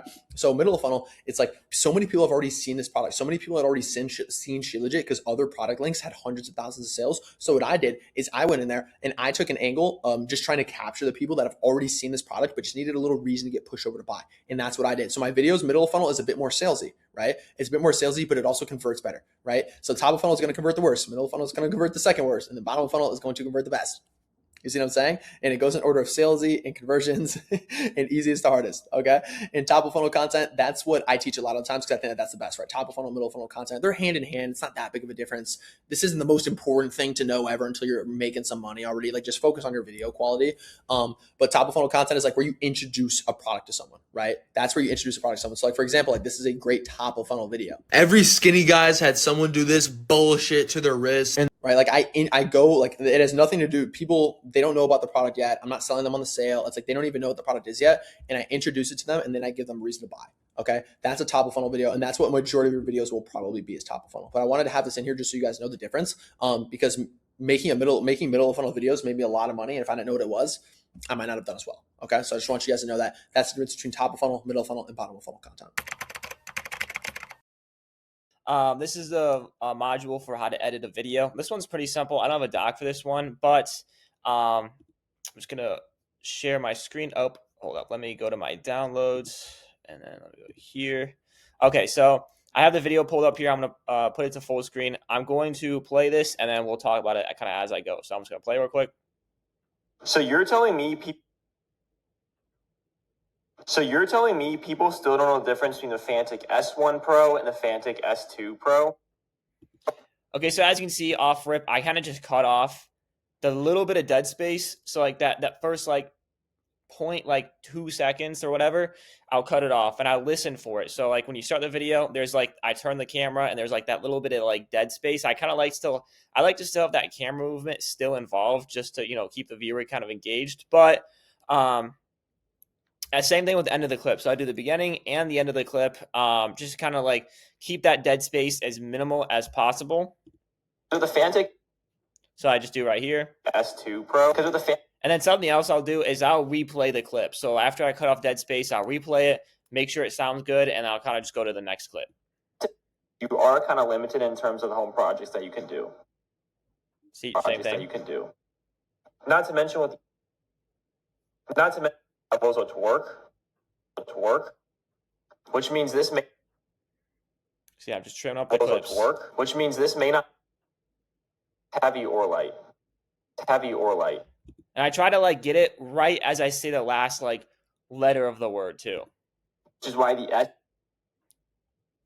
S. With this one, as you can see, I said I kind of started with the H, and I didn't say wish. I said I think I said hitch or like something like that. So I didn't trim too much off of this one. 2 Pro is way better because you get up to type of home project. Yeah. Pretty much just do this for the entire video. Trim little bits off the beginning and the end. But this thing has a torque, levels of adjustable torque. So yeah, I mean same thing. So it's gonna be perfect. Torque. It's gonna be perfect for any home. But yeah, that's pretty much what I do for every clip. As you can see, I'm just gonna speed it up, and then once all the clips are done, I'll try to think of I'll use a text hook. So so you're telling me people still don't know the difference between the fan. I'll just write a text hook down. For these type of comparison videos, I'm trying a new format. So as you can see, S1 Pro and the Fantic S2 Pro. Because with the Fantic I think I say what's the difference? S1 Pro, you only get about 16 different magnetic screw bits, so you are kind of limited in terms of the home projects that you can do. Not to mention with the S1 Pro. No, I say how are they different? You only have about 3 different levels. So I come out text hook. I kind of have the parentheses, and then same thing for 2 Pro. Let's see here. Oh yeah, also change the duration of the entire text so like it doesn't, the text on screen doesn't go until so the end of the video. People still don't know the difference between the Fantic S1 Pro. And then I'll try kind of change the fonts. Like I said, this is kind of something I'm doing. I'm trying something new. So I'll have like the model. For this part, I've done other videos like this. I've done 2024. I've done like the year like 2024 versus 2025. This one I do S1 or S1 Pro versus S2 Pro. And as you see, the difference between the fan. I kind of have the text kind of above the product. Now this is a different style. Like so, you guys normally you just have the text hook, right? But I'm trying something new. So, I'm just showing you like how I would go about that. S1. So as you can see, changing the duration. People still don't. Trying to match the duration. So when I do S1 Pro, or I have I show the S1 Pro versus the S2 Pro, then that's what the text comes in for the other one. Difference between the Fantic S. So yeah, and I also try to make it like a good enough size where they can see it. Fantic. And then I do the same thing. S2 Pro, add some like good emojis, a check mark, or something like that. Make it a little bit bigger, then add it right there. Fantic S1 Pro and the Fantic S2 Pro. Because with the Fantic. And that's pretty much it. After that, edit the videos, chop up the clips. And then, hold on, let me get out of here. Give me 1 second. So yeah, pretty much chop up the clips, or take off those little half seconds at the end of the clip. Make sure there's no dead space. Add a text on screen, and then after that, you just link the product and then add hashtags and whatnot. So this module is pretty simple in terms of how to edit a video. All right, y'all. So now I want to talk about what to do when you run out of viral video ideas, right? Welcome to the module, the little things that make the difference. This is super important for beginning and scaling, right? It's super, super, super important. The little things that make the difference, right? What do you do when you run out of viral video ideas, right? This is also kind of like an FAQ kind of thing. So this is inevitable when you're scaling. The answer is A/B testing, right? Which is what I went over, right? Which is testing. I want to remind you guys of that. So testing the different hooks, right? You go viral, you change something a little bit about the video depending on how it performed, right? If it got good views and bad conversions, then you guys know what to do. I already went over that, right? And it's just about adding on to every single video. That's considered an A/B test, right? You're testing the original versus you're testing the beat, right? This is A, you're testing the beat, right? Which is where you're adding in, different things, different, leverage points to make the video perform better, to make the video convert better. That's A/B testing that I already went over, right? So that is, it's just inevitable, right? The answer is A/B testing, and that's how you guys are going to do it. And I showed you guys my Shilajit account where I was like, remember when I was barely changing like 1 or 2 words? I was changing like 1 or 2 words. I was like, fellas, let me know which one's better, Shit Legit or CMOS. I was like, fellas, I gotta know which one's better, Shit Legit or CMOS. And I was like, everyone's been asking me which one's better, Shit Legit or CMOS. That is the answer. That is the answer. It can generate so much different views. I'm so passionate about this shit. That's what made me so much money just by doing that, by changing a couple different words. That is how you scale with shop. So you don't need to make huge changes in your videos, y'all. You don't. And with X product, like look, or whatever product you have with that product, look for video ideas on your own account. Views and watch time stand out. So if you have one with a lot of views, obviously you guys already know that's something you should be looking at. And even if it's an old video, you can always go back to old videos that have done well and still try and build on top of them. Even if you gave it up for a little bit, go back to that video and try and build on top of that. This is for when you're low on viral video ideas. You don't know what to post. That gives you a better chance as opposed to just posting some random shit. Right? That's what you want to do. And also watch time. Nobody fucking talks about this. This is how you get viral video ideas. There's videos you'll post where they don't go viral, so you don't pay any attention to it. But if you go on the analytics, they have a 10-second watch time. Hella potential. So much potential, right? So what you guys need to be doing, you guys need to look at that video. You guys need to go on your own account, right? Find the videos that have that standout watch time and then build on those, right? Typically what you're going to need to do is add more engagement, right? Because it had the watch time, it had one factor. Now the second factor, it needs that engagement. So you add comment bait in that video, and then you can start to build on top of that, right? And a lot of times you'll be able to get that video to go viral, and then boom, a whole branch of video ideas just bursted out in front of you, right? So that's how you guys do that. That is so fucking important. And also, this is something that I don't really do that much, but it is a low-key good way, right? So you guys can look at the reviews on Amazon and see what people like about the product, right? And then use that as your hooks. Use that as video ideas. Go on Amazon reviews, see what people are saying about it on there, right? That's another good way to find viral video ideas. And look at the most common comments in viral videos and your own videos, right? Obviously, on your own videos, you're probably looking at the comments. That's what I did for Shit Legit, right? So Shit Legit, I was doing like the fellas, let me know if Shit Legit or CMOS is better. And I had so many comments of people being like, yo, can I take this at 16? Can I take this at 17? Can I take this at 19? Whatever age it was, right? And I was like, oh my God, I'm getting so many of these comments.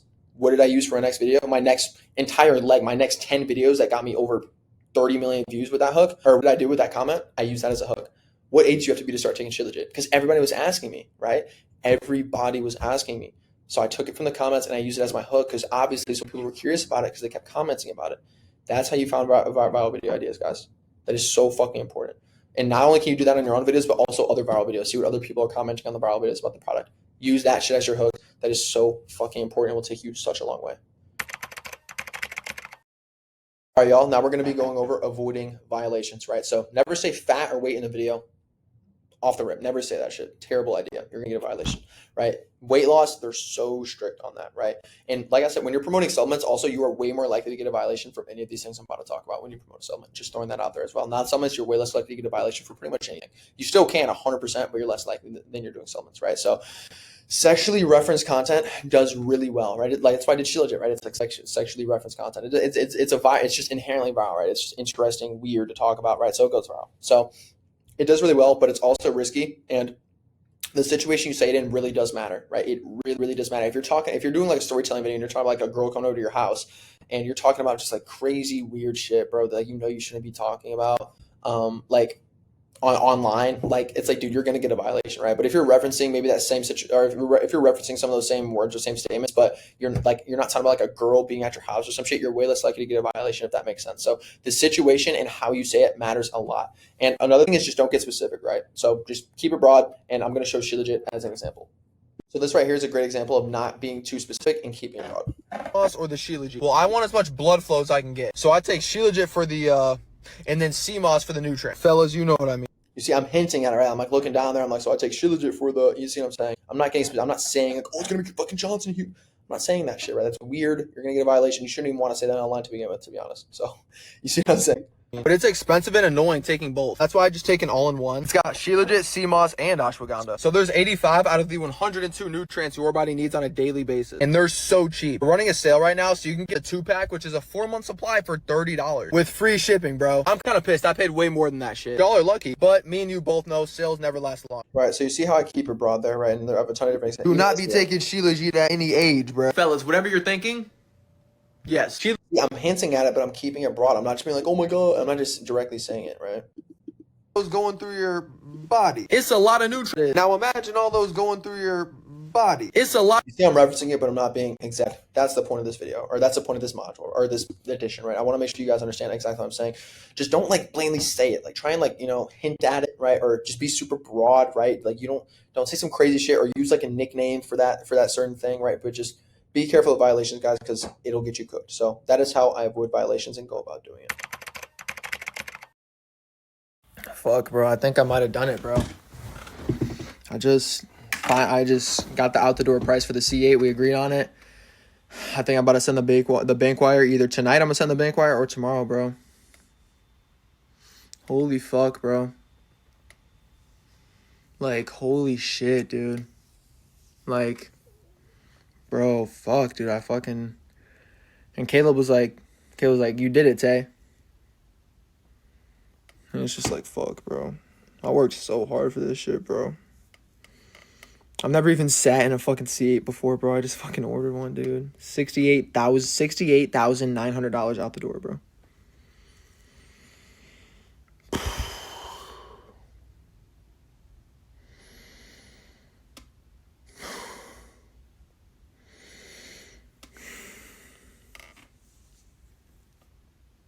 When this shit gets finalized and the car, like, I send the bank wire and the car officially goes on hold, I'm probably gonna fucking cry, bro. I'm probably gonna fucking cry, to be honest. TBH, bro, I'm probably gonna fucking cry.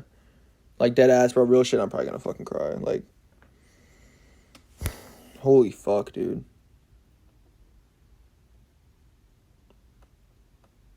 Holy fuck, bro.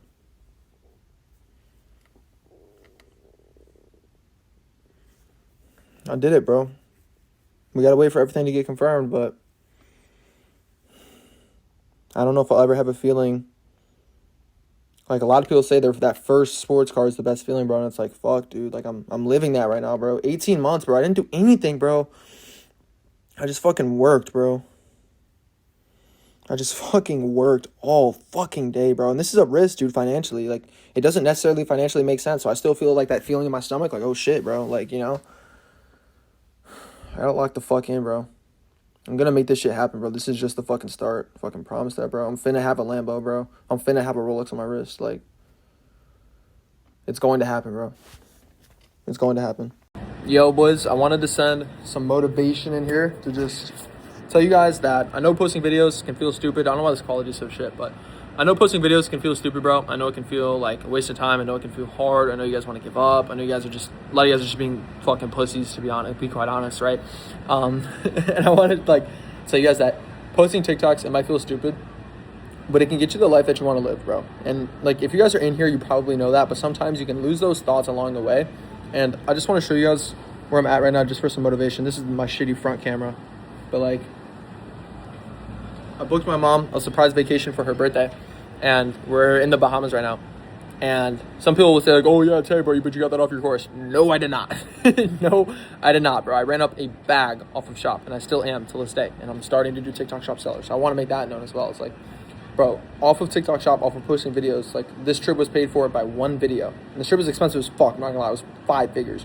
But I just want to do this for motivation to show you guys that, like, bro, this shit is possible. You guys can genuinely do whatever the fuck you want to do. You can do this shit through TikTok Shop as well. Like, it's not a stupid fucking business model like everybody says. This shit is stupidly simple, and it's fucking easy, bro.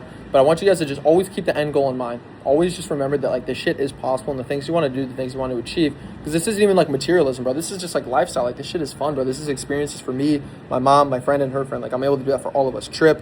Make it, like, the money is never a decision. It's not a factor in any of the decisions that we make on this trip. I told them that. It's like, charge it to the room, and I got it.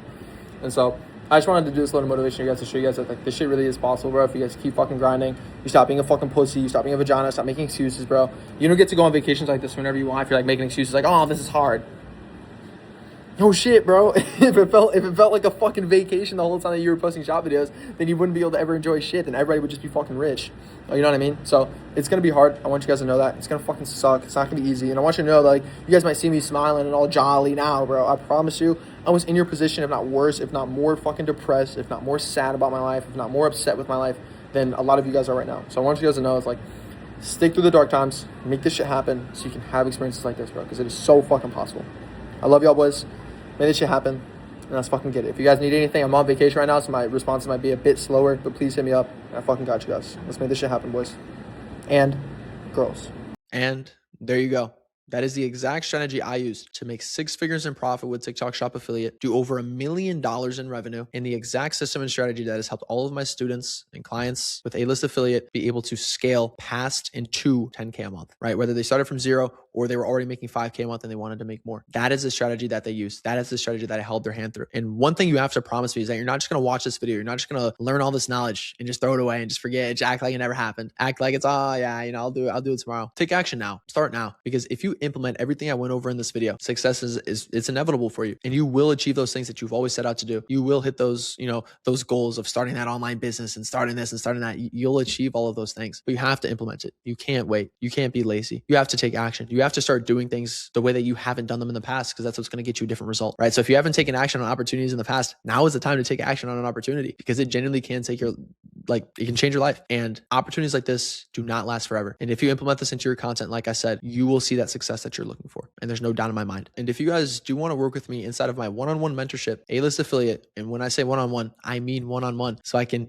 give you the best winning products that work specifically for you. So I can help you structure your videos so they will convert for you, and personalize everything that I've gone over in this multiple hour-long video and actually systemize it towards you so you specifically can have success. The link is down below in the description. And like I said, this is the exact system that not only I used, but also Owen used to go from $0 to $18,000 profit months, that Jay used to go from $5K to $15,000 profit months, that Nathan used to go from $0 to $20,000 profit months, that Isaiah used to go from $0 to $6,000 profit months, and that Heron used to go from $0 to $16,000 profit months, and that Ozzy used to go from not even knowing what TikTok Shop affiliate was to 2 months later hitting a $15,000 profit month. If you want that same one-on-one and hands-on help that I was able to give them, you guys can click that first link down below in the description to work with me and apply for my mentorship. I will look at that application personally and genuinely feel if I feel like you'd be a good fit for me to be able to help you, because I care about the success rate in my program, and I do have a money back guarantee. If you don't get results, you don't pay. And so I want to make sure that you're someone I genuinely feel I'll be able to help, because it's the most fulfilling thing in the world, and I want winners. So with that being said, I love you guys. This took so much effort. My throat hurts. I've been sitting here for 6 hours, but I hope you guys enjoyed it, and I hope you guys genuinely change your lives because of this. And as I said, if you want to speed up the process, if you don't want to go through all the BS of figuring out yourself on how to implement it, I can help you do it one-on-one by building everything out for you and being there with you to hop on one-on-one calls with you every single week. So you can ask me any questions you need anytime, 24/7 that you need to ask a question. You guys can click the first link down below to apply for my mentorship. But if you guys feel you're not ready, that's totally okay as well. I still love you guys, and I appreciate you guys even stumbling upon my channel and supporting it. Okay. But I will catch you guys in the next one.